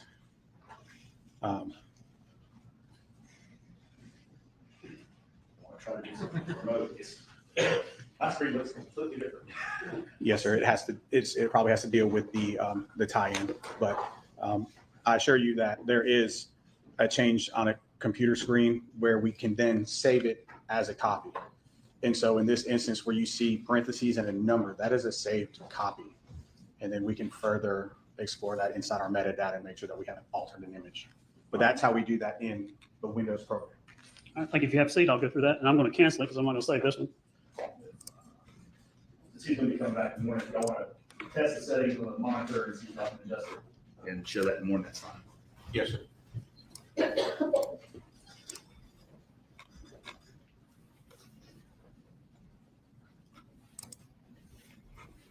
So 268, and then before trial, you were able to get with one of our investigators and adjust it. Is that right? That is correct. So this is 268.1, which is the adjusted. And what do we see here? The chemoluminescent reaction, blue star on the towel that we located in the back of the RTV. And what is that indication of what it could be, possibly? An indicator of possibility of blood. 269, what do we see here at the bottom? Chemoluminescence reaction. And 269.1 with the adjustment, same thing? Same thing. 270, kind of right here. 270.1, is that adjusted? Yes, sir. So let's see if the, so this is 270, and you just adjust the light. Is that what you would do? Yes. So as I go with brightness to the left, it gets dark. If I zoom over, you actually can see it. Yes, sir. And then, so it takes a dark picture. When blue star on it, you're better able to actually see it pop. Is that right? We're able to see the chemoluminescence reaction.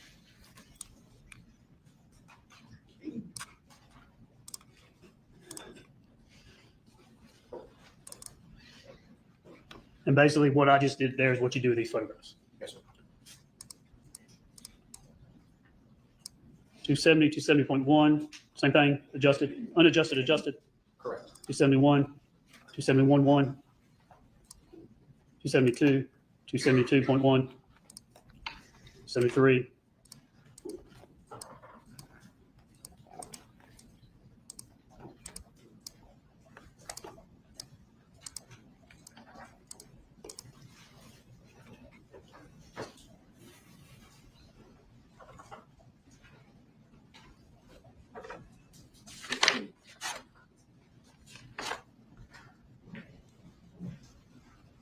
So off that towel,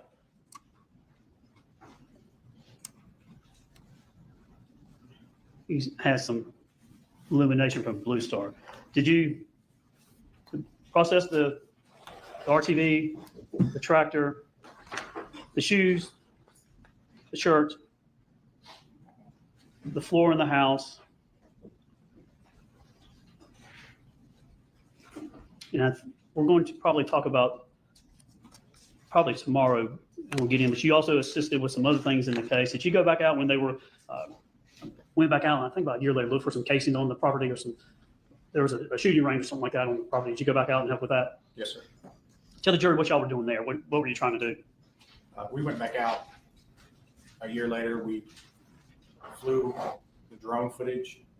We did some decibel meter testing, and there was an area on the lower, I believe it was the right side. It was down a pretty steep embankment where they had an old tree that they were using for target practice, as folks do out in that part of the county. So I went out there looking for projectiles to see if I could locate a projectile that I could send to the crime lab to possibly match to the 2 projectiles that were located that night at the scene. And did y'all collect casings, bullets, things like that, and bring it back, and some of that was sent to the GBI? Yes, sir.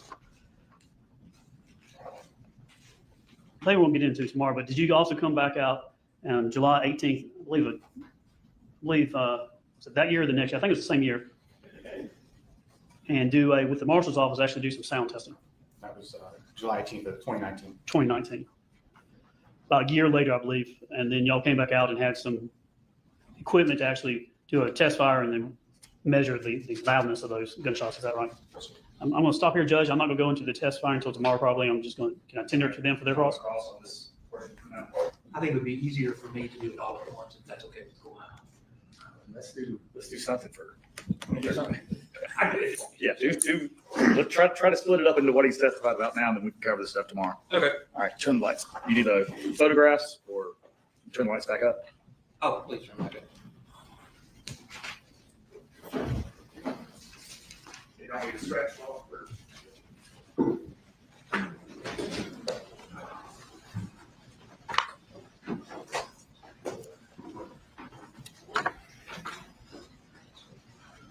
Do a 24/7 anytime workout. All right. Good afternoon. Is it, I know you're with the campus police now, right? Yes, sir.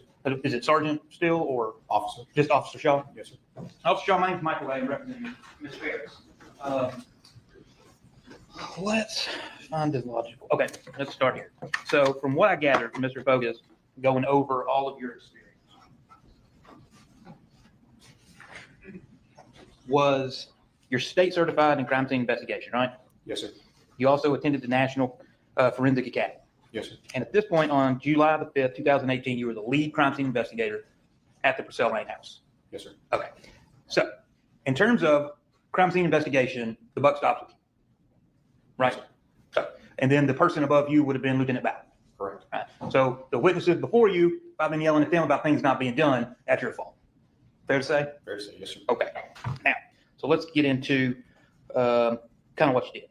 With the house, because I know you had told me that you were still out at the burn pile around midnight and you found the bullet in the rib around that time, after midnight. I believe it was after midnight. Yes, sir. All right. Now, we heard from was it Sergeant Westbrook. He's the one that actually noticed the bullet first. Okay. Good. Not okay. Is that correct or not correct? Well, if he noticed it first, then that's correct. Okay. Well, wouldn't he have notified you if he found it first? I guess here's my question. Who found the bullet in the rib? I was notified by investigator Olin. Investigator who? Olin. Olin. Yes, sir. Okay. All right, so he told you, and then that's when you would have called Lieutenant Ballard, I'm assuming, or somebody. Yes. All right. And that would have been presumably into July the 5th. Into the 6th, I believe. We were out there on the 5th. Okay, you came on the 5th. It's already went to the 6th, yes. All right. Okay. And you left at some point because you came back on the 6th. Yes. How did, because this is your crime scene, right? Mhm. How was the crime scene secured overnight? Because I'm assuming not everybody stayed out there all night long. That is correct. So my crime scene vehicle stayed out there. The sheriff's office, we stationed deputies at the entry point onto the property with the crime scene log. Okay, with crime scene log on 24 hours a day. Yes, sir. Okay. Now, and that would have been done until y'all were done with the house. Now, granted, I know y'all have been out there several other times, including over a year later, right? Correct. So, but during that relevant portion of time, law enforcement was there the entire time. Yes, sir. Okay. Now, setting up the grid, and I'm sorry, because of the way your direct was, so it's going to kind of jump around, okay? So if you don't understand what I'm asking, just let me know. So you called Gooding to come out just because that's what she does, right? She's an anthropologist. Yes, sir. Okay. So she comes out and she's the one that sets up that grid along with, you and whoever else. Yes, sir. Okay. So she would have done that. How long was it from the time you saw the body, made the determination, got the approval that Dr. Gooding showed up? Probably about 2.5 hours. Okay. Is it during that period of time, because you testified earlier that the fire was so hot when you got there that you didn't feel comfortable working in it, right? Correct. All right. So did it cool off in that 2.5 hours to be a comfortable temperature for you to work in? Yes, sir. Okay. What temperature did you let the fire get down to before you started working? I don't recall if we measured it when I went into it. I know it was comfortable enough that we all made a determination we were going to start working. Okay. So it was measured by Shane Daniels, right? Yes, sir. With Cherokee Fire Investigator? Yes, sir. Okay.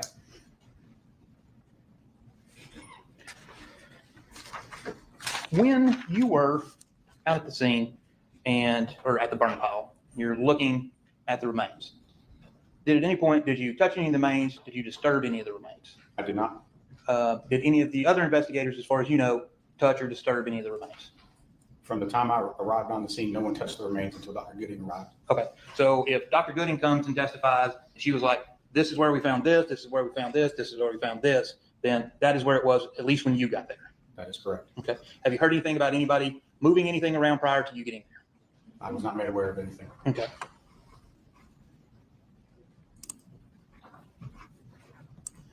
I'm just pulling that up when I did.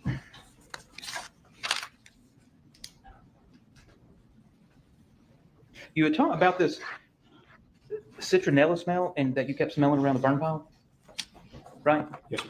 Did anybody else, to your knowledge, ever say that?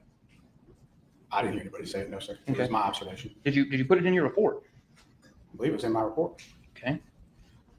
You also you did note in your report that Shane Daniels had taken samples from the burn pile. Yes, sir. Okay. Do you know whether or not those were ever tested for any type of accelerant or anything? I believe they were sent off. Yes, sir. Okay. Did that come back that you're aware of? The results of that? I believe no accelerants came back. Okay. You also, or do you know that Ms. Farris, they tested her hands for accelerants and that she was negative for accelerants? Did you know that? If it was mentioned to me, then yes, but I know he did his fire investigator duties while at the scene. Okay.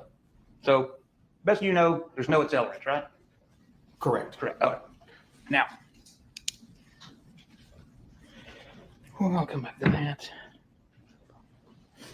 You said that there was, you observed no blood at the burn pile, correct? Correct.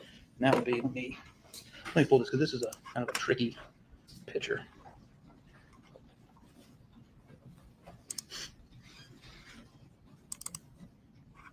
So this is actually a photograph. The house is to your back, right?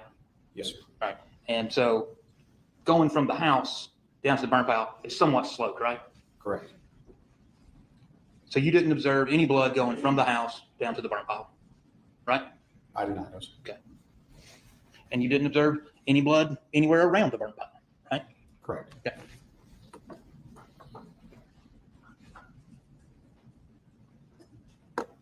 Number 150.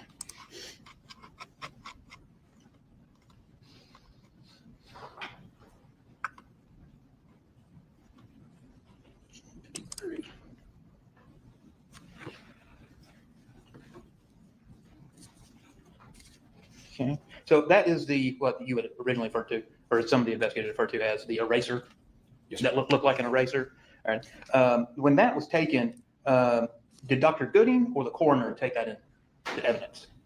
The coroner took the remains into evidence. Okay, so Dr. Gooding got them from the pit, contained them somehow, and the coroner then took custody of it? The remains were cataloged in white disaster bags so that the coroner could seal those and take those with her. Okay. And as far as you know, this projectile was sent off to the crime lab as well? Yes, sir. Okay.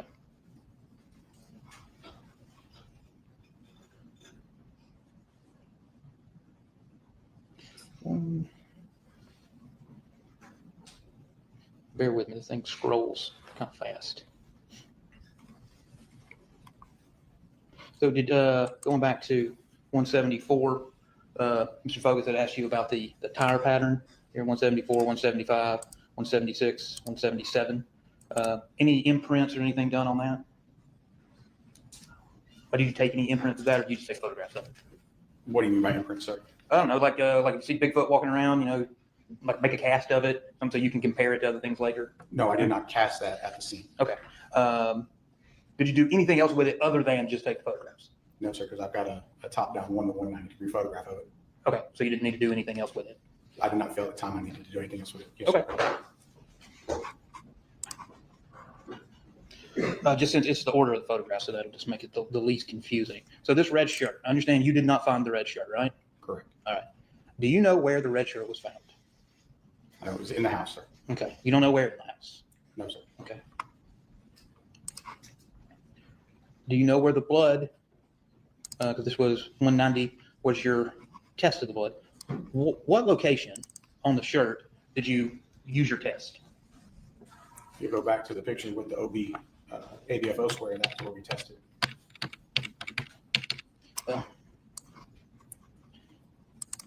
This one? No, sir, go back one. Go back one. There. The big stain. Okay. This stain? Yes, sir. Okay. And I'm asking you because I don't know. Is that this stain? I'll flip between 186 and 187, okay? Is that the same stain? In the middle of the shirt? I believe it would be the same thing, yes, sir. Okay. So if we go back to the whole shirt, we can get to it. So it's kind of right here, the right-hand side, almost directly below the logo. Fair enough? On the left-hand side, yes, sir. Okay. And that's what your testimony to this jury is, that that's a positive as being blood. It feel presumptive, yes. Okay. Feel presumptive for Yes, blood. Okay. For mammalian blood. Yes. Yes, Yes. And are you aware that this shirt was sent to the crime lab? Yes, sir. Okay. Are you aware that the test came back for this shirt? I know they did get test results back. Okay. Do you have any indication of what those test results were? I've been through several of them, so I don't recall right off the top of my head. Okay, that's fine. We've got those people will come in later.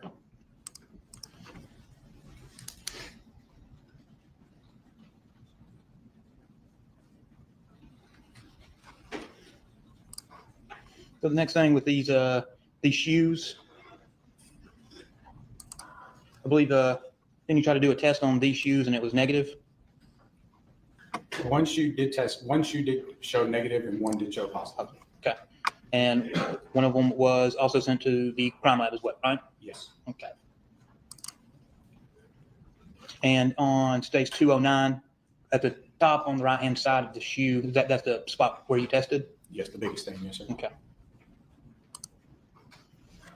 And not putting words in your mouth, but that was sent to the crime lab, right?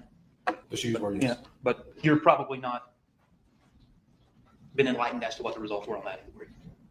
I do know the ones that we tested in the lab did not come back. They came back positive for blood, but not for Mr. Farris. Came back with Mrs. Farris's blood. Okay. But you don't know which shoe that refers to, right? The ones in 209. Right here? This one? Yes, sir. Those are the ones that we tested in the lab. Okay, so you tested that, the 209, we'll just call those the blue Nikes. So that had Ms. Farris's blood on it. I believe that's what the report said. I was made aware of that. Okay, you didn't do the testing. I did the field presumptive testing in our lab, but we sent it down to the crime lab. Okay, yeah, that's what I'm talking about. Did anybody tell you what the crime lab said about it? Then I believe it came back. It was not Mr. Farris's blood. Okay, exactly. Thank you. All right, now this little spot. So I'm going to show you 213. So this little entryway between the front door and going into the dining room, there it is. That little spot right there. Did you field test that spot specifically? Yes, because it was a large volume.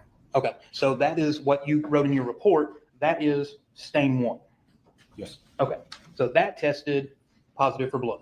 Yes. Okay, did you then swab that and send it to the crime lab?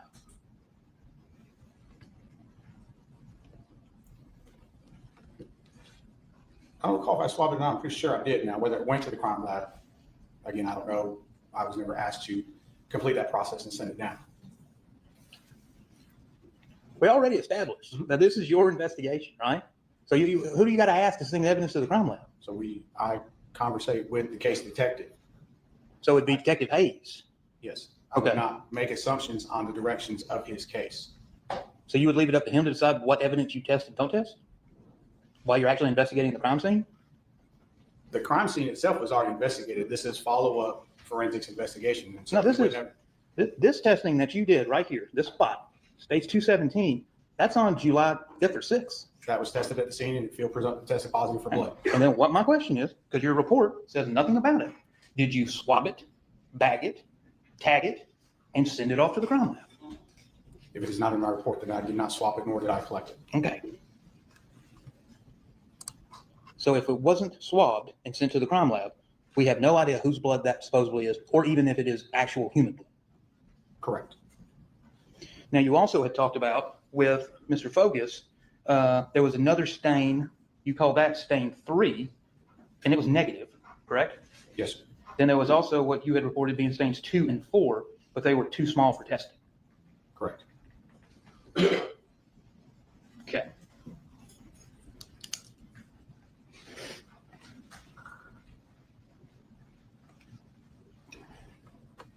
All right, 232.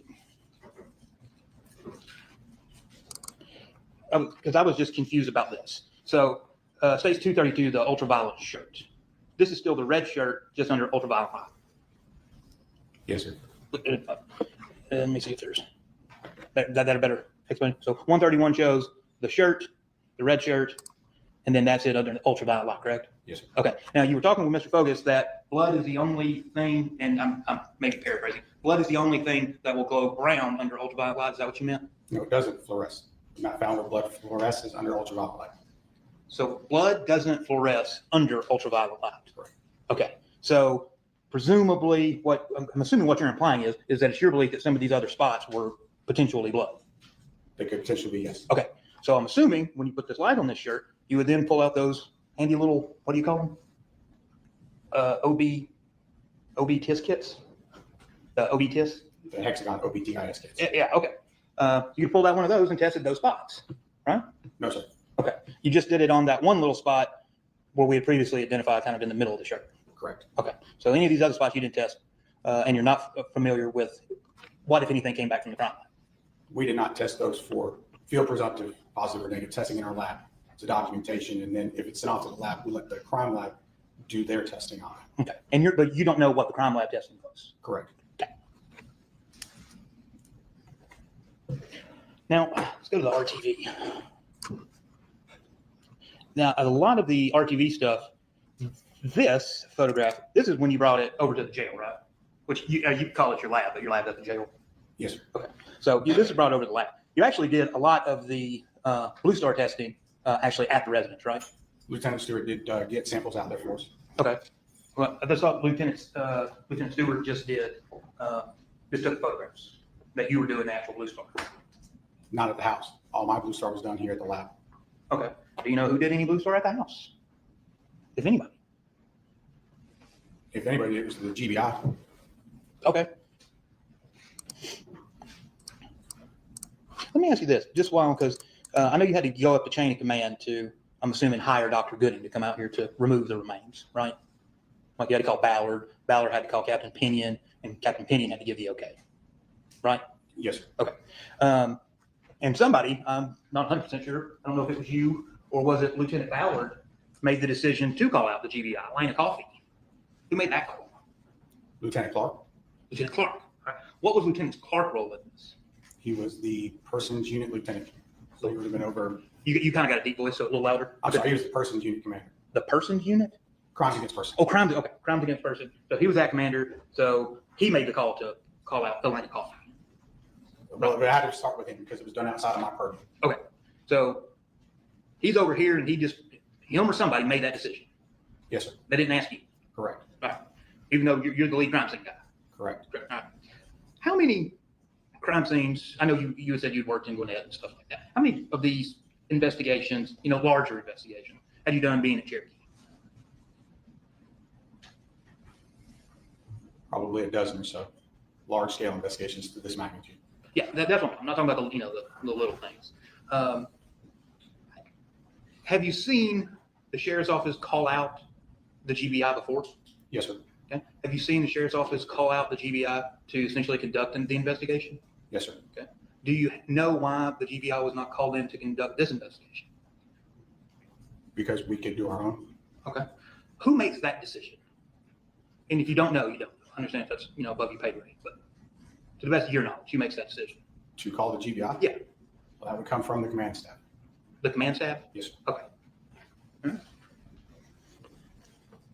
So, jumping into the RTV.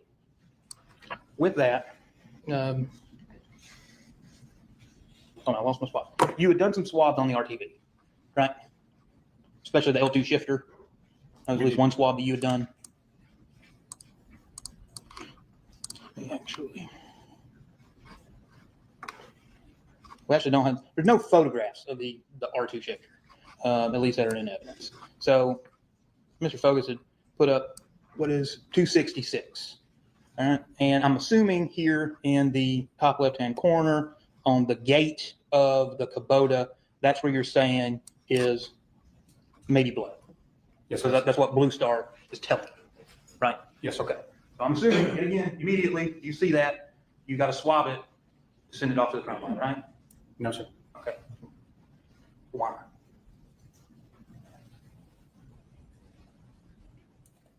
Because those two particular little marks were not large enough stains to collect a sample. We saw the chemiluminescence over the entire, we sprayed the entire tailgate area. Yeah. Those were the only, actually there's a little third little dot right Yeah, there. right here. Why not take you Q-tip, long Q-tip, rub it on there and see if you can get a DNA and send it off? Because we did not at that time. Okay, so essentially we may have blood, but we don't know, right? Correct. Now that would be the same, Mr. Focus has shown you here, a little bit of this. You didn't swab this, you didn't try to collect it, to send it off to see about that, right? Correct. Okay. Now what about, because there's no photographs and there's nothing in your report, what about the actual bed of the RTV? There's no indication there was any testing done in that, right? You didn't do any testing in that. We did not. Okay. You essentially just sprayed the Blue Star around the bed, correct? Well, we have it. It goes into the bed as well. Okay. You didn't see any blood in there. We did not get any chemiluminescence reaction. Okay. From the bed of the RTV, just so the record's clear. Yes. Okay. So this tractor. Now, when you were doing this, because your report doesn't, at least your initial report that I have doesn't talk about getting super detailed. And it's not bad. I'm not saying you wrote a bad report. It's not a bad. It's just not as detailed. So like with this tractor, and so I mean, you're saying that this is a little bit of blood, or could be blood on the top of the tractor. When did y'all do this testing at the jail?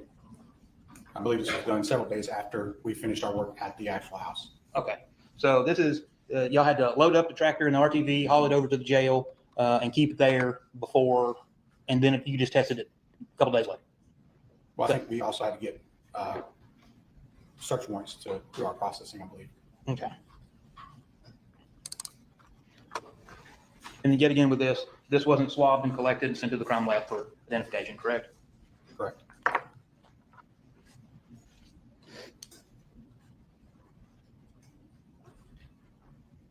Good. I've got probably about another.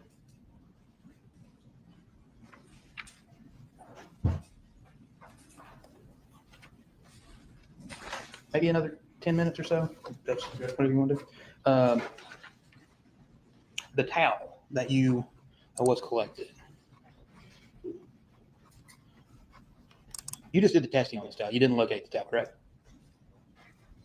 Well, I mean, it was in the back of the RTV, but yes, we tested it. Okay. And it's what your statement is that this is blood. It's Or is that it's presumptive for blood because of Blue Star? Okay. Now, did this go to the crime lab, this towel? I don't know if it did or not. Okay. Are you aware of any towels and or washcloths, I guess, towels and washcloths that didn't make it to the crime lab? No, sir. Okay. If the crime lab tested a towel that the state believed had blood on it, it's a fairly good assumption that's the towel, isn't it? We'll go with fairly good assumption. Yes, sir. Okay.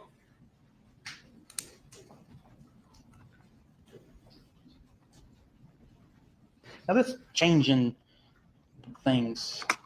So how come, like you got the states 268, it's just on the, you can't see it on the TV screen, but I can on a computer monitor. I can see that it's the towel. Okay.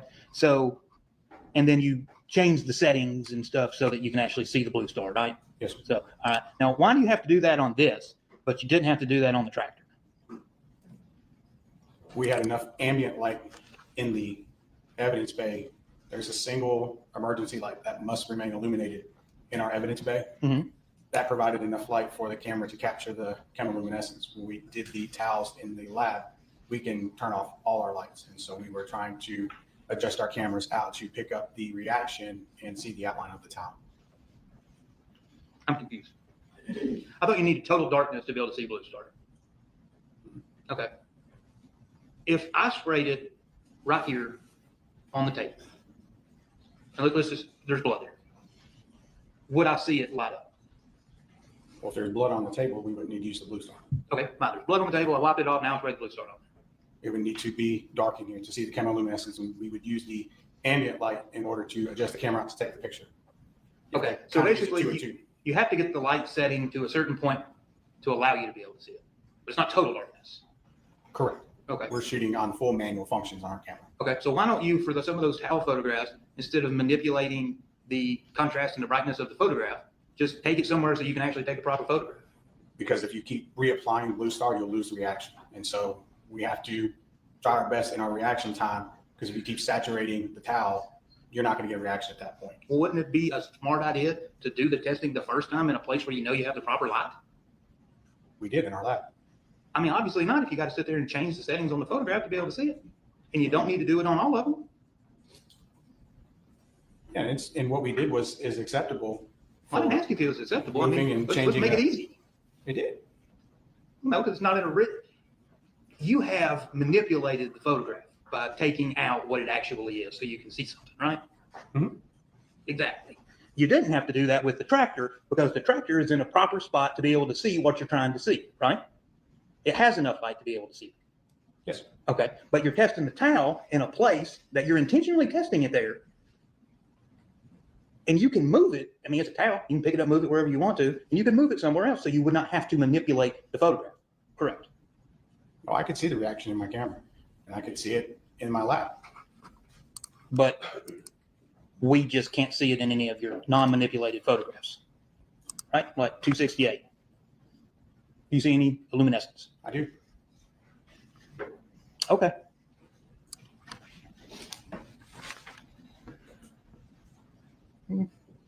Judge, if we can, I'd like to stop there. I don't want to let him go just yet, so I may come back tomorrow on cross. That's all right.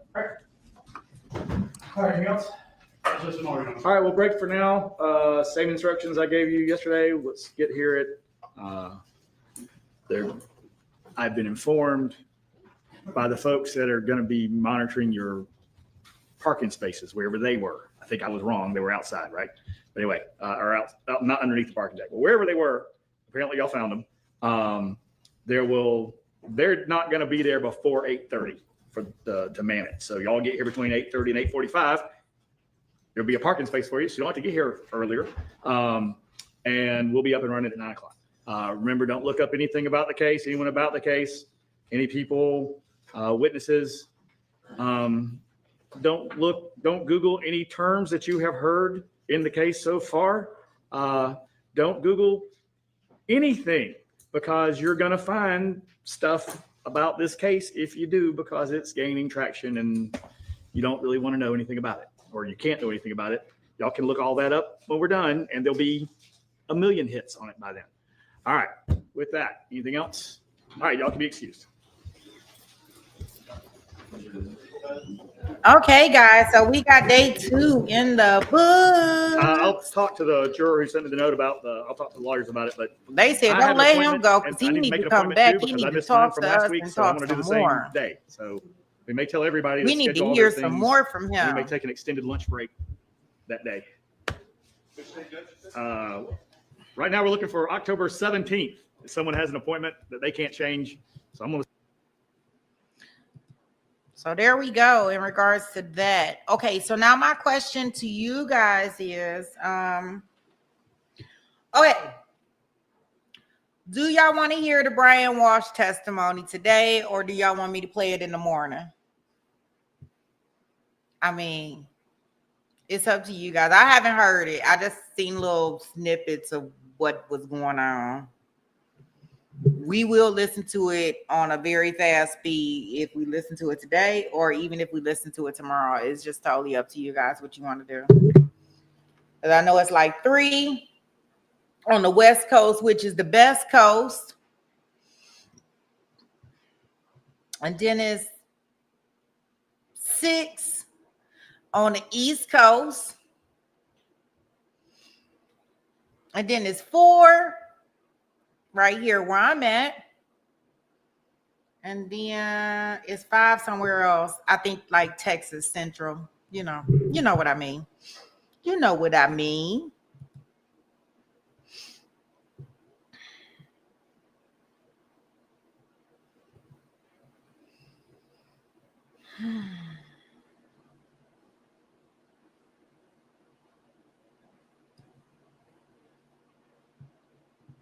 So I'm totally down for whichever way.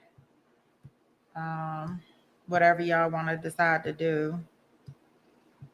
Also, I don't know if you guys were with me when we did the DTE imposter case, where the 2 people they dressed up like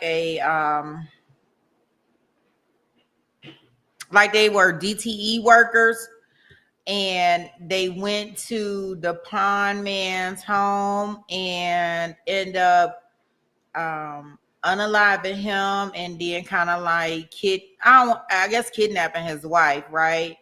And they thought it was some kind of talk about it was, maybe even part of some kind of bigger thing out there, right? They had their sentencing today. I don't know if y'all want to watch that. We did follow that trial.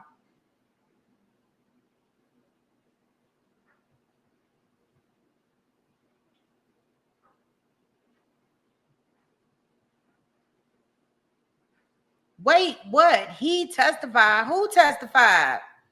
Brian ain't testified. I don't think.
Let me see.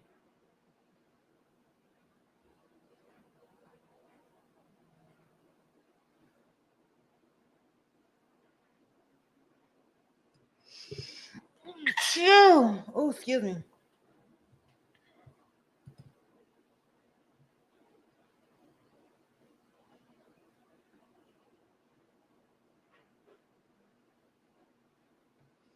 Okay. What would you like to watch, SD?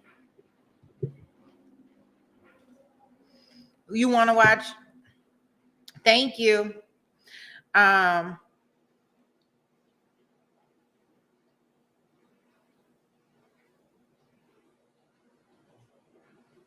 Leah, no, we ain't went back over there. We about to go. I think we about to go over there now and watch it.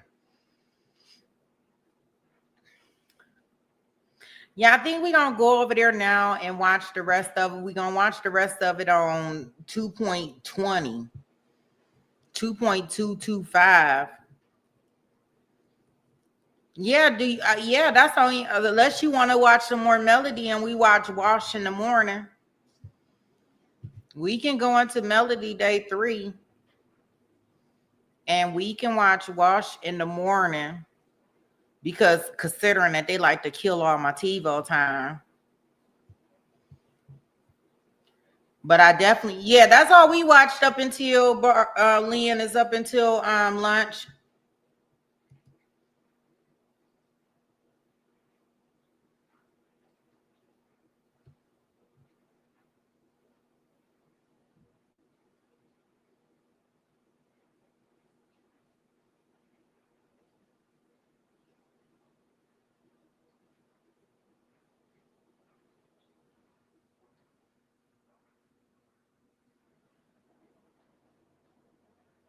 If that works for y'all, let me see.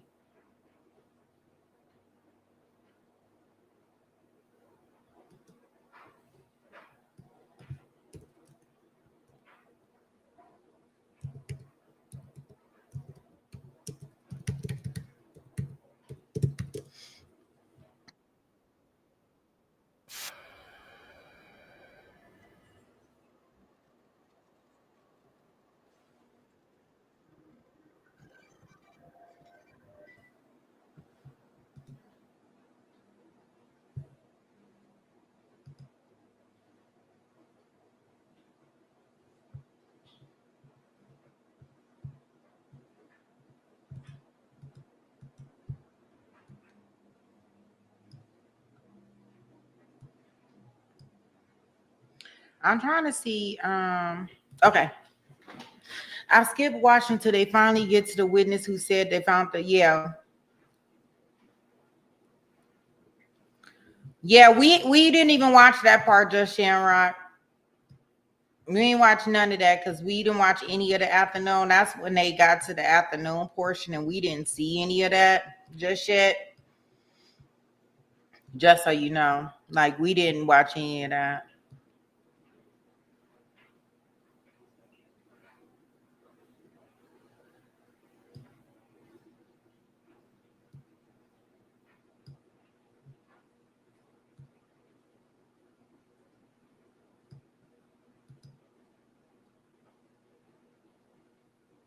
Okay.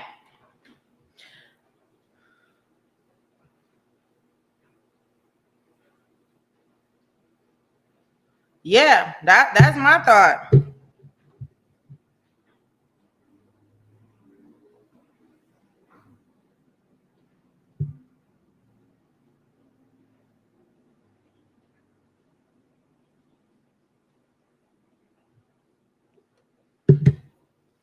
Okay, so y'all, okay, let me do a poll real quick so we can figure out what we gonna do.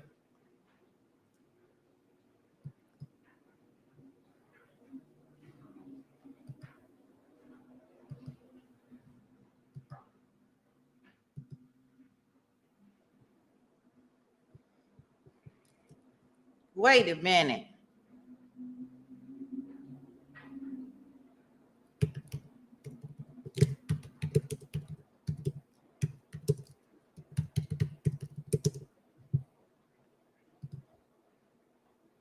Since we got TiVo time with it now.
Okay, cool beans.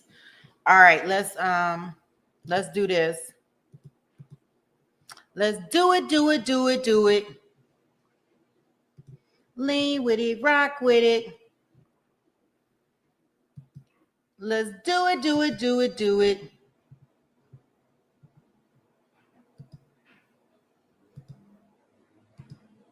Lean with it, rock with it. Let's do it. Let's do it.